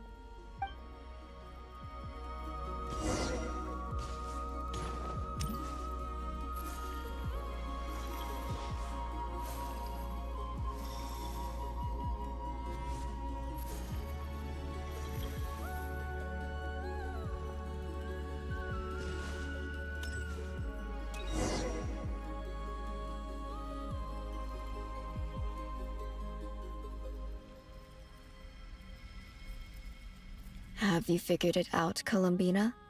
Tell us, how do you plan to leave this place? I intend to die here, in this moment, and then be reborn in the future with the help of my friends. What? What are you saying? How can the dead be reborn? And how will you inform these future friends of your plans? You can't exactly leave oracles. Nothing can escape this place. Not a single ray of moonlight. And even if you found a way, what if they never find the message you left for them? You'll... No, that won't happen. Come again? They will find my message. I'm sure of it. I'm not following. How exactly will you achieve this? It's quite simple, really. First, I will leave my soul here.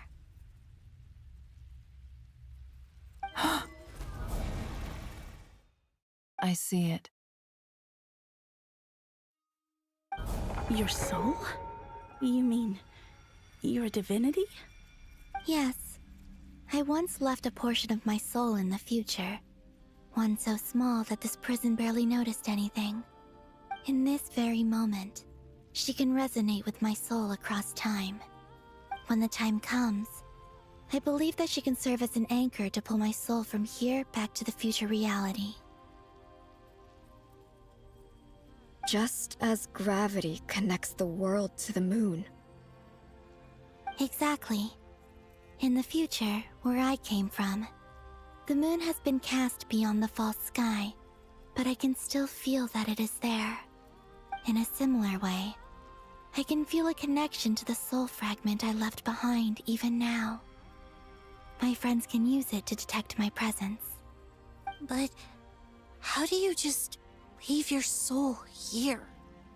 Is that even possible?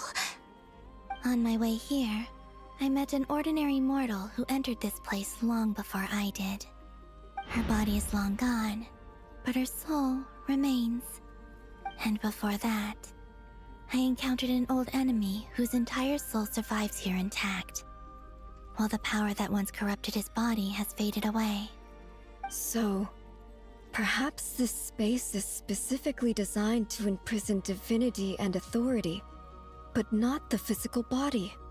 Still, even if your body can escape, would it not just be a lifeless husk without the soul inside? Wait, is that what you meant when you said you wouldn't leave alive? Yes, I shall turn my body into moonlight and pour it over Nodcry. That power shall protect the land and quietly blend into it, awaiting my soul's return in the future. However, I cannot do this on my strength alone. I would need your help to do this, so I'm humbly asking for your assistance.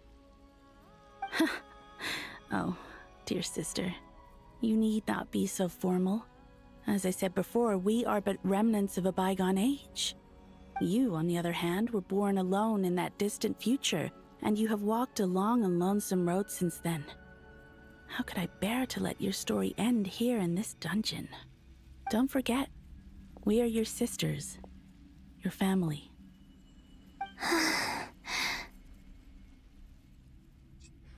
Arya's right. Actually, I've always wanted a little sister. Can you imagine how it's been for me? Getting nagged by 2 older sisters all the time. Now, I finally get to be the big sis. And not just that, but I get to help you return to your world, too. How could I say no to that? Sonnet. Canon?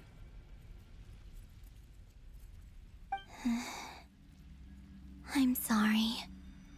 I know this is a bold request. The Frost Moon is rightfully yours, and it remains intact. Oh, no, please. Don't misunderstand me, Columbina. I was just thinking back on the years that the 3 of us once spent together. You cannot imagine how happy I am to hear of the future world you describe. The Frost Moon Scions, your lovely, kindly friends. For the 3 of us, whose purpose in life was to maintain the peace in Tevat, it is a great relief to know that the people of this world live in such an abundant future. If your plan can save them, and save not cry, I will gladly give you all that I can. Besides, the 3 of us have been together since the day we were born. I could never abandon them to live on alone without them. Canon. Still, I do have one question I would like to ask you before we proceed.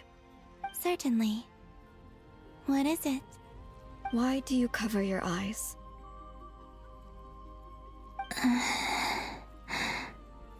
Yeah, I was curious about that too. But it seemed personal, so I didn't want to intrude.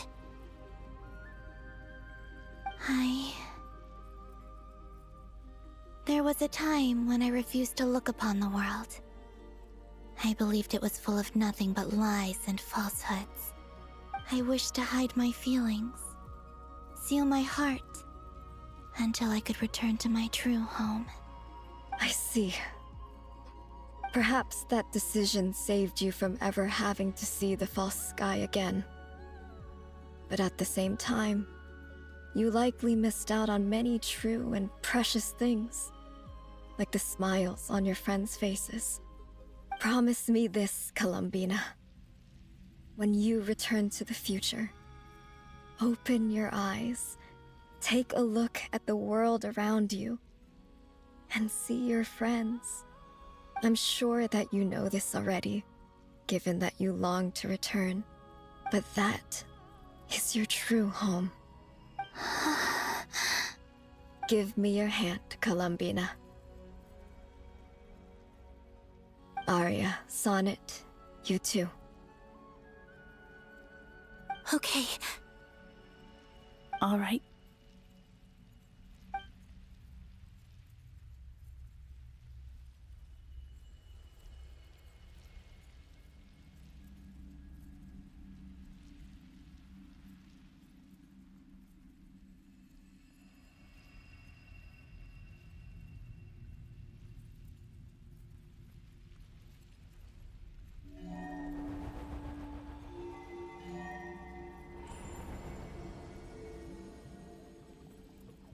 We once were the songs sung for eternity, but now it is you who must continue to sing. We once were the tides in the great river of time, but now we subside, and you arise. We were the messengers of madness and inspiration, but now the lies have faded, and your truth must endure. We are souls awaiting the sun. You must return to be with those who smile when they see your face.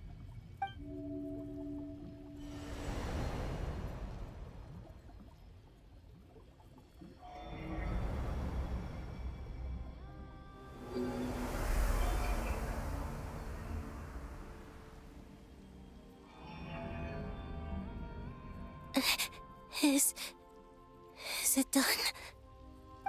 Yes. We have transferred the authority over all 3 moons to Columbina Hyposelenia. From this moment on, she is the Tri-Lune Goddess, the one and only moon goddess of this world.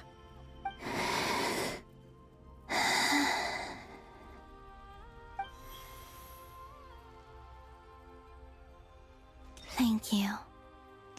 Thank you, my sisters. Now go, and do what you believe is right, Columbina Hyposelenia. Be aware that we cannot grant you the power of the 3 moons beyond these prison walls. The conflict that arose over their remains following our disappearance will still take place. I understand. Sisters, oh, my body. It feels... Now that we have given up our power and authority, our bodies are merely mortal shells.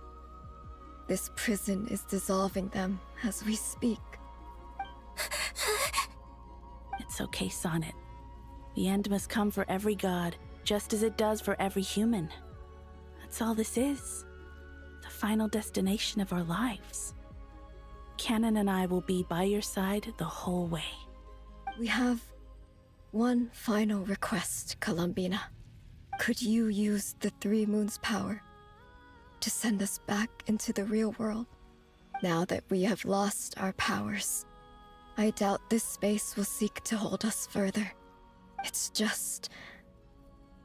we would like to spend our final moments together in the only place we ever called home. Of course. Gladly.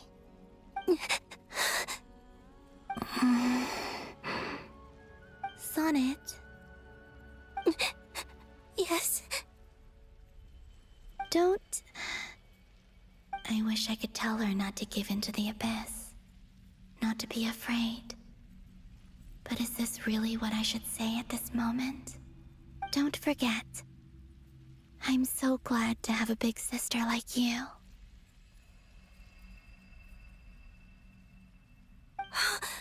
No, Hypo... Thank you. I'm okay.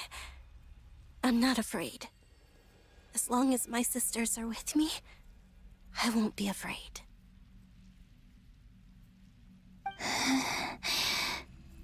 It looks like this is goodbye, sisters. Goodbye, Columbina. Take care of this world in our stead. I will.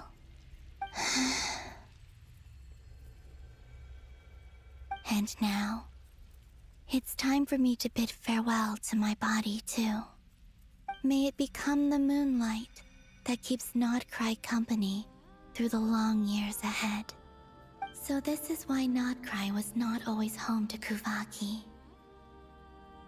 It only appeared after I poured my body out upon this land, and only this land.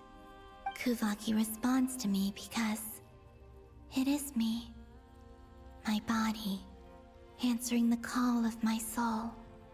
And the golden energy I've encountered on my way here was, in fact, that very soul, which I am about to leave here to guide me. O power Tri-Lune, eternal moonlight. I, Columbina Hyposelenia, lay aside my body. Let it be cast into the dark night to illuminate the future. May it be a companion to all who dwell beneath the moon.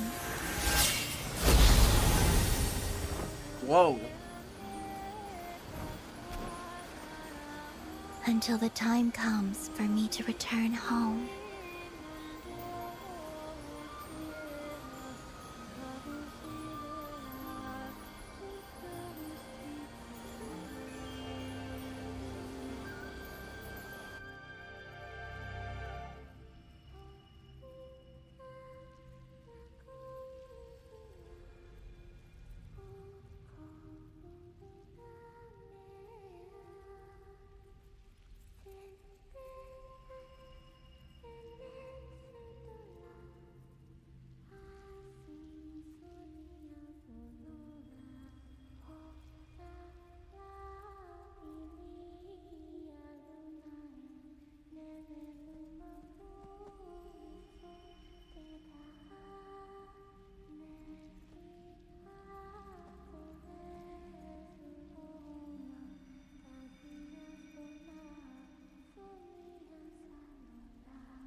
allowed to see that?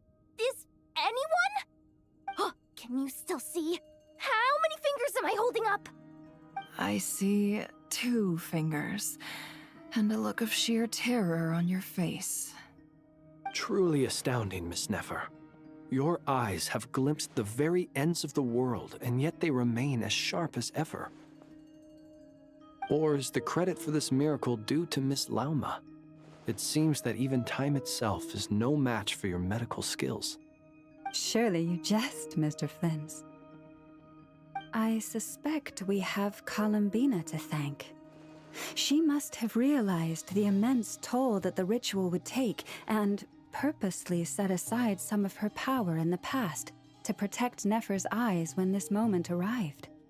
There is always a great price to pay for witnessing the truth, but it seems that this time, Columbina has shouldered that burden on our behalf.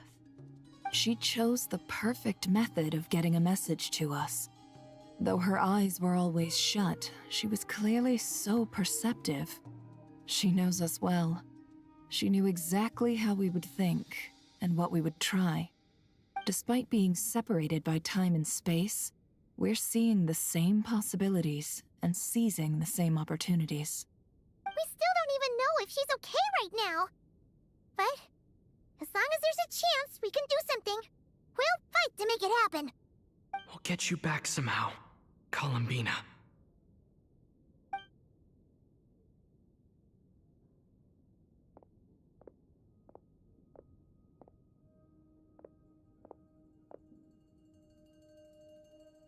Well, based on the information we now have, let's figure out our next moves. Thanks to these gentlemen, we have a much clearer picture of the situation with Dottore.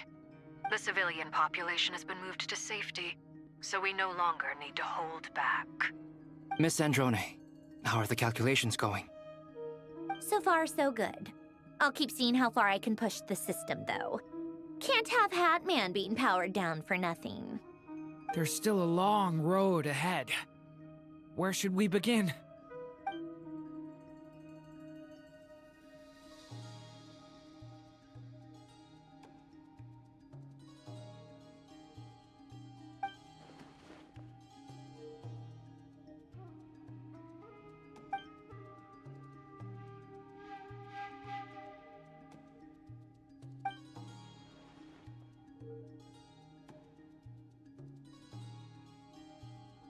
Our plan is clear.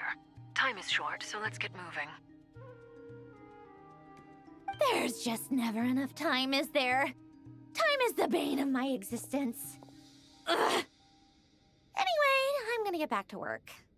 All right, we'll do our part too. Yeah.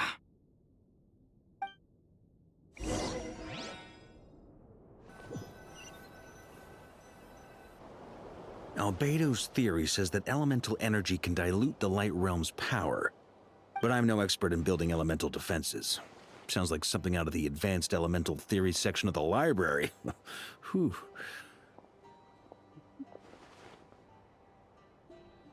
You seem quite troubled. Well, yeah. I mean, who doesn't get a little flustered when they're completely out of their depth? You were the very picture of confidence back when you approached the Hexen Circle. Yeah, I could have been faking it through that whole meeting for all you know. Who's to say I'm not just a ball of nerves in a charming and gregarious package? Oh gosh, really? I'm so sorry, I had no idea. Well, you're all the braver for it. Still, I was much more in my comfort zone than I am here.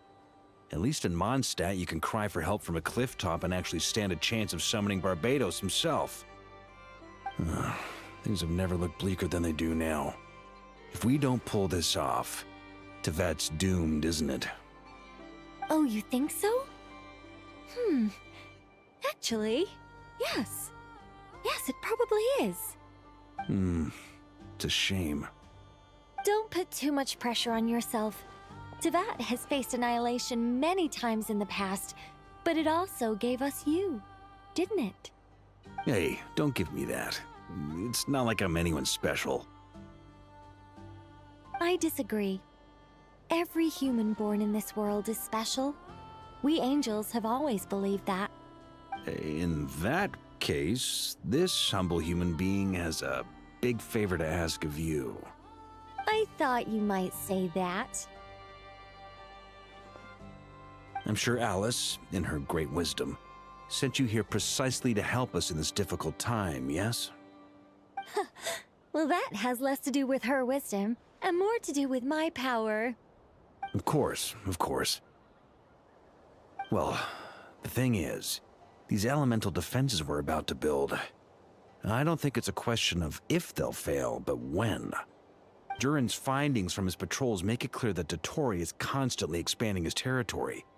First it was his lab, then the design bureau, and now this. It's not realistic to completely stop him encroaching on the rest of Nagcry. Rather, our goal should be to stall him for as long as possible. If Miss Sandroni's calculations are correct, well, they're the closest thing to certainty we have in this situation, so let's assume they are. Anyway, her calculations suggest that our best hope for victory lies in Miss Columbina's return. It's up to us to slow Dottore's advance and buy time for her to make a return. Are you asking me to help you with building the defenses? No. I'd like you to prepare for what comes next.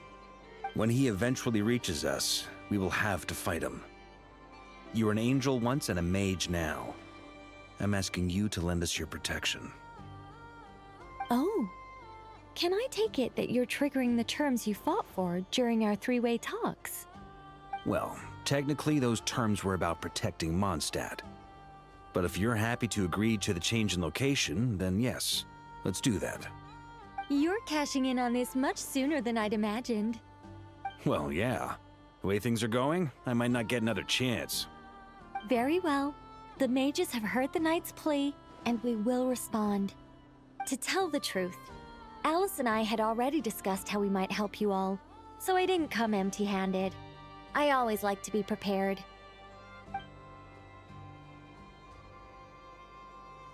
This is... wow. Yeah. This is great. Seriously, thank you. It's been many long years since I had a chance to dazzle humanity with a little divine intervention. To humbly serve as a reliable and responsible guide. Anyway, Knight of Boreas, please accept this gift in recognition of your great virtue. Go now. May the angel's blessing deliver you safely to your destination.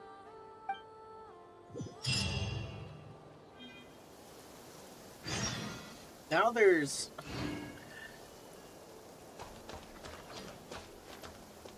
Oh, wow. Rev the engines!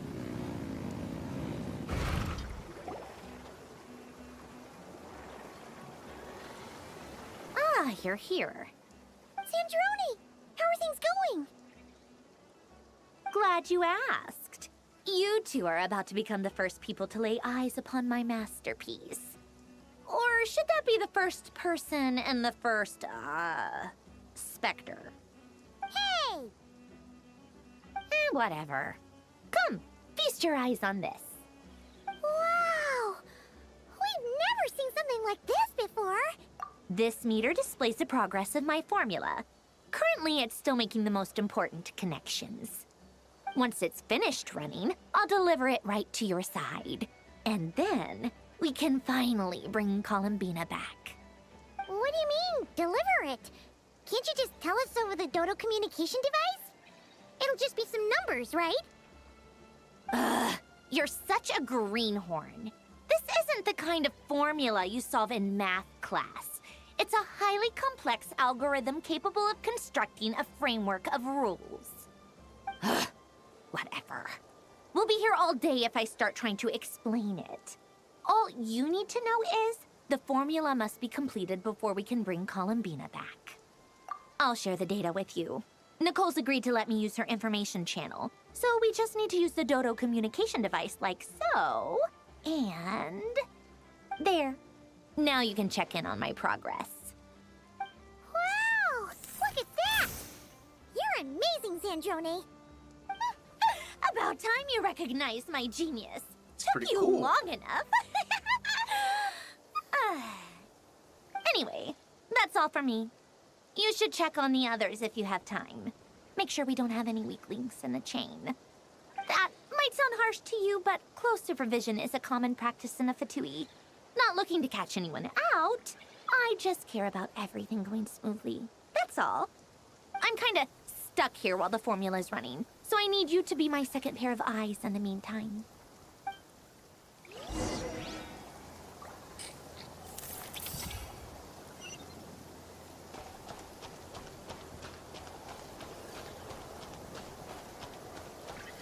Try and stop me!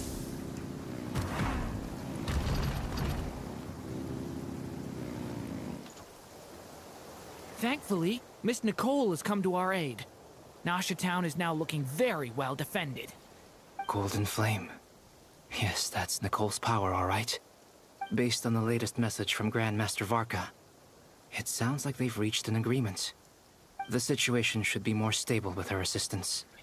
Everyone will have at least some degree of protection. Albedo! Durin! Hello there, you two. Are you well rested? He's blue dabadoo. A cool cat. That's good to hear. As per the plan, Albedo and I will be in charge of Nasha Town. As Dottoro's energy field expands, it's creeping ever closer in that direction. But we will do our best to hold our position. We fought side by side many times before, right now. and always with great success. I believe this time will be no different. So don't worry about us. Focus on fighting Dottore.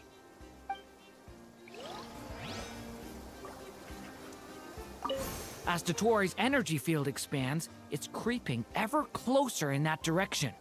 But we will do our best to hold our position. We fought side by side many times before, and always with great success.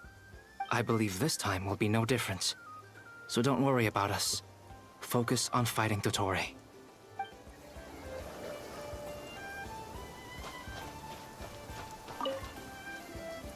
Traveler, Paimon, a pleasure to see you both. Twins! How's everything coming along? Fairly well, if I do say so myself. Personally, I am ready to confront Dottore head-on.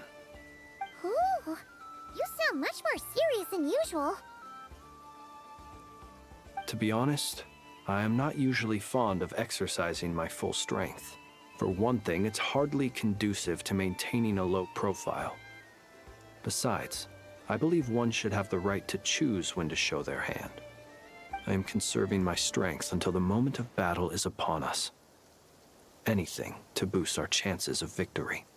Seeing you get into the zone like this really puts Paimon at ease. Huh, Traveler?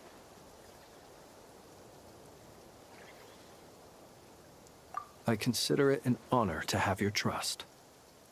Rest well. I look forward to seeing you both in your element during the battle.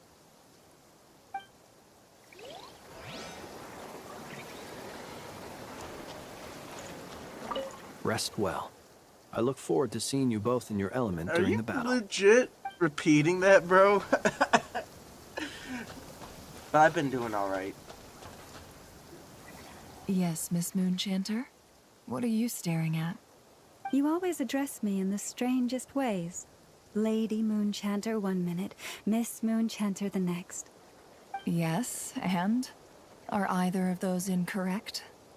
Not as such. It's just that I simply call you Nefer nowadays. Uh-huh. That's my name. What's your point? The point is I don't add any honorifics or titles. Meaning what? That maybe we're on friendlier terms now than we used to be. Is that how you see it? And I thought I was the one with eye damage. Bro. Never! Wilma! Paimon, Traveler. Just swinging by to check in on you. How are things going? Did you manage to get some rest? Don't worry about me. I won't slow us down. And I give my all to ensure our victory. Ah, yes. Allow me to give you two a quick checkup. All done. You're both in good shape. You're welcome. You'll have your work cut out for you in this battle against Dottore, so make sure to get some rest in first. Paimon will keep an eye on him, don't you worry. I'm glad to hear it. Take good care of yourself, too, Paimon. Sure thing.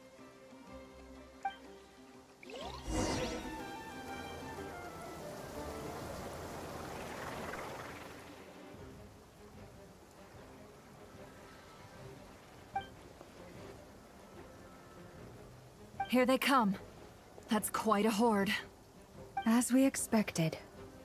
Get ready, everyone. Take your positions and prepare to engage. Let's begin. I'm at the ready. We only just got to 30% on the calculations.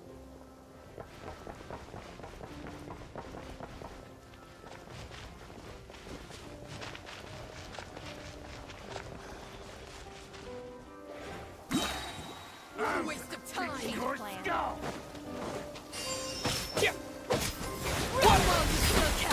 There's nowhere to hide. Bombs away. The night cometh. Keep your distance. Close your eyes. You're pretty strong. Go.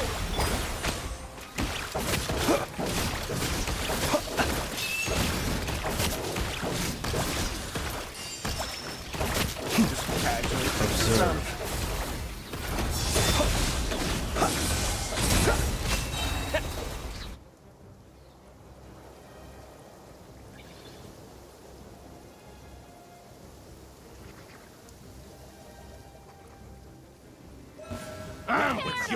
Oh, Twitch duplicated the message. I can see that.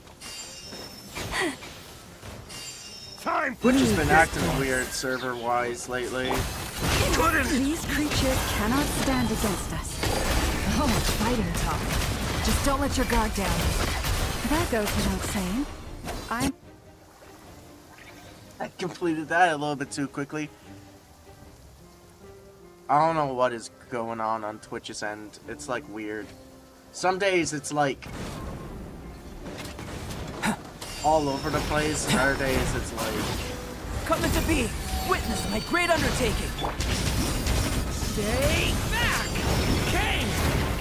New life! No, other days it's been fine.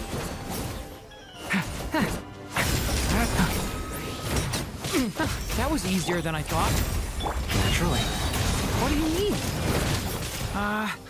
Is it because as created beings go... I keep completing these so quickly.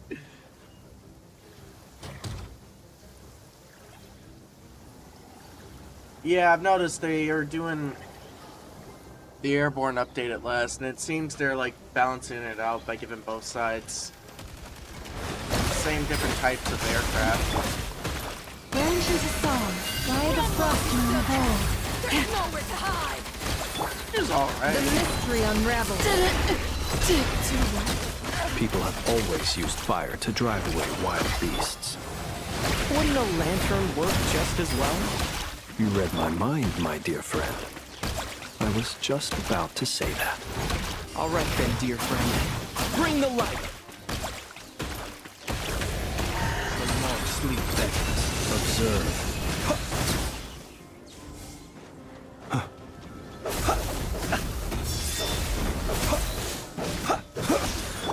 Water jet! No more love. Be silent. Observe. Night falls. I swear, Flynn's just does so much damage.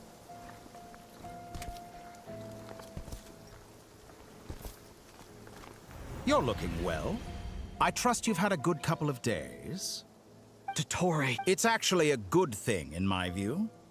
If the subjects of my experiment were to die prematurely, it would throw quite a wrench in the works. And so, I must thank you all for your resilience. So I will say, Cool Cat, I think We I'm are going to no be longer watching on the same level, Foxel but you are gameplay nonetheless from the worthy airborne of my update respect. and see what A the creator groups do god should with be merciful and gracious after all the aircraft and whatnot. And in any case, They also it is seem only to have right lowered that the before I end requirements your on base lives, building, the world is informed of the arrival of their new from what god. I can understand, on making it more smaller group friendly than massive groups. But there's only going to be time to tell on that end. That's nice that the planes are fun.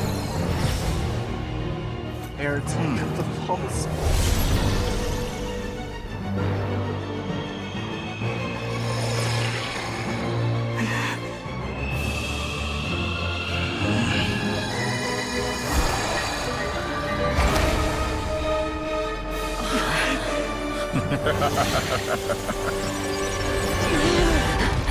He just split the sky.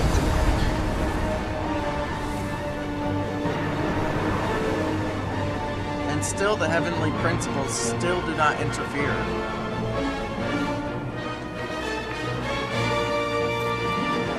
That's nice that you're The learning. experiment begins. It's really a learning curve because you got so much to manage and do, but look at it as like With the marrow of the three a video moons in game my itself. hand, behold the false moons fall!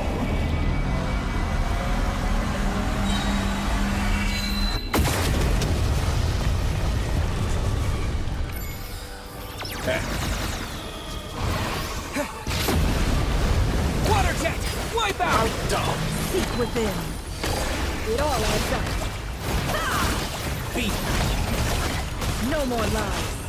For the everlasting curse, receive my blessing. Beware the creatures of the night. Close your eyes. Be silent. Close your eyes. Be silent. Water jet! Yeah! Good! Keep it up! The deception I'm still ends collecting here. data. Did you honestly think that would hit me? It all falls into place. Can't hide the truth. With one heart, we First, like an ant in my Close paw. your eyes. Are you quite finished?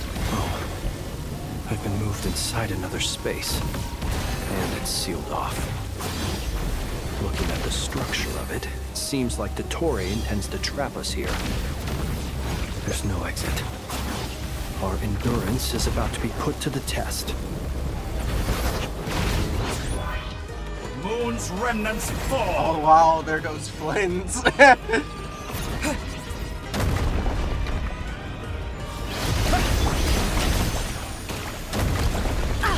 It all adds up.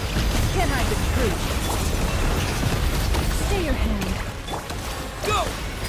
Did you honestly think that would hit me? No more lies. Reverse! Seek within.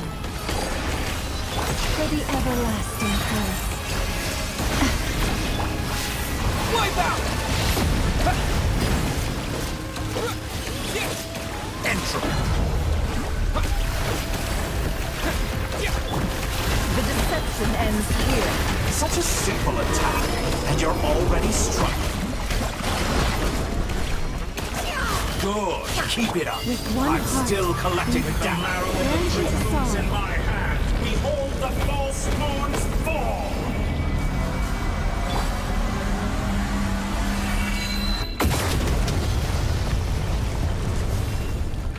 Be shackled. Found. Tell me, where will you try scurrying off to next? Looks like Mama's Dottore turn. has opted for a divide and conquer strategy. But we will not allow him to triumph. Now, I shall pray for our victory. They keep messing with my controls. Entropy bends to me. Can't hide the truth. That's more like it. Some results of valor. Did you honestly think that would hit me? Go!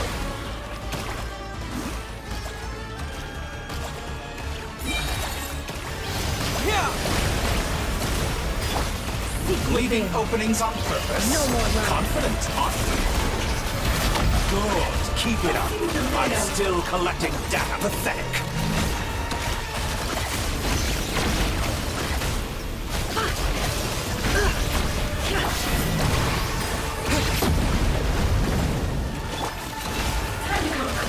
Excellent. You've been... Here, I thought you dodged that. Moon's remnants fall.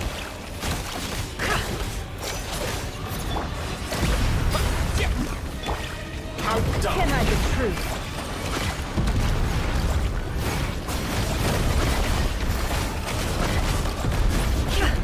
Such a simple attack. What's this supposed to be? A knockoff version of the space Columbina got trapped in? There really is no way out. We'll see about that, Dottore.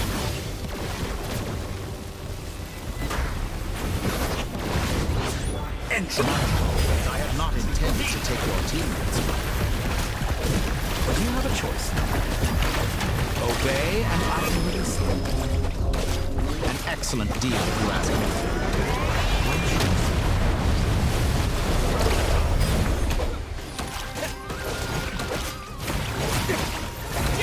You cannot face me.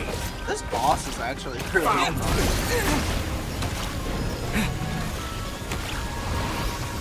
This is a simple attack, and you're all... I'm aware you've been working on some little tricks to surprise me with, but it appears that none of them have come to fruition. My guess would be that you're trying to bring Columbina back. But then, where is Sandrone? Or are you trying to buy time for her? I always found their friendship to be a curious phenomenon. Two highly incongruent personalities, and yet they share a deep connection. Speaking of Columbina, I once saw her as like a younger sister. We got along quite amicably while she was with the Fatui. But then one day she suddenly decided she would refuse to take part in any further experiments. To this day, I truly don't understand what I could have done to upset her so much. It's such a pity. I could have had a sister, a family. But alas, she grew to dislike me. You're not fit to be family to her. That I can't deny. So many people, all obsessed with playing out the same tired old dramas. This world is rotten to the core. And then there's you. You had every opportunity to reach the right conclusion. The thought of killing you off like this? But I maintain that I approached you in good faith, so I will offer you another chance. Will you work with me? You have until I count to 10 to make your choice. 1, 2, 3. Not in a million years. Huh.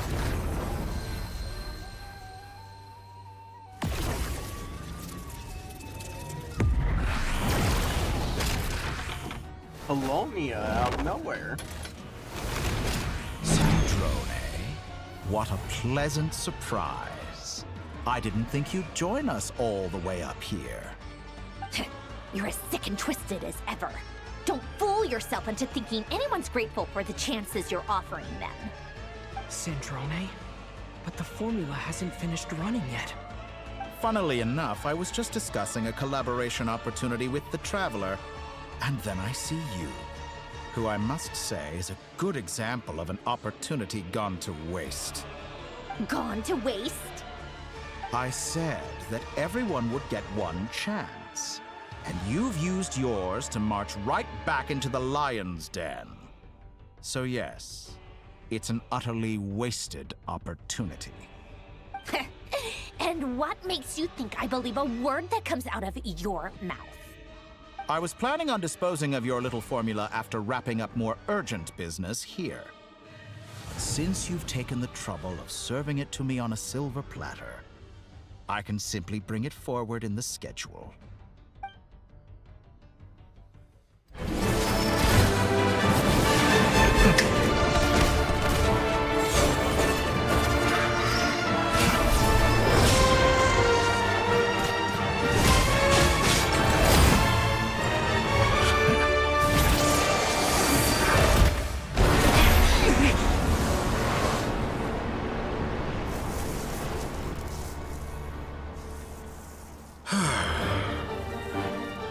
Is this your life's work? This piece of trash?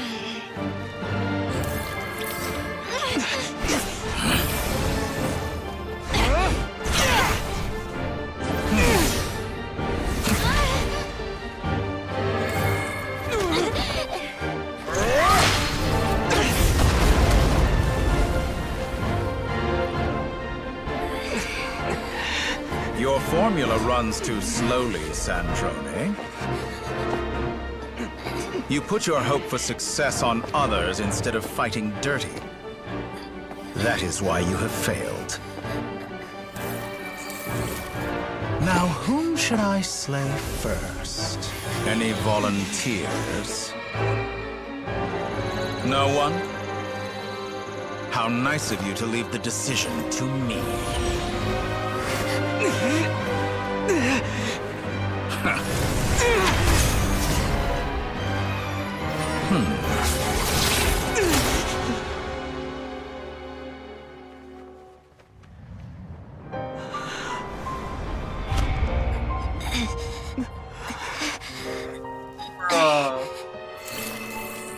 Oh, how unexpected. Sandrone, any last words for me, comrade?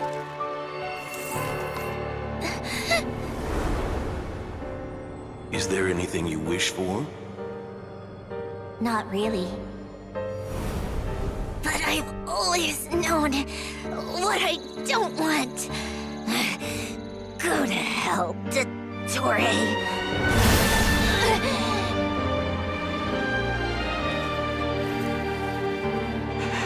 No!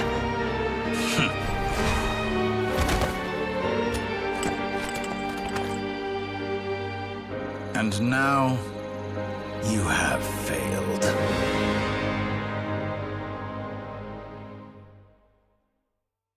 Sandrone! Now you see how fragile mechanical contraptions are. Just a gentle tap, and they fall to pieces. However keen of an inventor Sandrone may have been, her death spells the end of the formula that was running inside her body. Of course, I have to commend her for making it this far. As her colleague, I have to admire her stubborn tenacity. Now, it is time for you to take your place by my side. My count was interrupted, but the second chance I extended to you still stands. Once again, you are welcome to join me. By now, I'm sure you have gained a greater appreciation for the power and authority I wield. What is stopping you from embracing a new world of endless possibilities? Not in the mood to talk? As you wish. You seem less talkative than usual today. I'll change the topic to something more apropos. Sandrone was always like this, never trusting anyone, always so reluctant to share her research with them. Objectively speaking, she had her strengths. It is remarkable how she extracted and even optimized the world formula from so much data. But her inability to trust was her undoing. Had she allowed someone else to monitor or run the formula for her, you might still have a chance at victory even now. But regrettably, she was a stubborn fool. As much as it pains me, she had to go. Dottore. Maybe this is news to you, but people can change. Columbina surprised you when she escaped. And I think Sandrone would surprise you too. Change? You can twist the truth however you want, but I see it clear as day. You're the one who can't trust other people. Is that how you see me? By this point, what can you hope to do about it?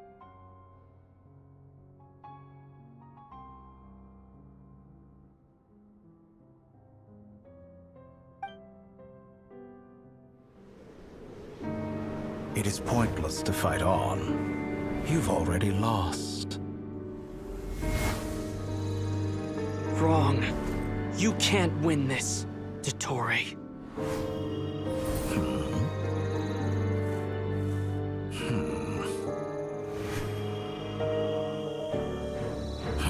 What?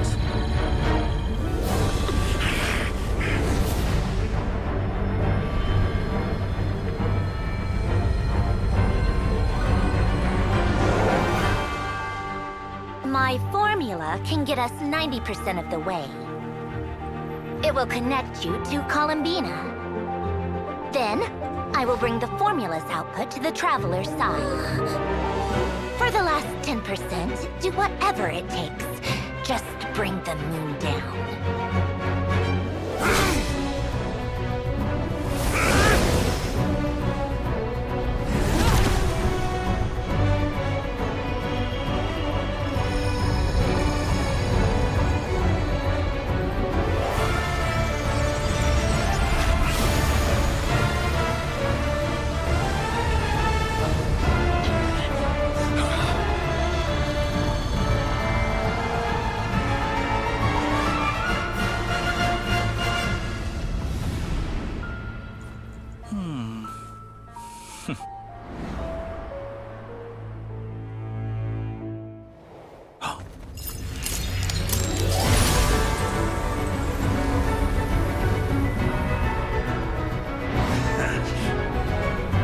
The moon will never be yours!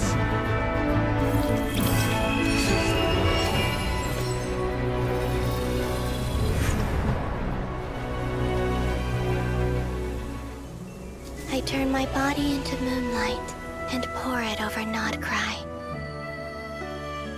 My soul I leave here to inform my future friends. Lastly, I will hide the Trilune Authority within the Frost Moon. And when my body, soul, and authority are reunited, finally... Columbina!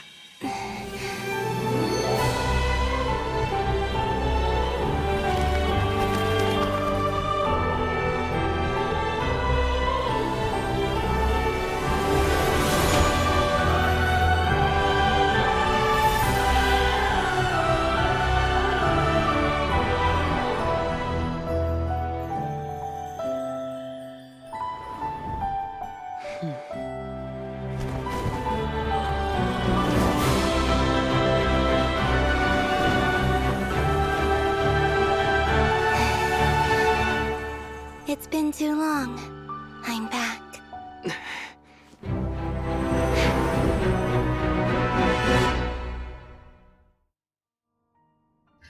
Stay focused on the battle, Traveler. What a touching reunion. Though I personally find myself repulsed by the sight of weaklings huddled together for war. Now, quite finished patting yourselves on the back.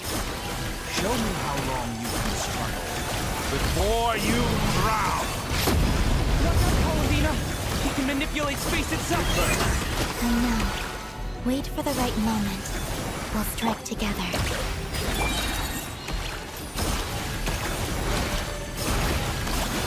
Moon's remnant!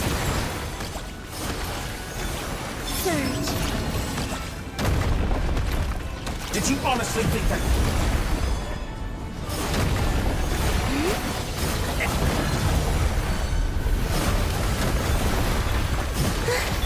Go! Wipe out! Wait. Such a simple attack, and you're all enough! First, like an ant in my palm.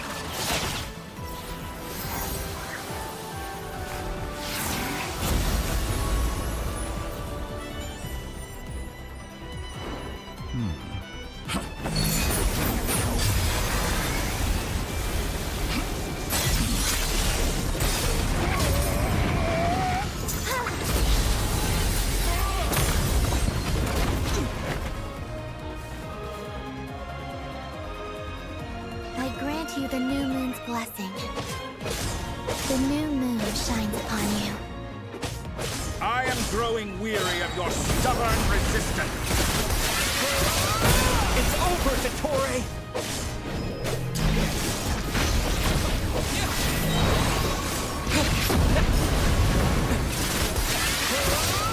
Time to pay for your heinous crimes!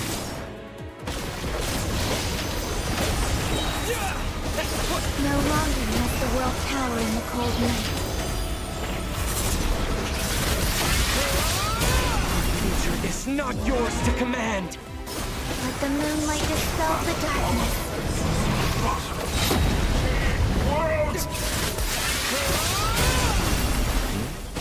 All that physical damage. Only I could have shaped the new world. Only I. Everlasting has been.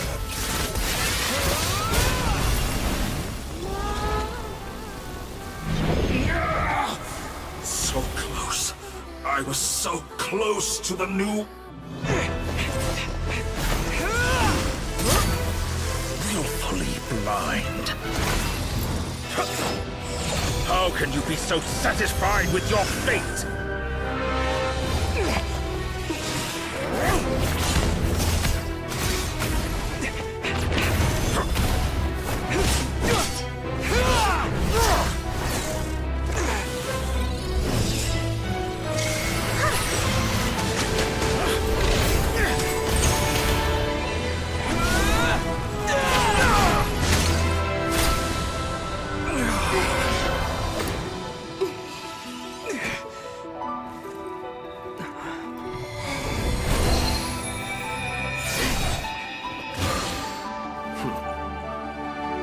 This battle was never about fate. It's about friends, family, and the home you stole from them. So dull. Only the weak rely on each other for comfort. You shall see. Once I transcend fate, you will be nothing but fodder for my grand experiment! That will never happen.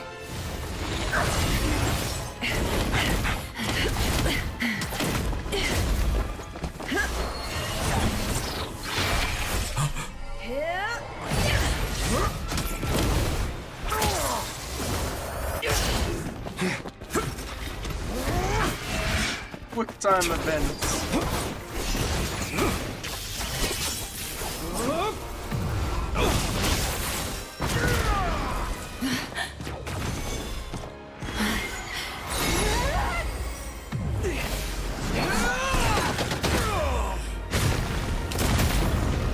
Oh, he lost one of the other moon marrows. Today, the moonlight touched this world once more.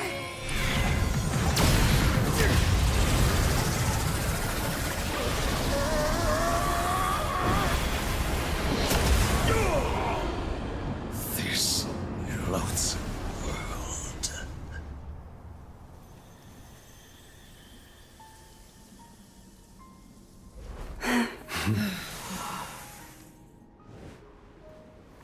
No, this world is our home.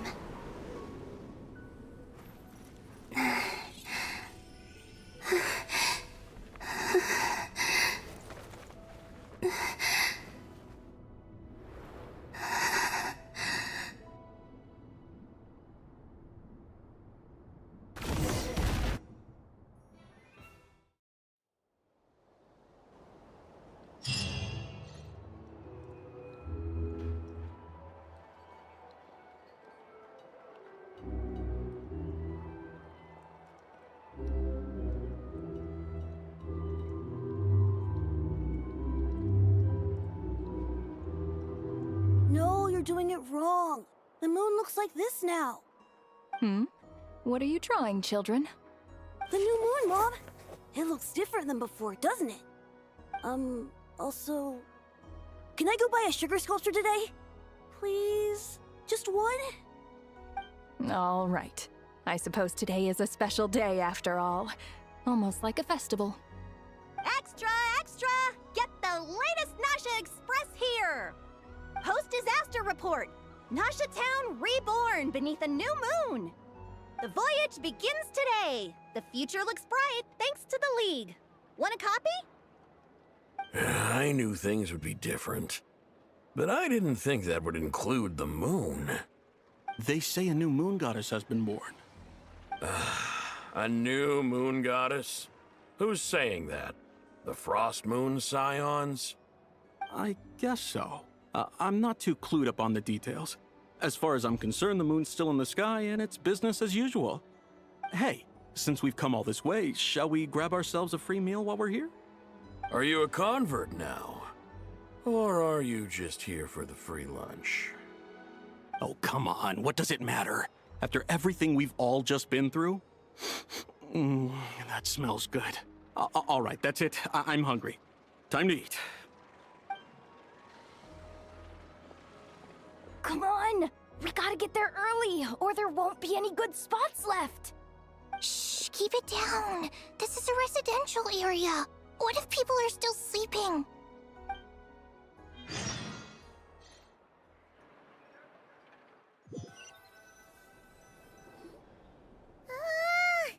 Why is it so noisy outside? It's okay. Paimon was pretty much awake anyway. It's been so long since we last had a chance to relax, huh? Feels like time is moving slower than usual. What about you? Did you rest well? Still winding down from everything that's happened? Or are you wondering how our friends are doing? Or is it about what Dotori said to you? Okay, if you say so. But don't push yourself, alright? Let Paimon know if you need to talk. What we just went through was a lot. It's totally normal if you need some time to get back in your groove. Luanatar disappeared after Columbina came back. Apparently, she was part of Columbina's soul or something. Still, Paimon kind of misses Luanatar somehow. But anyway, you did great. So did Paimon. We all worked our butts off to contain this disaster, and in the end, we made it. So, chin up, Traveler. You should be proud of yourself. Hey! Don't poke fun. You should be glad that Paimon's growing as a person.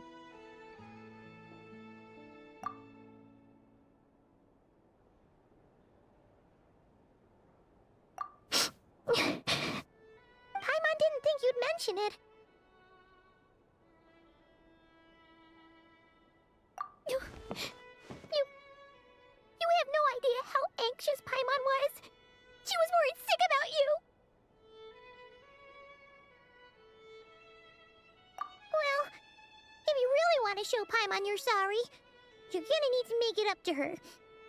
You better be ready to splash out on a lavish meal.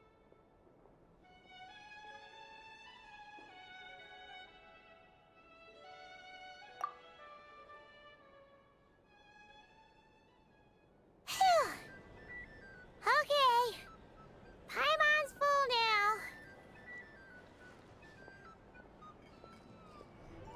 Huh? Oh, well... Hey there, Traveler and Paimon. Good morning. Morning, Yehuda. Here for some breakfast? Oh, I've already eaten. Just need some water. I was mostly worried you might forget what day it was today. So, I came over to remind you. Careful there, Paimon. Too much food will make you drowsy. Don't let anyone catch you hiding at the back and nodding off during the League meeting. Yeah, she'd probably be saying that to Aino. She's the baby of the group, if anyone. True. You know, I'm surprised that all these competing groups are actually coming together to try to solve things together. Definitely a first for Nodcry. Well, nothing like a region-wide calamity to bring people together. After that, surely even the most self-interested people have to realize that going it alone isn't worth the risk, right? Try telling Boss Neff that. She's not exactly convinced that people are gonna get with the program. Really? But if she's so pessimistic about it, why'd she agree to be the Curatorium's representative in the League? Probably 'cause even though Unity sounds like a pretty far-fetched idea, the benefits it would bring make it worth a shot. I think things will work out, though. I swear, Notcry feels like one big family now with everything that's happened. More than it used to, anyway. Paimon's with you on that one. And it seems like plenty of other people agree too. Just listen to the bustling streets. All right. Everyone's been rebuilding these last 2 weeks, and the evacuees have been coming back in droves. Life's slowly returning back to normal. Which means my workload's probably gonna shoot back up. Were you about to head out? There's still some time before the ceremony begins, you know. Yeah, we were gonna take a stroll around the square and say hi to some friends first. Sounds good. See you later then.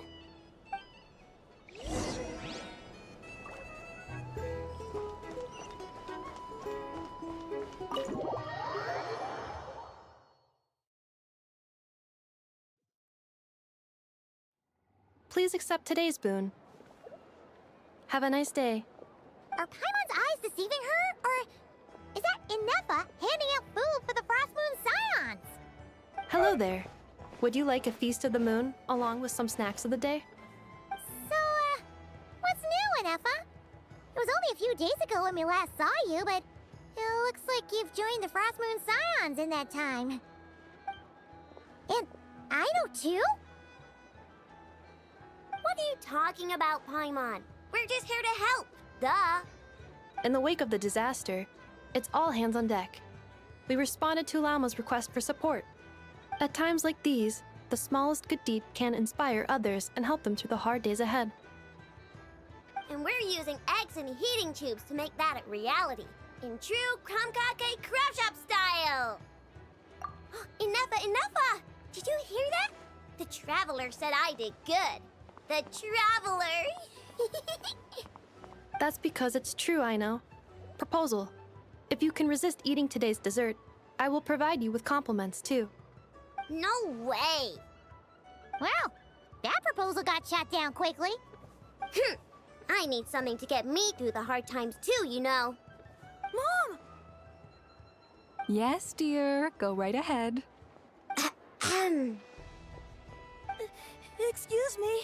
Could I take a photo with the robot lady? She helped us get safely out of Notcry, and she helped us get back home too. She's the best. Of course she is!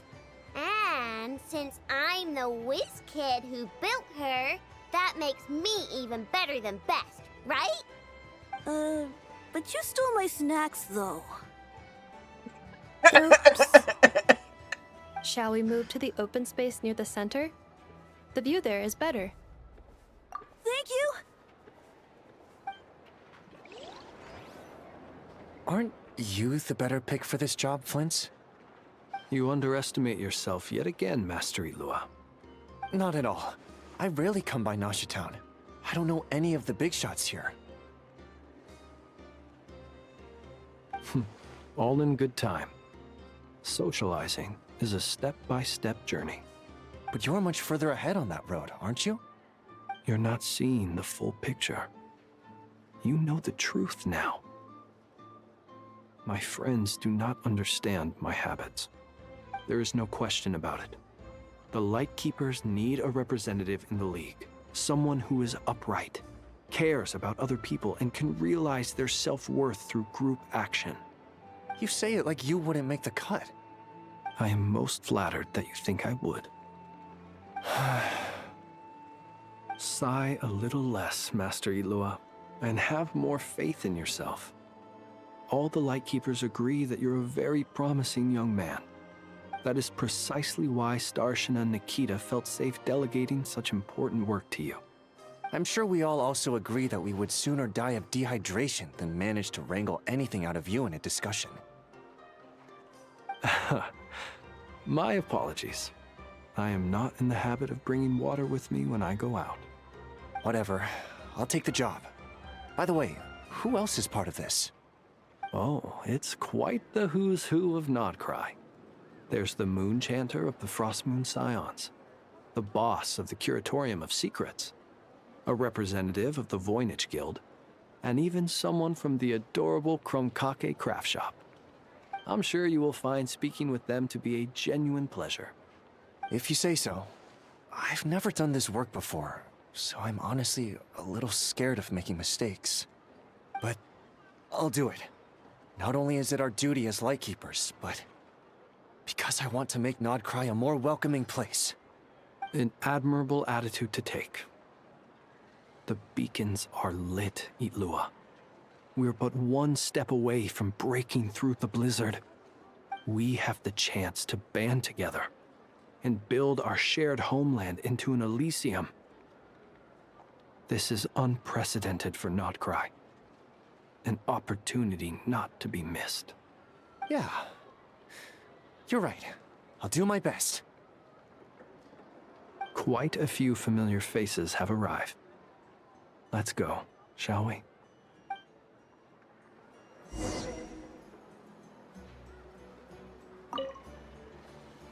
You look so cool when you fly, Miss Robot, and when you use your spear, too!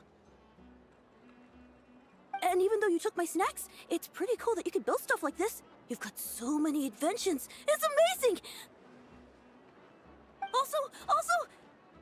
Micah, we need to go now. 1 second! Please take this Feast of the Moon, as well as some snacks.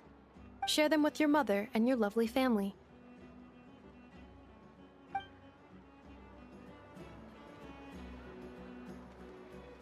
Wow!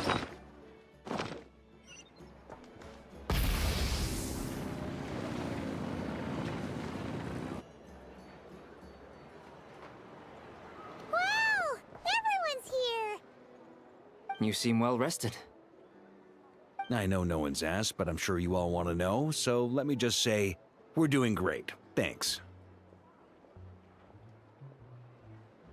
Well, great, but not perfect. Starting to lose my mind from boredom. Can't drink a drop of alcohol while I'm waiting for my wounds to heal.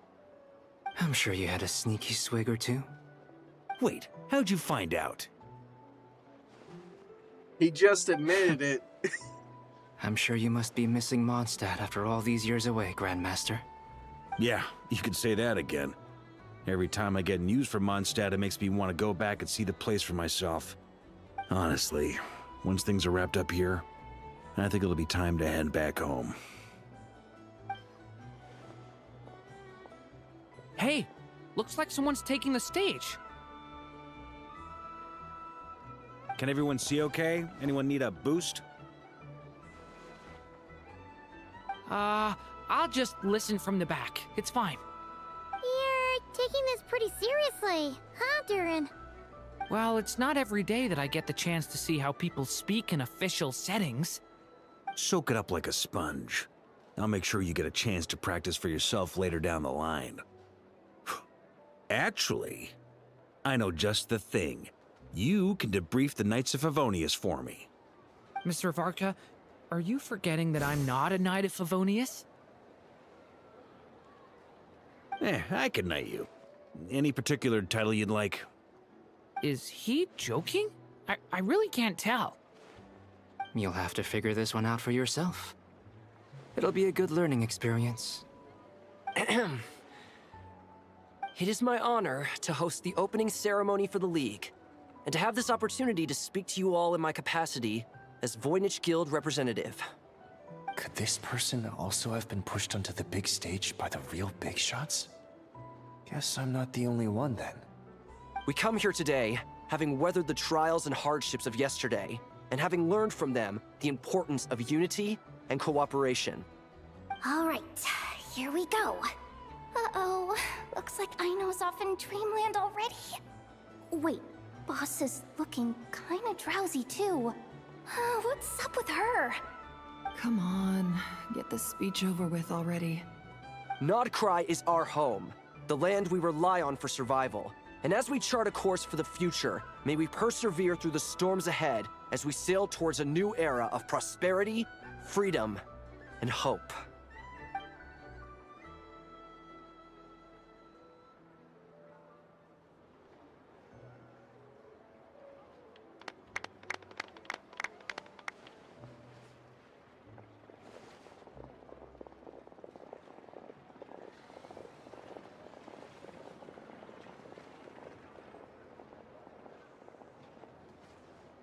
Looks like we'll have more opportunities to travel in the future. I'm sure you'll cope, Lady Moonchanter, given how fleet of foot you are. Unfortunately, I suspect I'll be too busy at the Curatorium to act as your host. We have a busy schedule, not to mention an international network of contacts to manage. It'll be all right. I'll just check your schedule with Yehoda well in advance. And if she's not available, I can simply ask Ashru. You... So giving my employees extra workload isn't enough for you? You're really going to drag my cat into this too? I thought you'd approve. Aren't you forever increasing your employees' workloads? That's a bold statement. Are all the Frostmoon Scions feeling more audacious now that your moon goddess has returned? Columbina's return has brought joy to all who care about her. That includes both you and me. As for the Frostmoon Scions, we are learning how to thrive independently, without relying on the moon goddess. It is up to us to make our home a more livable place. Joining the League is one of the steps we are trying towards that end. I like the word try. It's nice and non-committal. You can opt out at any time and still say you tried. You don't see a bright future for the Frostmoon Scions? Or did you mean the League? I'm just not as optimistic as you. The Frostmoon Scions should count themselves lucky that they have a leader as stubborn and enterprising as you. But Nodcry's a big place, with all kinds of people.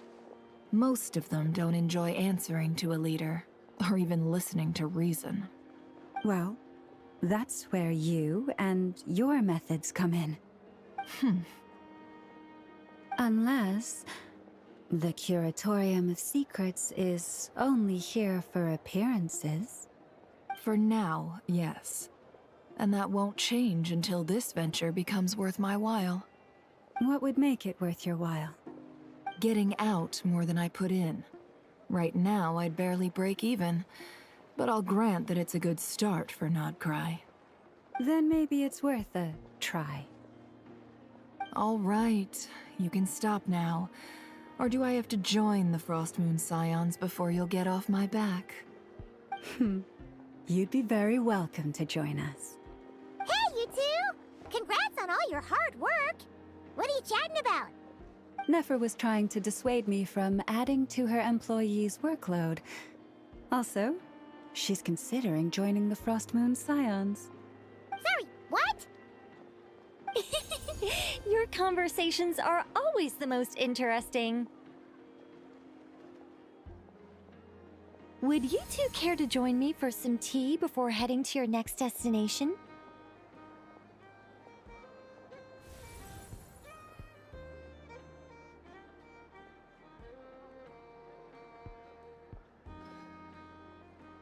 Nicole? Wait, where are you? Aren't you gonna show up today? Sadly not. I'm otherwise occupied right now. I'm sorry, Paimon. I can hear how disappointed you are. If it's any consolation, let me say that how things appear on the surface is a far cry from what they are at their core. Perhaps you'll feel better if you focus on the fact you have a special line of communication with the great mage herself. Okay? Has something happened? No, or not yet, anyway. Well, that's not ominous at all. Not for the time being. Just think of this as a general check-in to make sure this communication system is still running smoothly. Besides, it's good to chat once in a while if we want to maintain our friendship. You could have just said so. Paimon got all worked up for nothing. Still, the best friendships are built through face-to-face interaction, you know. It's never gonna stop being weird having tea with you when you're not there and just talking to thin air. All right, fair point. I'll bear that in mind for next time. Yeah. Any update on that crisis at the world's borders? Alice just informed me that they had their work cut out for them.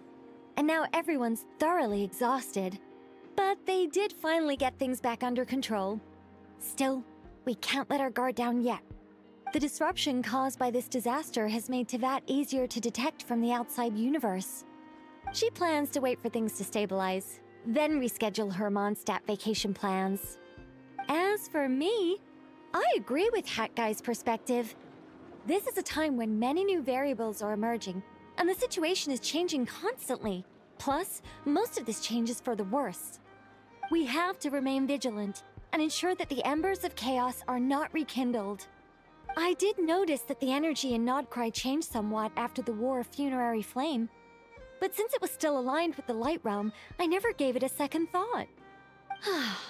It looks like I'll have to examine the connections between phenomena I observe more closely in the future. Just doing my duty. It's more or less second nature by now. Of course, to give you the full picture, I'd have to start with the substance from which angels were formed. Never mind. Paimon's right. Showing off my knowledge would be much more satisfying in person. By the way, you did receive the gifts from the Hexen Circle, yes?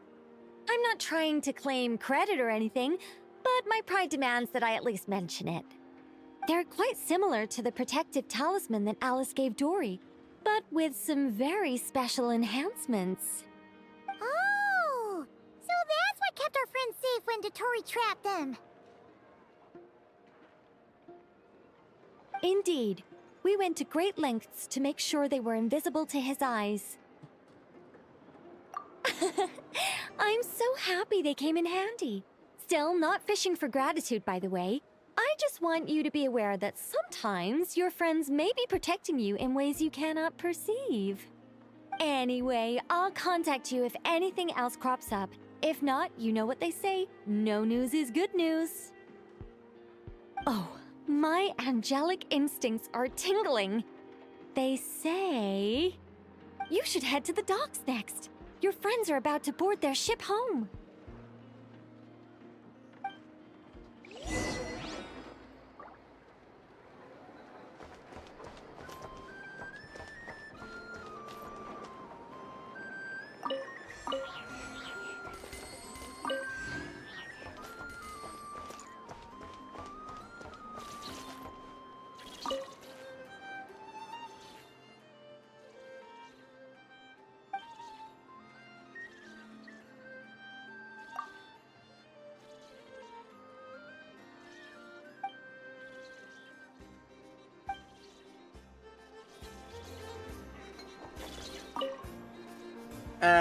Spin it.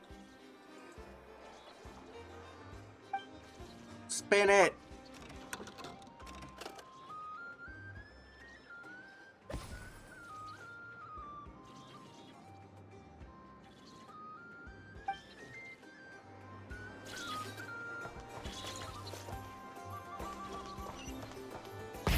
Rev the engines!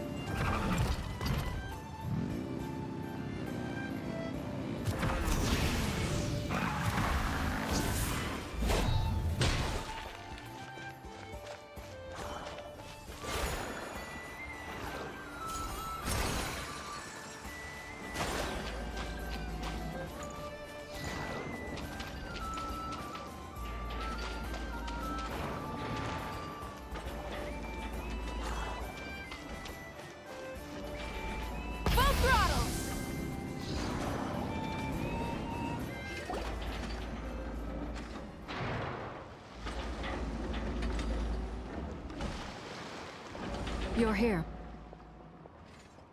You're here too, Hat Guy. Are you heading back together? No. I'm bound for Sumeru, and she for Fontaine. We just happened to cross paths at the harbor. Everything seems fine. Sandrone may have an abominable temper, but she's always been very responsible with important calculations, and things entrusted to her by valued friends. You always speak as if you know us inside out, Mr. Hat Guy. Maybe I'm just a good judge of character.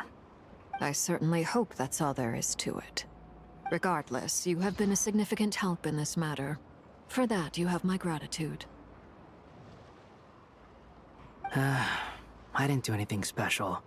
Sandrone's the one who completed a seemingly impossible formula and turned the tide of the entire battle, even giving her life in the process. She's the one we should be thanking. Even we were unaware that Sandrone had hidden the real formula inside Polonia's body. She managed to fool Dottore into thinking the formula was running in her system by installing an identical-looking decoy within her.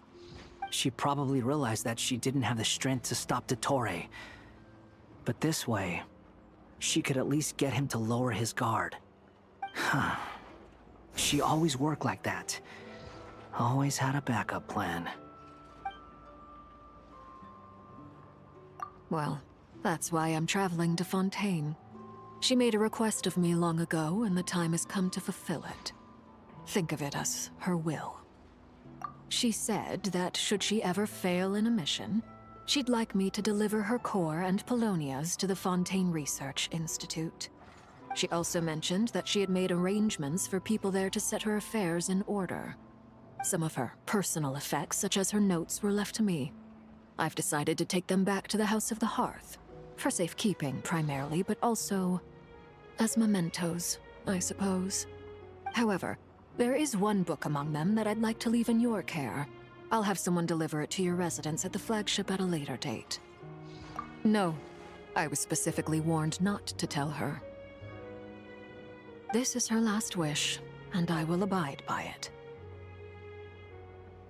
I can only hope so, but none of us here can know for certain. I bade farewell to Columbina earlier today. As promised, she turned the iridescent moon's marrow over to me. She spent a long time with Sandrone's body, saying her goodbyes. Oh, is she alright? Sandrone's passing has left a great wound in all of our hearts. It will take time to heal, but Columbina surprised me. She offered me some words of comfort before I departed. Despite being grief-stricken herself, she showed an awareness of the feelings of others around her. She never used to act like this. Clearly, she has grown. And I suspect that we have you to thank for much of the change we are seeing in her. Huh. After these recent events, the Tsaritsa has revoked the Pale Star Edict. Snezhnaya now realizes that the arrest warrant for Columbina was just a ploy by Dottore, who coveted her powers. I shall return to Nodcry to see her as soon as I find the time. I hope that from now on, she too will explore more of the world. Columbina Hyposelenia's journey is only beginning. My ship is here. Traveler, Paimon, we shall meet again. You too, Hat Guy. What are you still bumming around for? Isn't Columbina waiting for you? I thought today was the day you'd agreed with her to go find out the truth about your sibling. You're afraid you won't like the truth when you see it. Well, this is new. I was starting to think that nothing could scare you. Don't say that! Wouldn't you be if you were in this situation? Fair point. But I'd say I have more experience facing up to unpleasant truths than the Traveler. They say blood's thicker than water. I know how much you need your family back. More than you need any of your friends. And I'm sure that all your real friends understand that too. No matter what the truth turns out to be, they will stick by you and support you, whatever decision you make. Finding the truth is important. But more important still is what you choose to do once you've found it. At least, that's the life lesson I've learned from my experience, grappling with the truth. What? Now that Dottore's dead and gone? A little, I guess. But it hasn't solved everything. Maybe I regret not getting to end his life with my own hands. Or maybe it's something else. But for whatever reason, I still feel like I have a chip on my shoulder. Either way, I'm going back to Sumeru. Lesser Lord Kusanali is gonna need help dealing with all the chaos Dottore left in his wake. Not just from this incident, but everything he did in the past, too. You should continue with your journey, as you've always done. Who knows? Maybe we'll meet again someplace else. So, what should we do now? If you want to explore a bit more to steady those nerves, Paimon's game! After all, when Columbina said she knew where your ship was hidden, Paimon promised to give you two some alone time with the truth. It hasn't been all that long since we were last apart, sure, but with Columbina there, Paimon's sure things will be just dandy. Ain't no biggie. Paimon might be all about that food and fun, but she knows how to do right by people. Paimon's sure you'd prefer to digest the news about your sister in peace. But, no matter what you see, just know you can share it with Paimon. Of course, as long as it's not super private. If you can't make sense of something, let's give it some thought together. And even if we both can't figure it out, Paimon can at least treat you to a nice meal. Glad to hear it. Feel better now? Alrighty. Next up, time to meet with Columbina.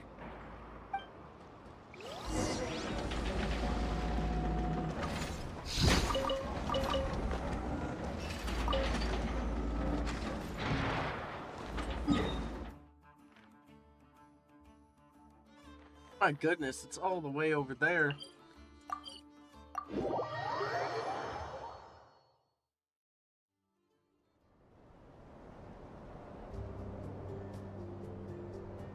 Columbina, we're here!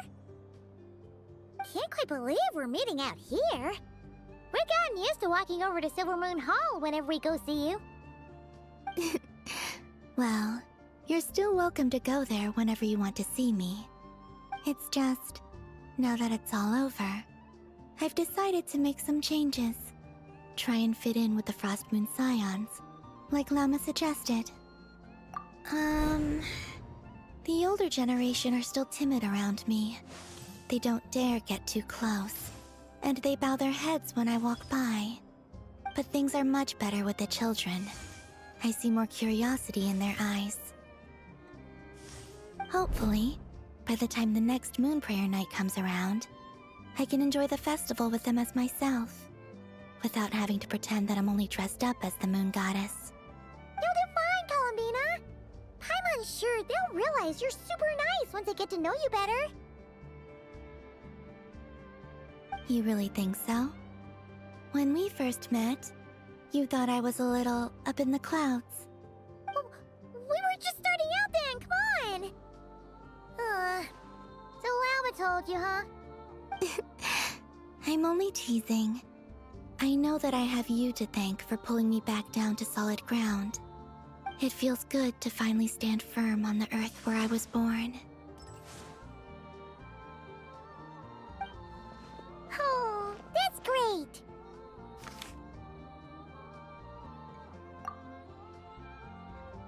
Thank you. I'll make sure not to lose it this time. Well then, are you ready? Lumine, what happened to our spaceship back then? Why did you leave? It's time to learn the truth at last. Ready as I'll ever be. Good. Then let me open the way for you.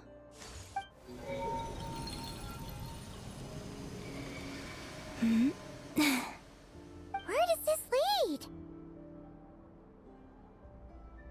To our shared destination. Huh? Do you remember me telling you about my missing prologue back when we just met? I said that my story began on the moon. But while I was inside the moon's reflection, I realized that my prologue was really hidden in the future. I just had yet to discover it at that point. The story of the time before I was born was in fact the story of my distant future. It's truly fascinating. But when I obtained the Trilunar Authority and returned to our present reality, I sensed something I hadn't expected. Your prologue. So you mean... Yes, your spaceship. All this time, it has been hidden on the Frost Moon, which lay beyond the sky. The great ruler of the firmament. The heavenly principles. Wait, them? Why would they do that? I don't know. Perhaps your ship contains something that is incompatible with Tevat. Or something that cannot be known. Oh, did I pick a bad time to say this? I know it must have been hard to work up the courage to do this. Maybe I should have waited until you were on the moon, with no chance to back out. That would have been kind of mean, you know.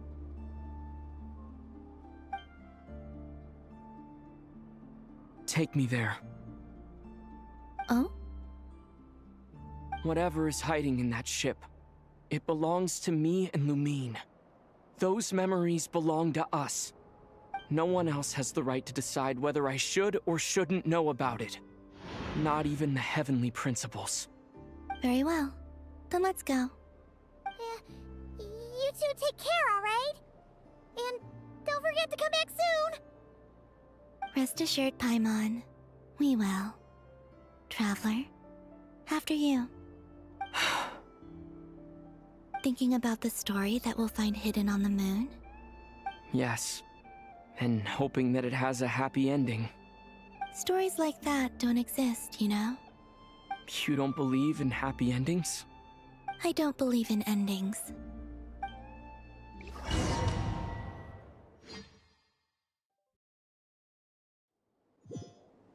Where am I? This is the pathway I built between Tevat and the Frost Moon. The moon is very far away from us, so it could be a long journey.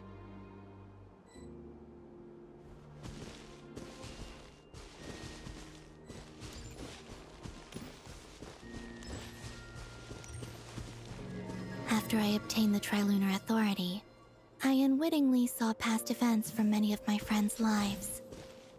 One was Lauma. She was so young when they chose her to be the Moon Chanter. From then on, the Frost Moon Scions looked to her to bring messages from their goddess. But, for better or worse, I had left Hisi Island before she was ever born. It was not until much, much later that she met me. I think it's for the best. Because of the way things turned out, you had the opportunity to become friends. You're right. In that sense, I think we were both very lucky.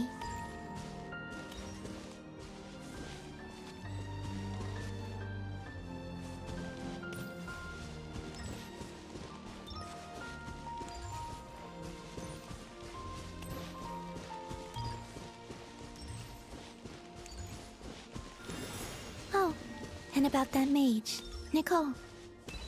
I only recently learned that she has lived in Tevat since the time of the Three Moon Sisters.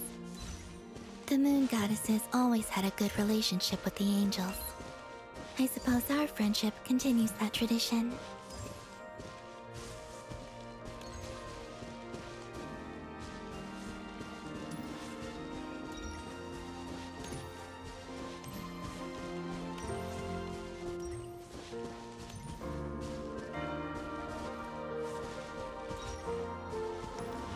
And then, there's Zandrone.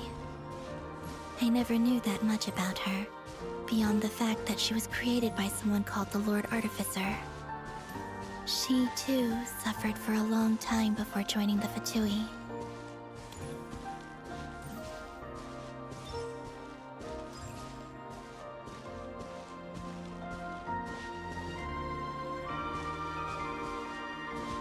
How I wish I could talk to her again.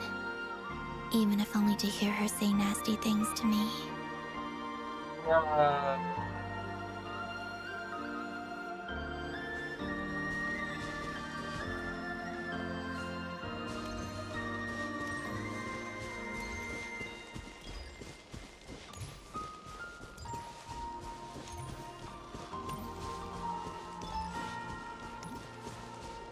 Also, I saw your siblings' story.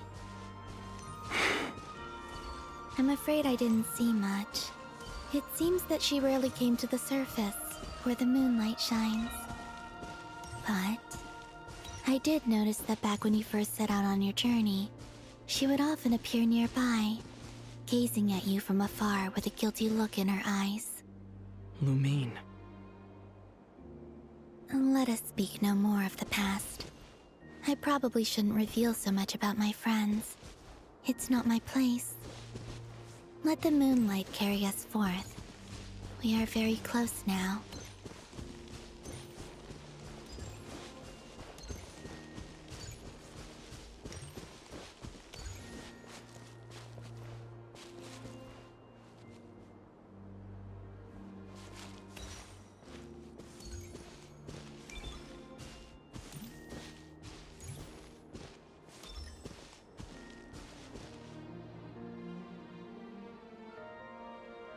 After this, I'd like to bring some kuhenki to the moon as well.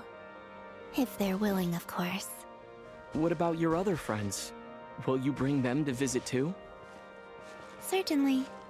But I'll need to tidy the place up first. This home hasn't received any guests in a long, long time.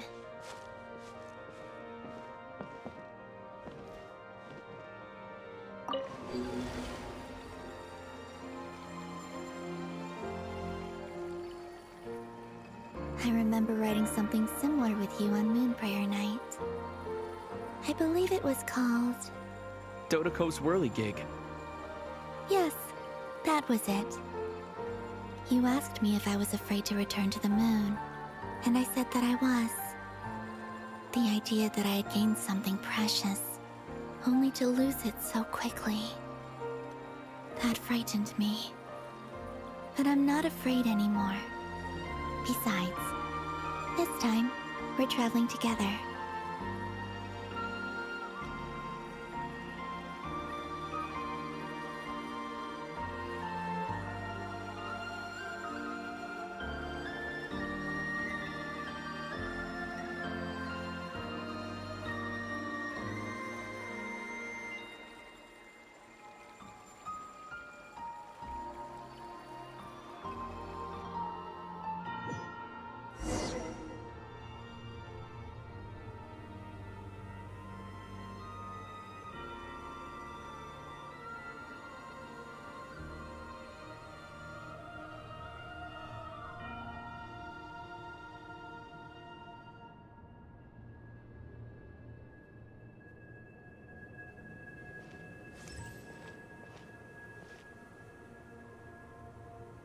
We're here.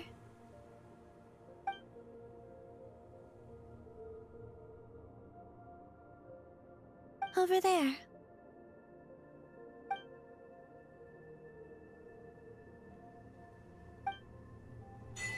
Yep.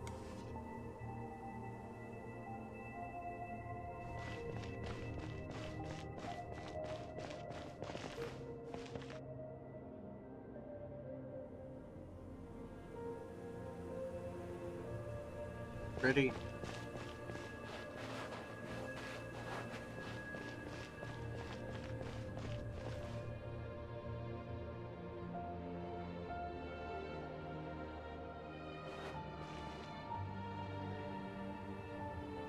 Our spaceship. It's huge. I suppose that the moon is the only place one could hide it. It'll be all right. Huh? The way you feel in this moment, I went through it too, on Moon Prayer Night. The door was right in front of me, but I struggled to find the courage to step through. Solitude for me once meant living a life in which even I was absent. Before I met you, that was the only life I knew. But that night, solitude meant throwing away the life I had gained after meeting all of you. Columbina. Go. Retrieve the part of your life that was once lost. Trust me, you will lose nothing by doing so. Look, Tavad is right there. All of our friends are down there, waiting for us. You're right. Thanks, Columbina.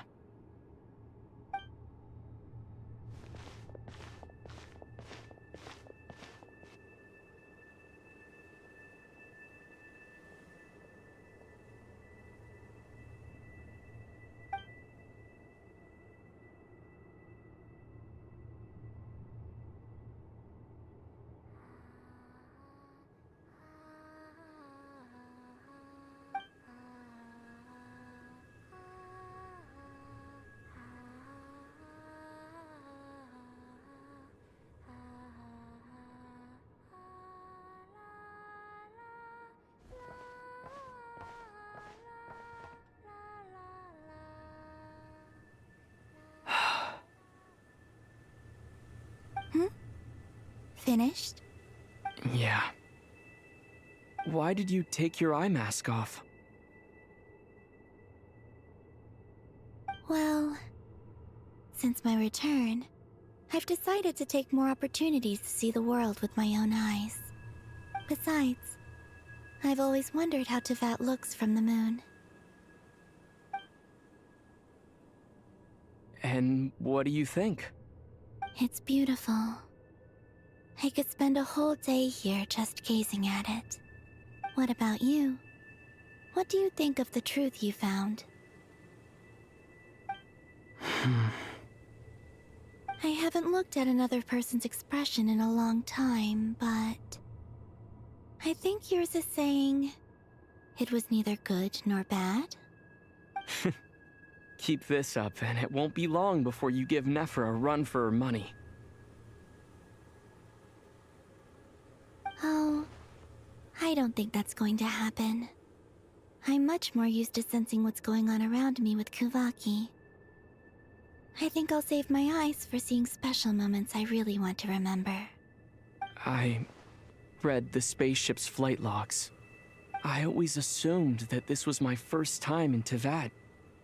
I thought that Lumine and I must have been hibernating in space for centuries on end. But the logs show that our spaceship flew over the skies of Tevat once before. A long, long time ago. Flew over? That's big so lore you didn't drop. land? No, the ship barely came to a stop before flying on again. After that, it continued traveling through space for a long time. Some of the data is corrupted, but I suspect that it kept flying for thousands of years. It was only after that that the ship made a forced landing in Nodcry.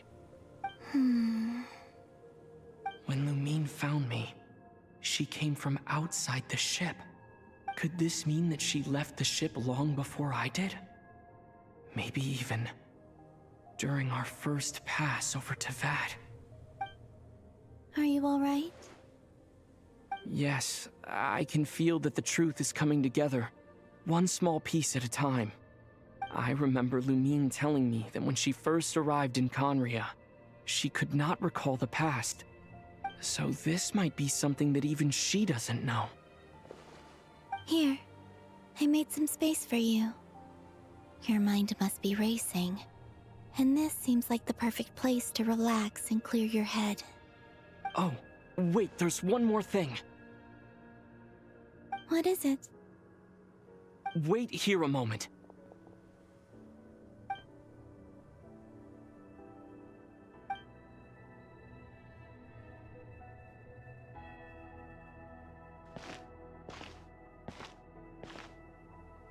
Hey, Columbina. Uniform.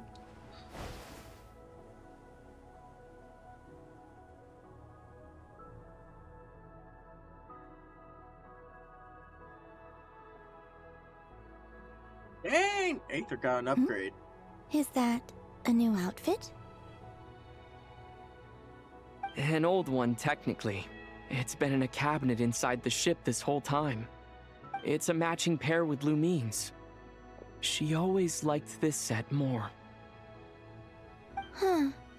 I don't think there's a huge difference. Really? Yes, it's still the same you. You're the same person, no matter what clothes you wear. Only Columbina would make an observation like that. Traveler, do you consider Tevat your home? Home is wherever Lumine is. But then after all the time I've spent here, and everything I've been through, yes, I'd say it's my home. Would you change your answer if Tevat changed appearance? I mean, if the truth about Tevat turned out to be different than what you thought. I don't know, but I don't think so. The truth is not what matters most to me about Tevat. When I was first born, I longed for a home. And when you get something before you're mature enough to understand the world, you just take it at face value. I thought that a home was a transaction. You give me what I want, and I'll do the same for you. But you and your friends taught me what a true home should look like. You never asked for anything, yet you gave so generously to me. That's because your friendship matters to us. It was worth it. In the past, I thought that my birth in Nodcry must have been a mistake. But after journeying to the distant past where the story began, I realized that it was I who chose Nodcry to be my future home. Now, I am glad that I made that choice. I'm sure your friends are just as glad. In fact, I intend to make the same choice today as I did back then. What do you mean? Well, I've given the Eternal Moon's Marrow to Lauma, and the Iridescent Moon's Marrow to Arlecchino. And now, I shall return my Kuvagi to Nodcry again, that it may continue to protect my chosen home. Wait, but what about your body? Oh, are you worried that I'll disappear again? I won't. Not this time. The Frost Moon has now entered the fall sky, and I am the Tri-Lune Goddess. I am only returning to Nodcry the part of me that it needs. I am giving what I can, because my home is worth it. Oh, and I have something for you, too. For me? Yes. Come closer.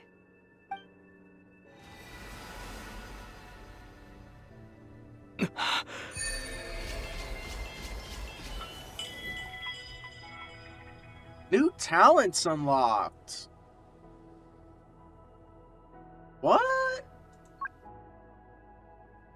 Traveler, all elemental types, crit rate increased by 10%. That is insane. We'll get cryo in a future update. Types, opponents, one blade of dawn, 2 blades of dawn, increased animo damage,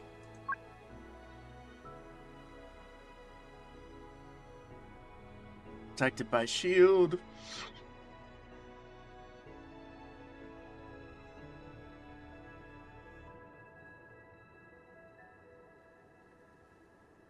increasing shield strength. Okay.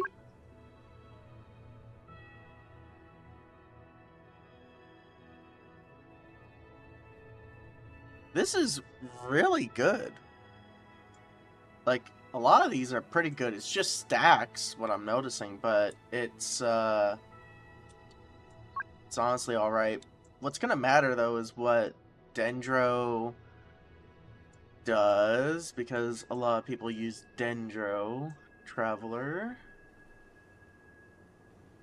You get Elemental Mastery, so you get 60. Woo! As much as an artifact.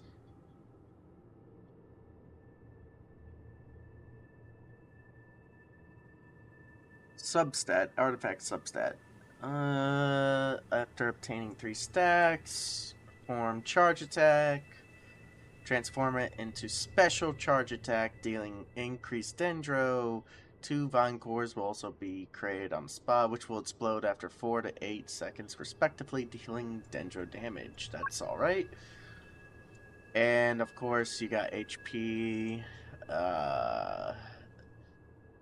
When Traveler's HP is lower than 50%, Traveler's HP will be restored when enemies are hit. That's so dumb. And Pyro.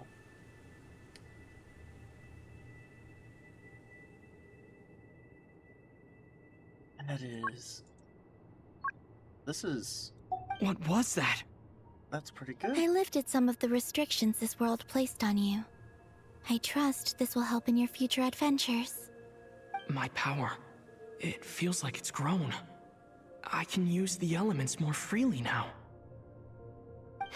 Thank you. This will be a great help. You're welcome. I see you as family, and after everything you've done for me, In fact, no.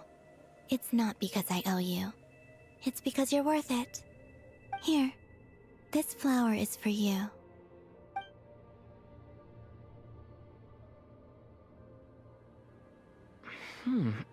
Isn't this a moon prayer blossom? Yes. Don't worry. You will never see these flowers lose their color again. I'm finally discovering the joy of giving. How I wish I'd learned this sooner. Hey, better late than never. What are you thinking about now? Why don't you take a guess?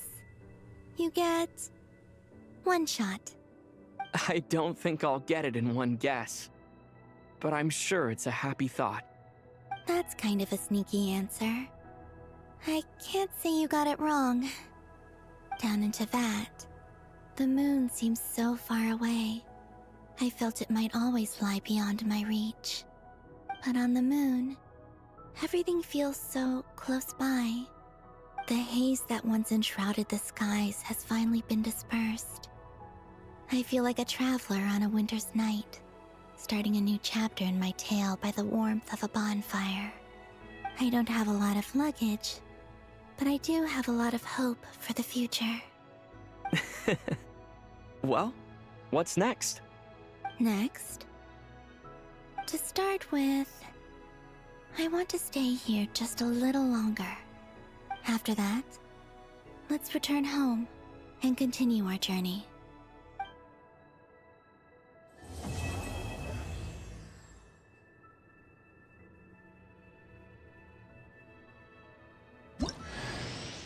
These clothes bring back so many memories. I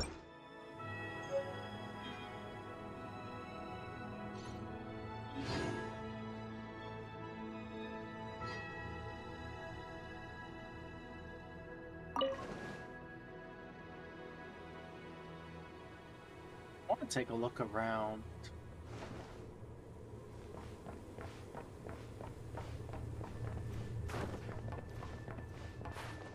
Be funny if they left a chest somewhere on this map. You can jump so high, and the delay of the fall.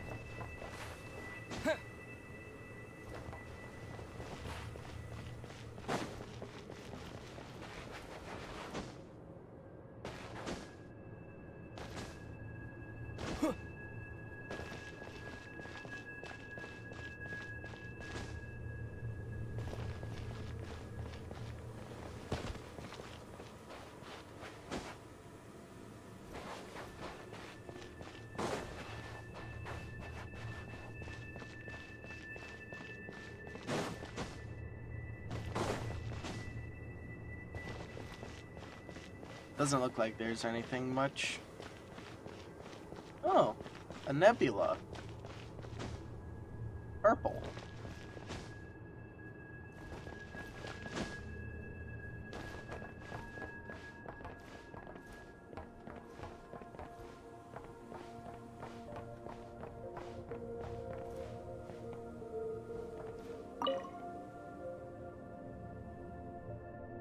The journey goes on. For you, and for me. Like I said, this is not the end. I don't believe there has to be an ending. Oh, is that your next destination? Most people would probably tell you to pack some warm clothes.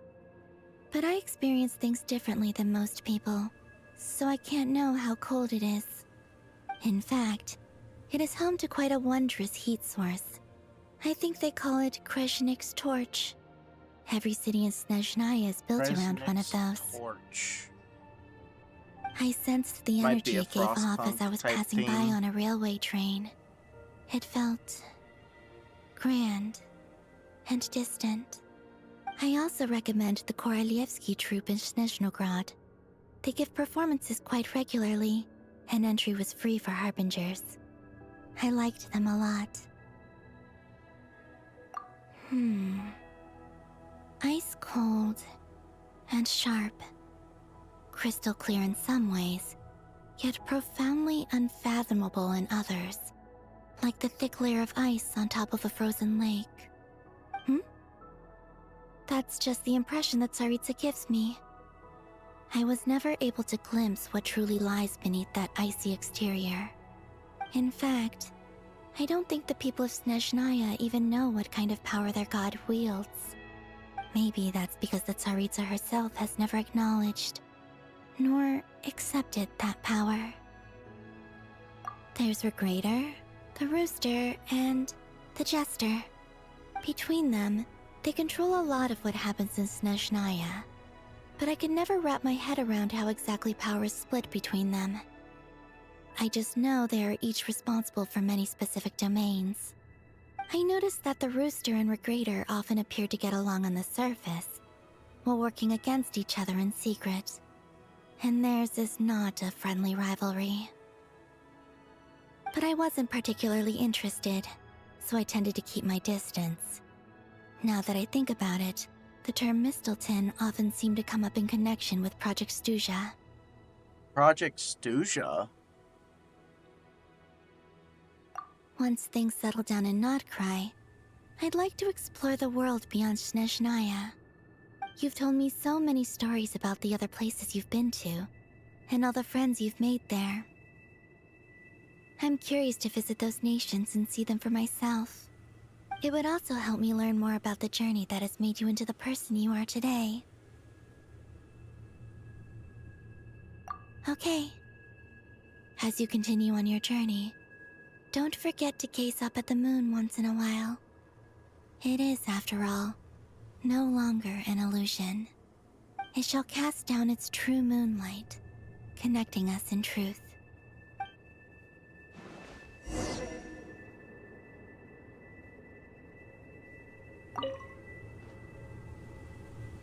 Just gonna put us The back journey in the goes question. on, like I said. This is not okay. It shall cast. Okay.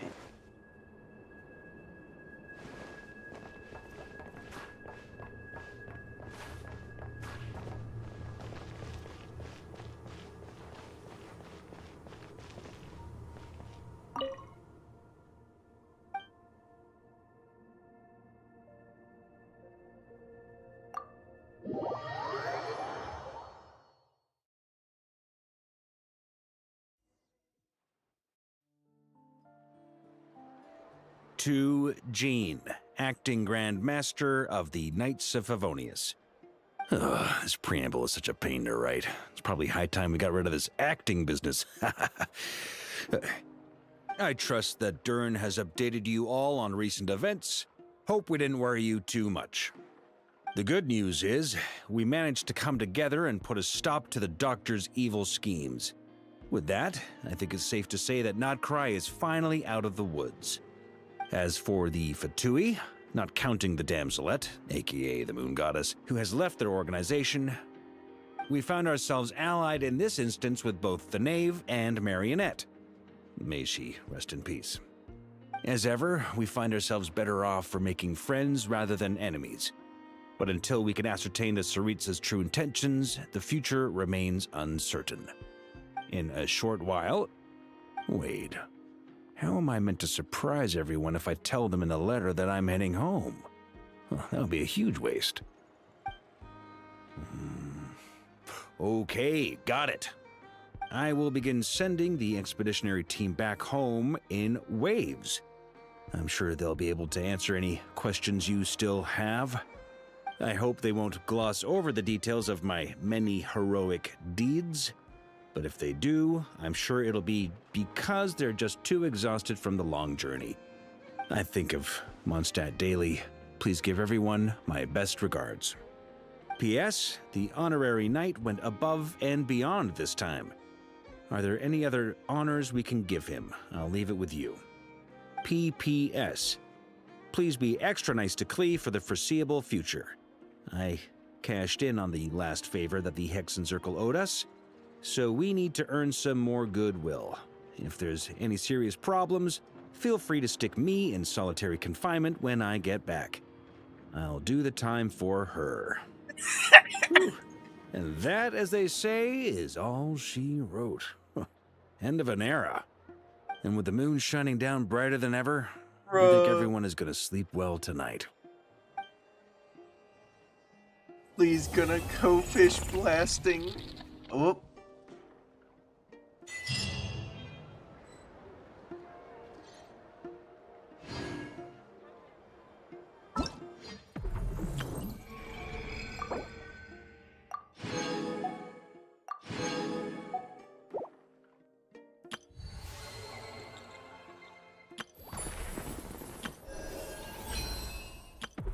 That guy.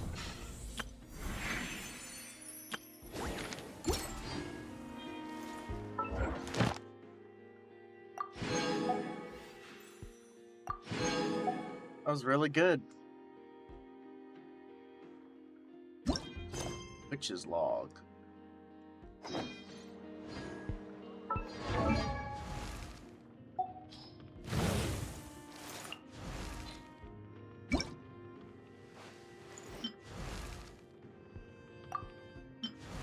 Lumine. He just says the sibling's name, that's it.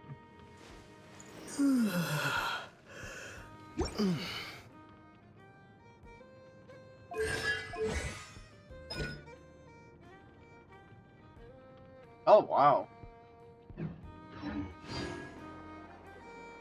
Anyway, it's pretty late where I am, so I am gonna just head off to sleep here pretty soon. I hope everyone has a very good night, wherever you are. And I will see y'all in the next one. Have a good night.